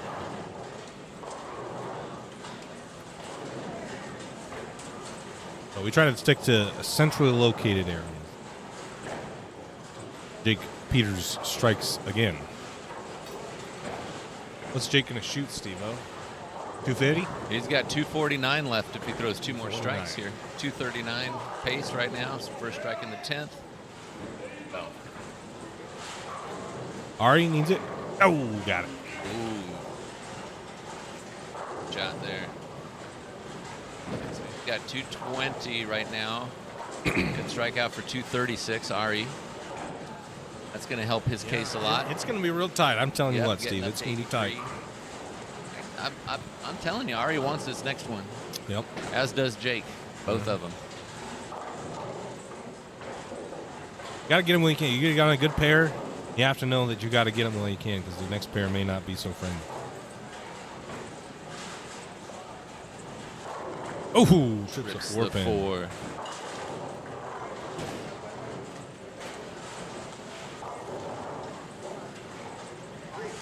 Ari stepping up on lane 19. Mm-hmm. Big shot.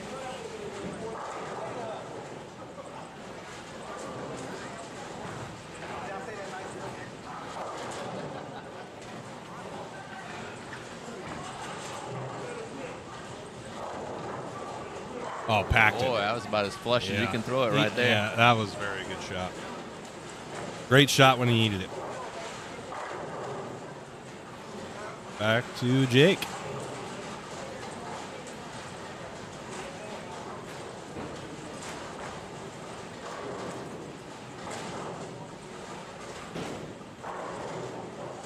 Doesn't trip the 4, but nice didn't game. need that one nearly as bad as the first one. That's right. 248. Gonna like that one. Oh, gets him to plus 97. 7, huh? It's going to be tight around here. I'm thinking the number is going to be around 80, 70, 80, I think, at the bottom end. And then it's just going to be stacked. Cashier's round is going to be crazy. Comes Ari looking to fill this out right here. Strike on the field here will put him at 236. We'll get him to 83 over. Oh. And he rings a 10, so 35 and plus 82. Shoo!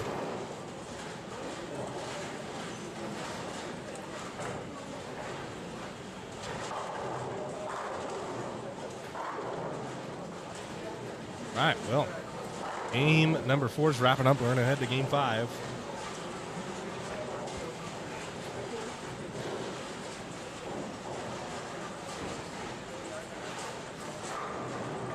Daria's got a strike in the 9th. She's got a shot at 220 if she strikes out. That's first shot in the 10th here. Ooga Booga asked what did Rash finish at. He finished at plus 158. He's a little less than 70 sticks behind Darren Tang, who leads at plus 220. There's Daria right lane. Mixer got it, crumbles the bucket. And she's sticking with that. She's sticking with that forward roll. She's going to try to ace shots and split boards. Probably see her do something different in the fill. I'm betting.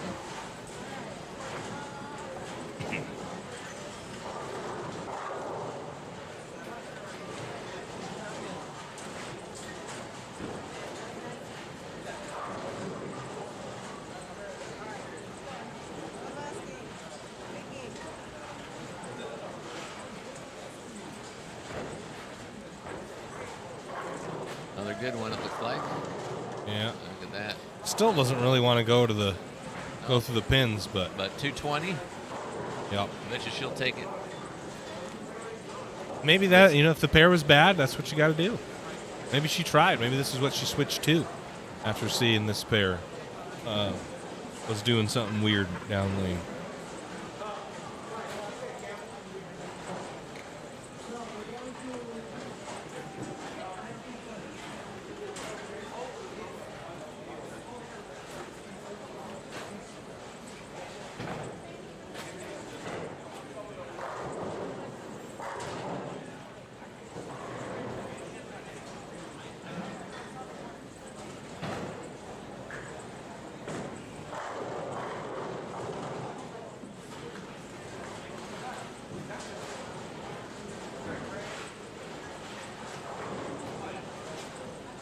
Game 4 scores trickling in.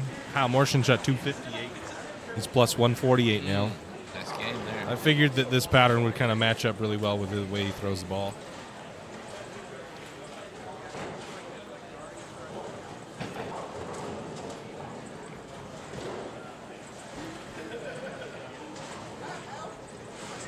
Tell you what, though, he bowls good on a lot of different patterns, Chafee.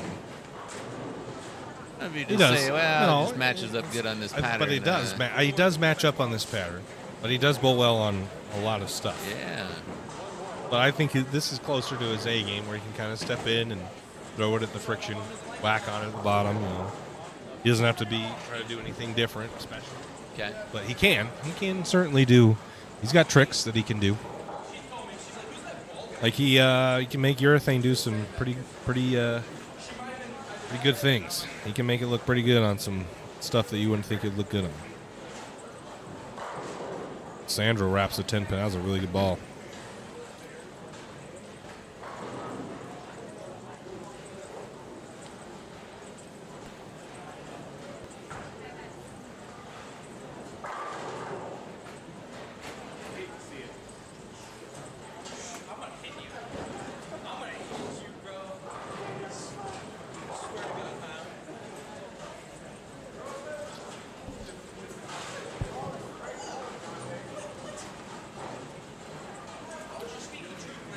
That's from the reality. Yeah, she was throwing the reality of that game. We're going to get her final game here in 1920. Which her and Gio started on. I don't know what Gio shot. Daria gets to plus 150. She's 2 ahead of Kyle. Dallas shot 224. He gets to plus 21.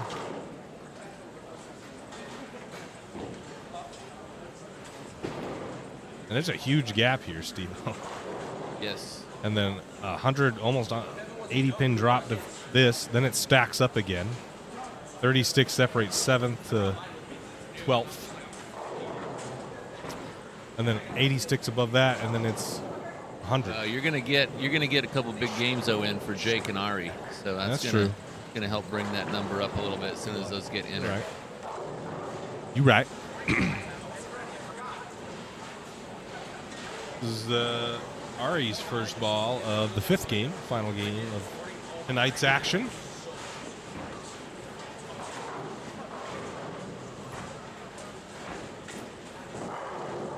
Little strike. Likes it. Gets it. Yeah.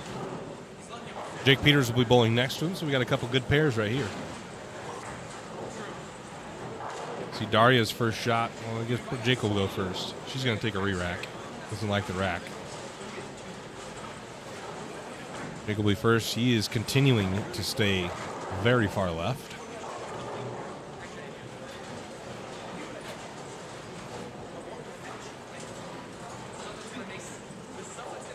Went it over the left gutter. And that ball never saw it. Wow. Was that a bet? Crazy, wasn't it? Yeah. Because he is looking at that like I did what I wanted to do, and that ball did not do anything close to what he was expecting. No. He's got the 1-2. Wow, that's crazy. 1-2-7. Wow. Oh, this is a tough one too. Wow. Isn't bowling crazy? It'd be like I'm betting he's gonna make it, but still. You know, I just thought of this right now, Steve. It'd be like walking up to par 3. Just hit 160. Right? Yeah. You just hit whatever club you hit for 160. Yeah. Right. But you don't know what the gravity is on the hole. Gravity, Earth's gravity. Yes. You go to the next hole, you don't know what it is. Just hit a 7-iron, and now it flew 220. Or 120. That's literally what just happened. 120. Here. Yeah. His ball. That's right. Didn't look all that That's bad and wasn't even remotely close. At 30 feet, he thought he was looking pretty good, and then all of a sudden it just completely skidded out. Yeah, like dropped a gear and disappeared. Dropped a gear.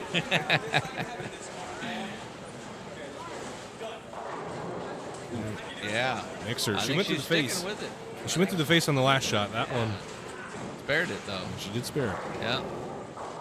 Boogaboo says, winter squads tomorrow. I live out in Summerlin and want to come out and watch. We start at 9 o'clock tomorrow morning.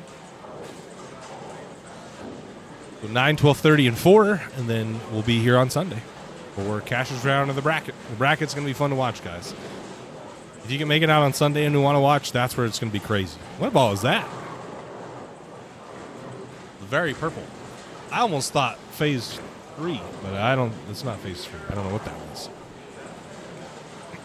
So he's going to do some reconnaissance for us. Ari right lane now. What's up, buddy? Yeah. The last one you guys did was good. Huh? Yeah, that's your best one yet, right? Nice. Yeah. Very cool. That's good for you guys. I think they're driving right now. They're on their way here. We're watching this screen right here. This is the live stream. This is Jake. This is Jake. Jake Peters, Jake King. You're not going to bowl, Jake? Oh, yeah, that is right. You're right. You going to...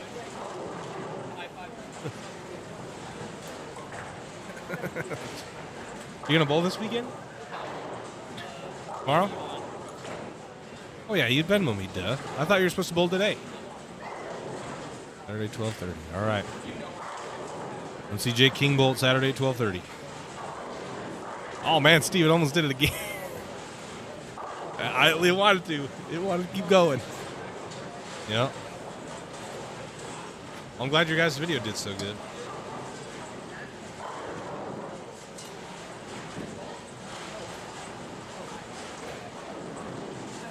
There'll be a bunch of people here tomorrow and on Sunday, so hopefully.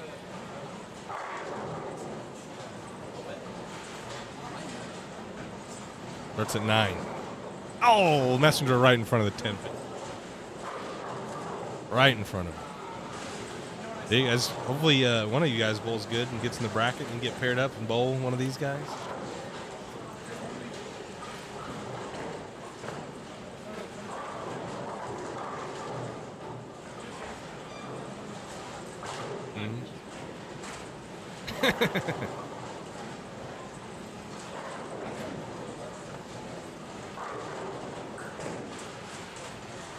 Pete, it's been SK, Steve Klemke. That ball's packed. I don't know who that is on lane 16. That ball is really good. Austin's going to go up on the left lane here on 17. We have full score. Looks like we do. Peters is at plus 97. Hoskins plus 134. Morrison 148. Daria 150. Ari is the first out, 15 back at plus 82. And you're going to go to Giorgio and Dallas. Both shot 224, and they are still tied. They're tied last game. They're tied now. Plus 21. 76 at the back of the number. Oh. It's getting interesting, folks. Free tomorrow.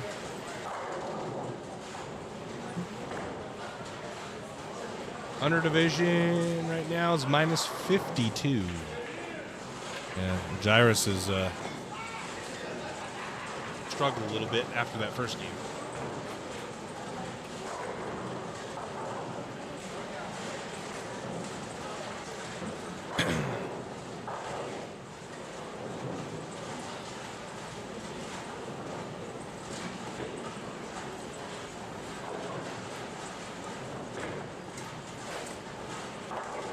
Sandro throws it good. He throws it hard.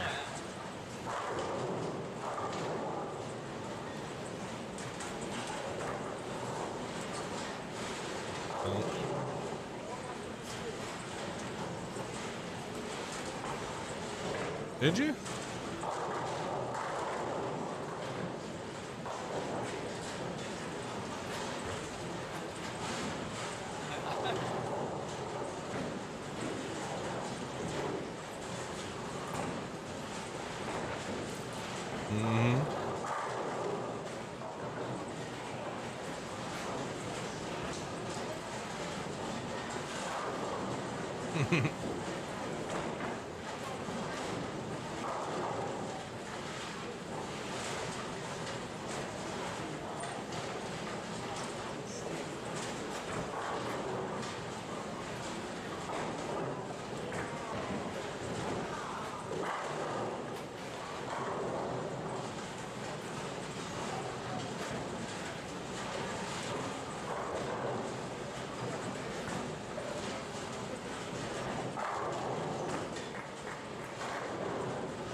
A little higher, I think, than I thought it would be.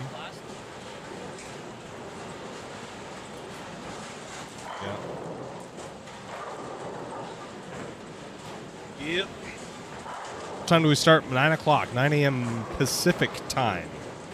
Pacific time.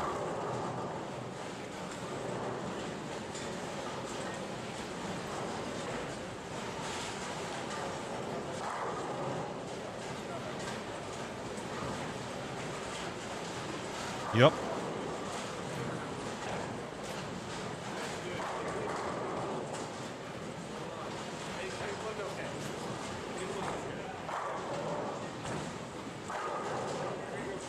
Mm-hmm.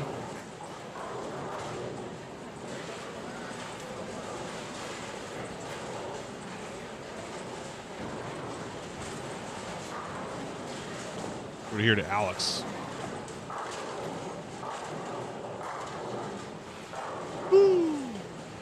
That's a good shot.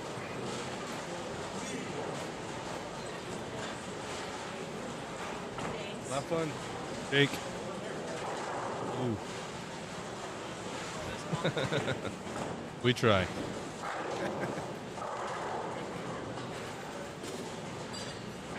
Oh, man.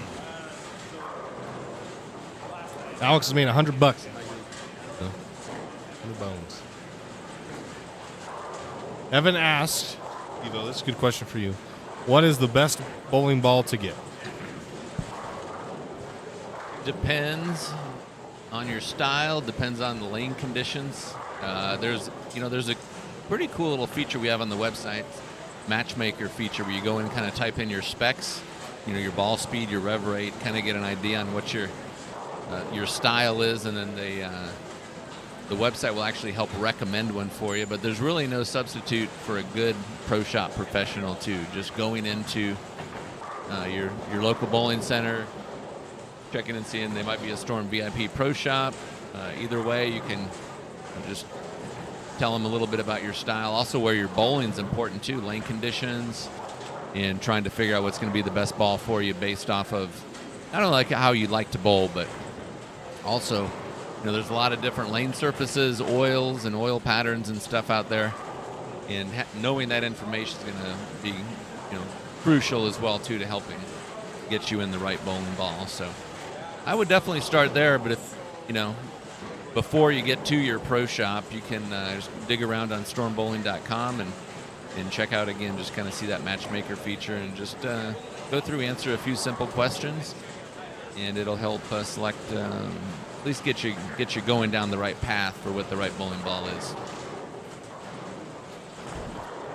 There you have it, folks. The Vice President of Product Development, Storm Bowling Products.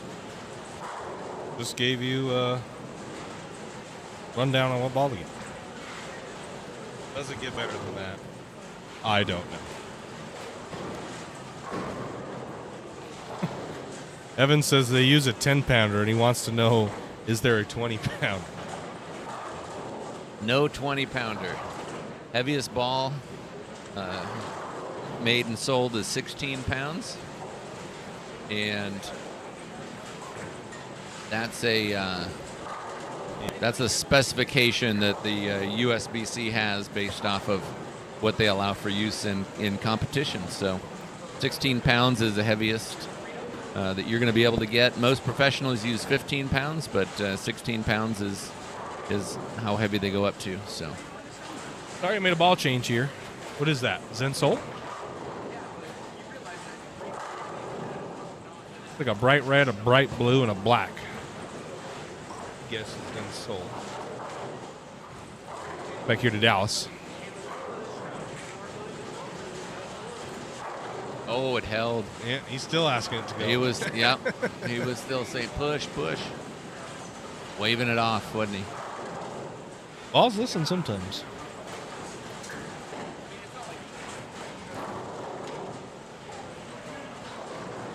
There's Daria up on lane 19. Mm-hmm. Just had her first double of the game. Oh, dug it out. She got her hand more on the side of that one. Did you notice that? Looks like it. Looks like she's done. She's kind of gotten around a little bit more, and went to a little bit of a cleaner ball. Symmetric, similar type cover, but I think it's a hybrid. Hey, let's look at those double scores, Chayton, because we got Alex has 279 left through 8, and Daria has 250. That's 129 over. This is the crossover doubles. Yeah. Darren, so if they get 529, do they get there? Are they right here? Yeah. You know it. For what? That's right. Yeah. 529. They can get to 24-13, it looks like. Shoo. Woo. So that is possible. It is possible that Darren and Sean can get taken down this squad. Yep. Like Kyle and not Kyle. Why did I say Kyle? Ooh, there's not. Okay. Morrison. I must have just been looking at Kyle Morrison's name. By Alex and Darren. Gio's struggling a bit. He's struggling a bit, but Gio, he figures it out. He does figure it out. Daria is bowling with Gio in the shootout doubles. Her back's hurt. I don't have anybody else in there. They've all chose to bowl with someone in a different squad, so I got to kind of organize it, but her back's hurt. 420, 440, 460, 440. If you look at her scores with Alex, they're a lot higher than that. All right, Daria's up. Ninth frame here. Let's go to Jake first. Jake. I got trigger happy. Trigger happy. Yeah. Sorry. Looks like he hasn't moved. He just is hitting it harder or is throwing it slower. Ooh, that was good. Now Alex is up on 18. That ball was humming, or that messenger was humming. It's his shot here. Oof, that looked bad for a second. Go to Ari.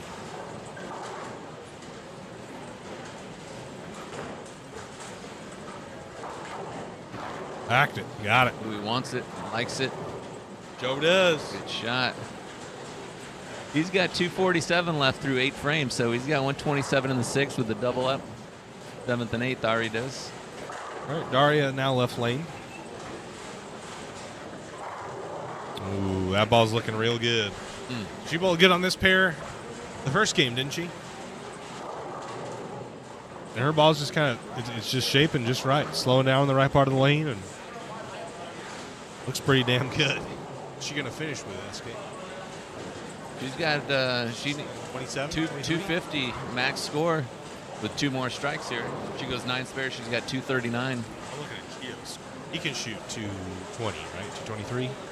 Shoot 193. Oh. Well, that's not going to be good enough. Wants to quit, it doesn't. 3, 6, 9, 10. All right. Well, if she spares that up, she's still going to have a very respectable 236. Ooh, Ari with the mix. The 5, 7, 10 was standing there for a second. I've seen that twice now. The 5, And then 7, it's 10. all gone. Right? He's smiling. Gots to. Yeah. Oh, Gio. Rips the 4, 7, 10. Is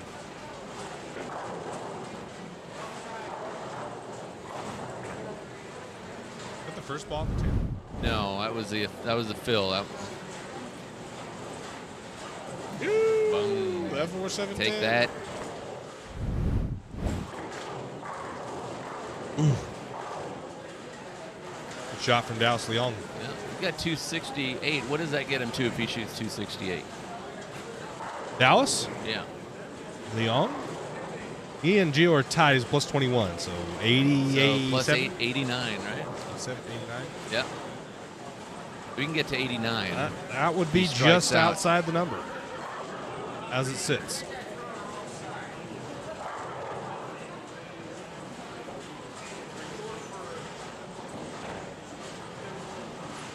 Scoot on over to Jake.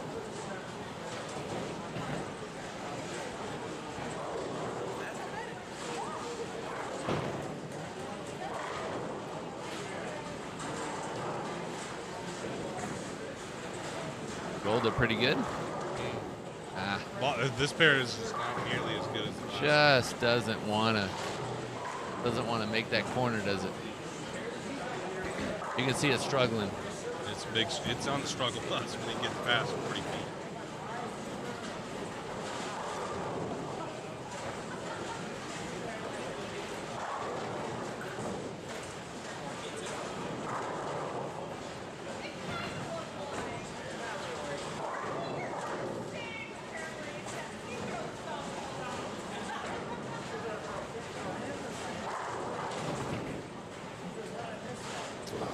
What weight ball does Daria use? I believe she throws 15. I believe she throws 15. Yes, she does. So we got to 102 likes. So when we get to 100 likes, we do a giveaway. To do our giveaway, we use a keyword. So keyword is going to be all one. It's going to be Coach K. Just like that, COACHK is the keyword. Get that into the chat while we're still here. We just got to 102. So Coach K is the keyword. Kendall.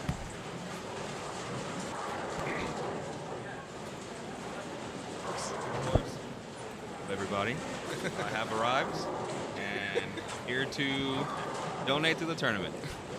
I don't know about that. How about donating? You're on the power rank. That's our very own Kendall Miles just popped in, and he's being a little humble, I think, saying he's going to be here to donate because he's bowling pretty good right now. He's been bowling it more than okay. You just missed Daria. Just tore it up, that squad. He tore it up. He bowled really good. Really solid bowling. Really solid.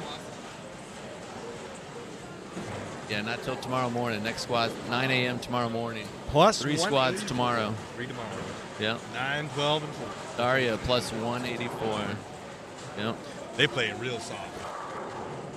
Bunch of them. That might be a little bit of a stretch. A touch more friction to the right. I'll buy a bunch more, but you know what I mean.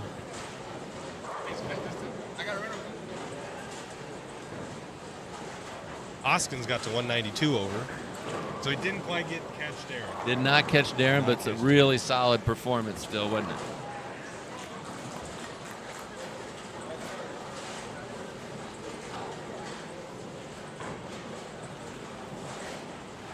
Art's sitting good at 139, isn't he? Yep. Sitting really good. I think 100's safe. Right now. 80? We're not sure.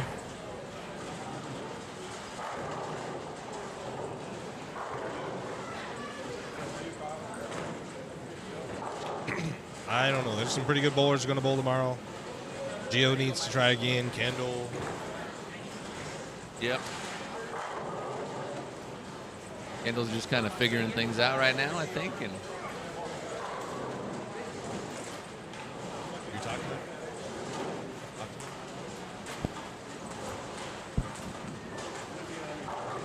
Oh, 4-pin. That was a good 4-pin. That ball is All right. basically to the beat. yep, 4-pin on the fill there for 2 1/4 for Ari, Gets which him. should put him at plus 107, Oh, no, set that. plus 107. That should be That's good. going to get him in the line there, Yeah, I right? think that should be fine. Put him above the line for right now. I think he's fine with that.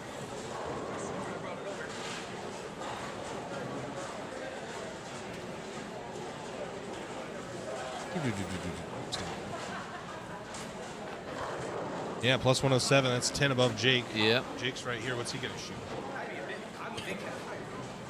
11 and 12. He's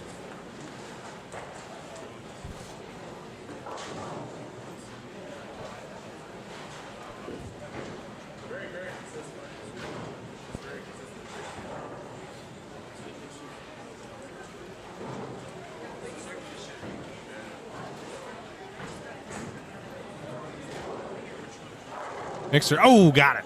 Jake knows that he's close. He's got to know that he's close.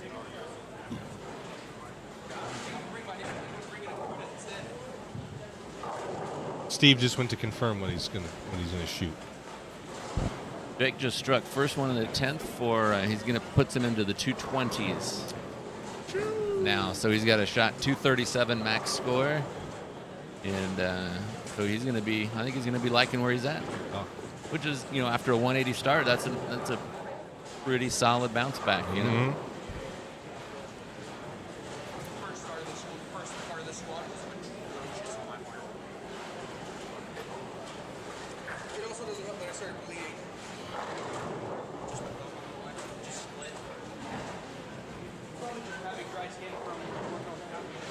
Jake in the second ball in the 10th? Is that what this? Oh, that ball's not close. Ooh. Is that the second or the fifth? Oh, that was not the fifth. That's not good. That's not So good. that brings him and Ari real close to each other. Then. 4. He'll still be above Ari, but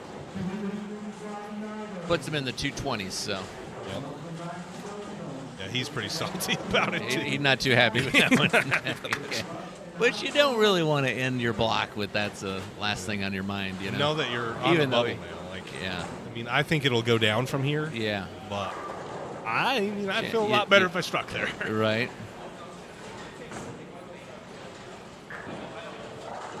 And he makes it. And he makes it. Maybe that's the one that secures it. You Could never be. know.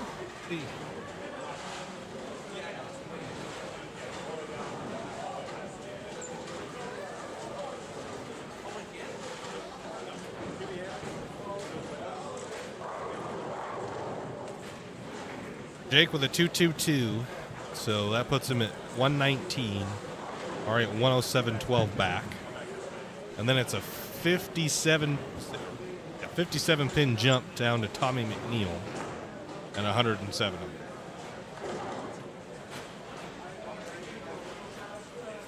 So there's a gap here. But then it's pretty tight after that. We're waiting for Dallas's score. but Dallas had 268. He did strike out there. Dallas did? He did 21 and 2. Well, I have this staff dude. Staff dude. Have to- There he is. There's our staff dude. There he is. Moseying on over. A little pep in his step.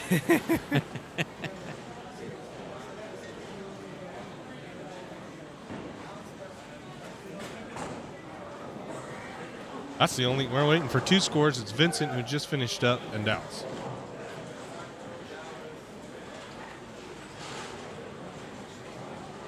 Did punch for 68. That puts Dallas at Confirmed. 87. 9. 26. Oh yeah, 89. You're right. Yeah. 89. It still puts him Yep. a little Outside bit. of the number, but much closer. 22 A whole lot back. closer. Shoo! I don't know. Woo.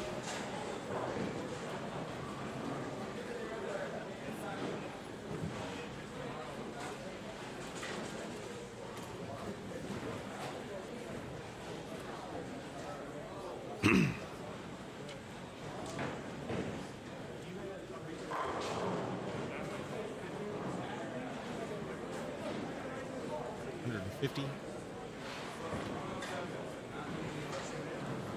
How do I break this down? See, 150, 70, 35, 20. That.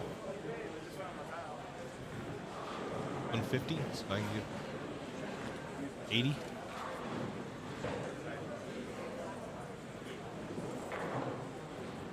What's that end up being?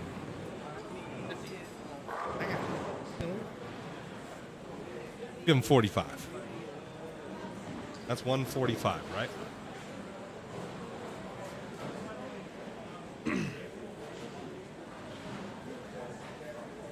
Boom.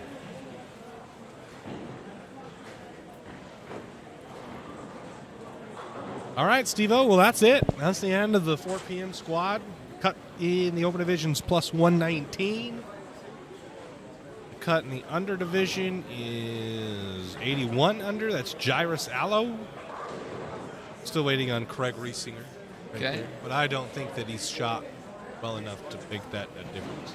Never know, though. 2 1/4. He shoot 220? He could have. Right there. Just use 23. 23 is 1 1/4. Yeah. That's what he shot. So 81 in the under division, and the seniors is still Kevin Erskine 63 over. I don't know if that's going to get. Where's the seniors at, Steve-O? Good question. Now seniors, we like to bowl in the morning too, so bright and early. So maybe they'll be flooding the morning? lanes at 9 o'clock tomorrow. Yeah, let's hope. All right. Well, folks, that's it. Let's draw for our giveaway winner. And boom. Travis. Travis in the chat. You just take people from this one. No, it's a 1 in 5 cut overall. I anticipate everyone to jump this late. Yeah, I figured people would be pretty late. Pretty left. Travis, are you still here?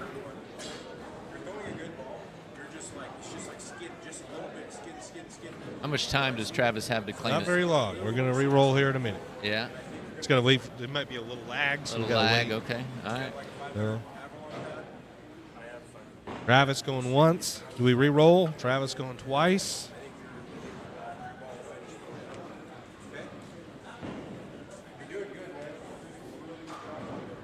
Chat's not moving at all. That kind of worries me.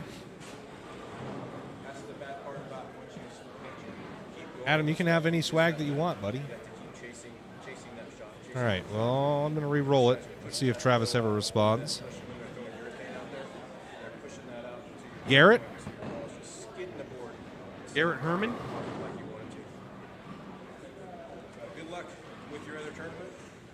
Garrett Herman? See you maybe tomorrow. We're going to skip the 9 o'clock flight and go on the second squad. Garrett? Bueller? Bueller? Anyone? Good. Good luck. Good luck. Good luck. Good luck.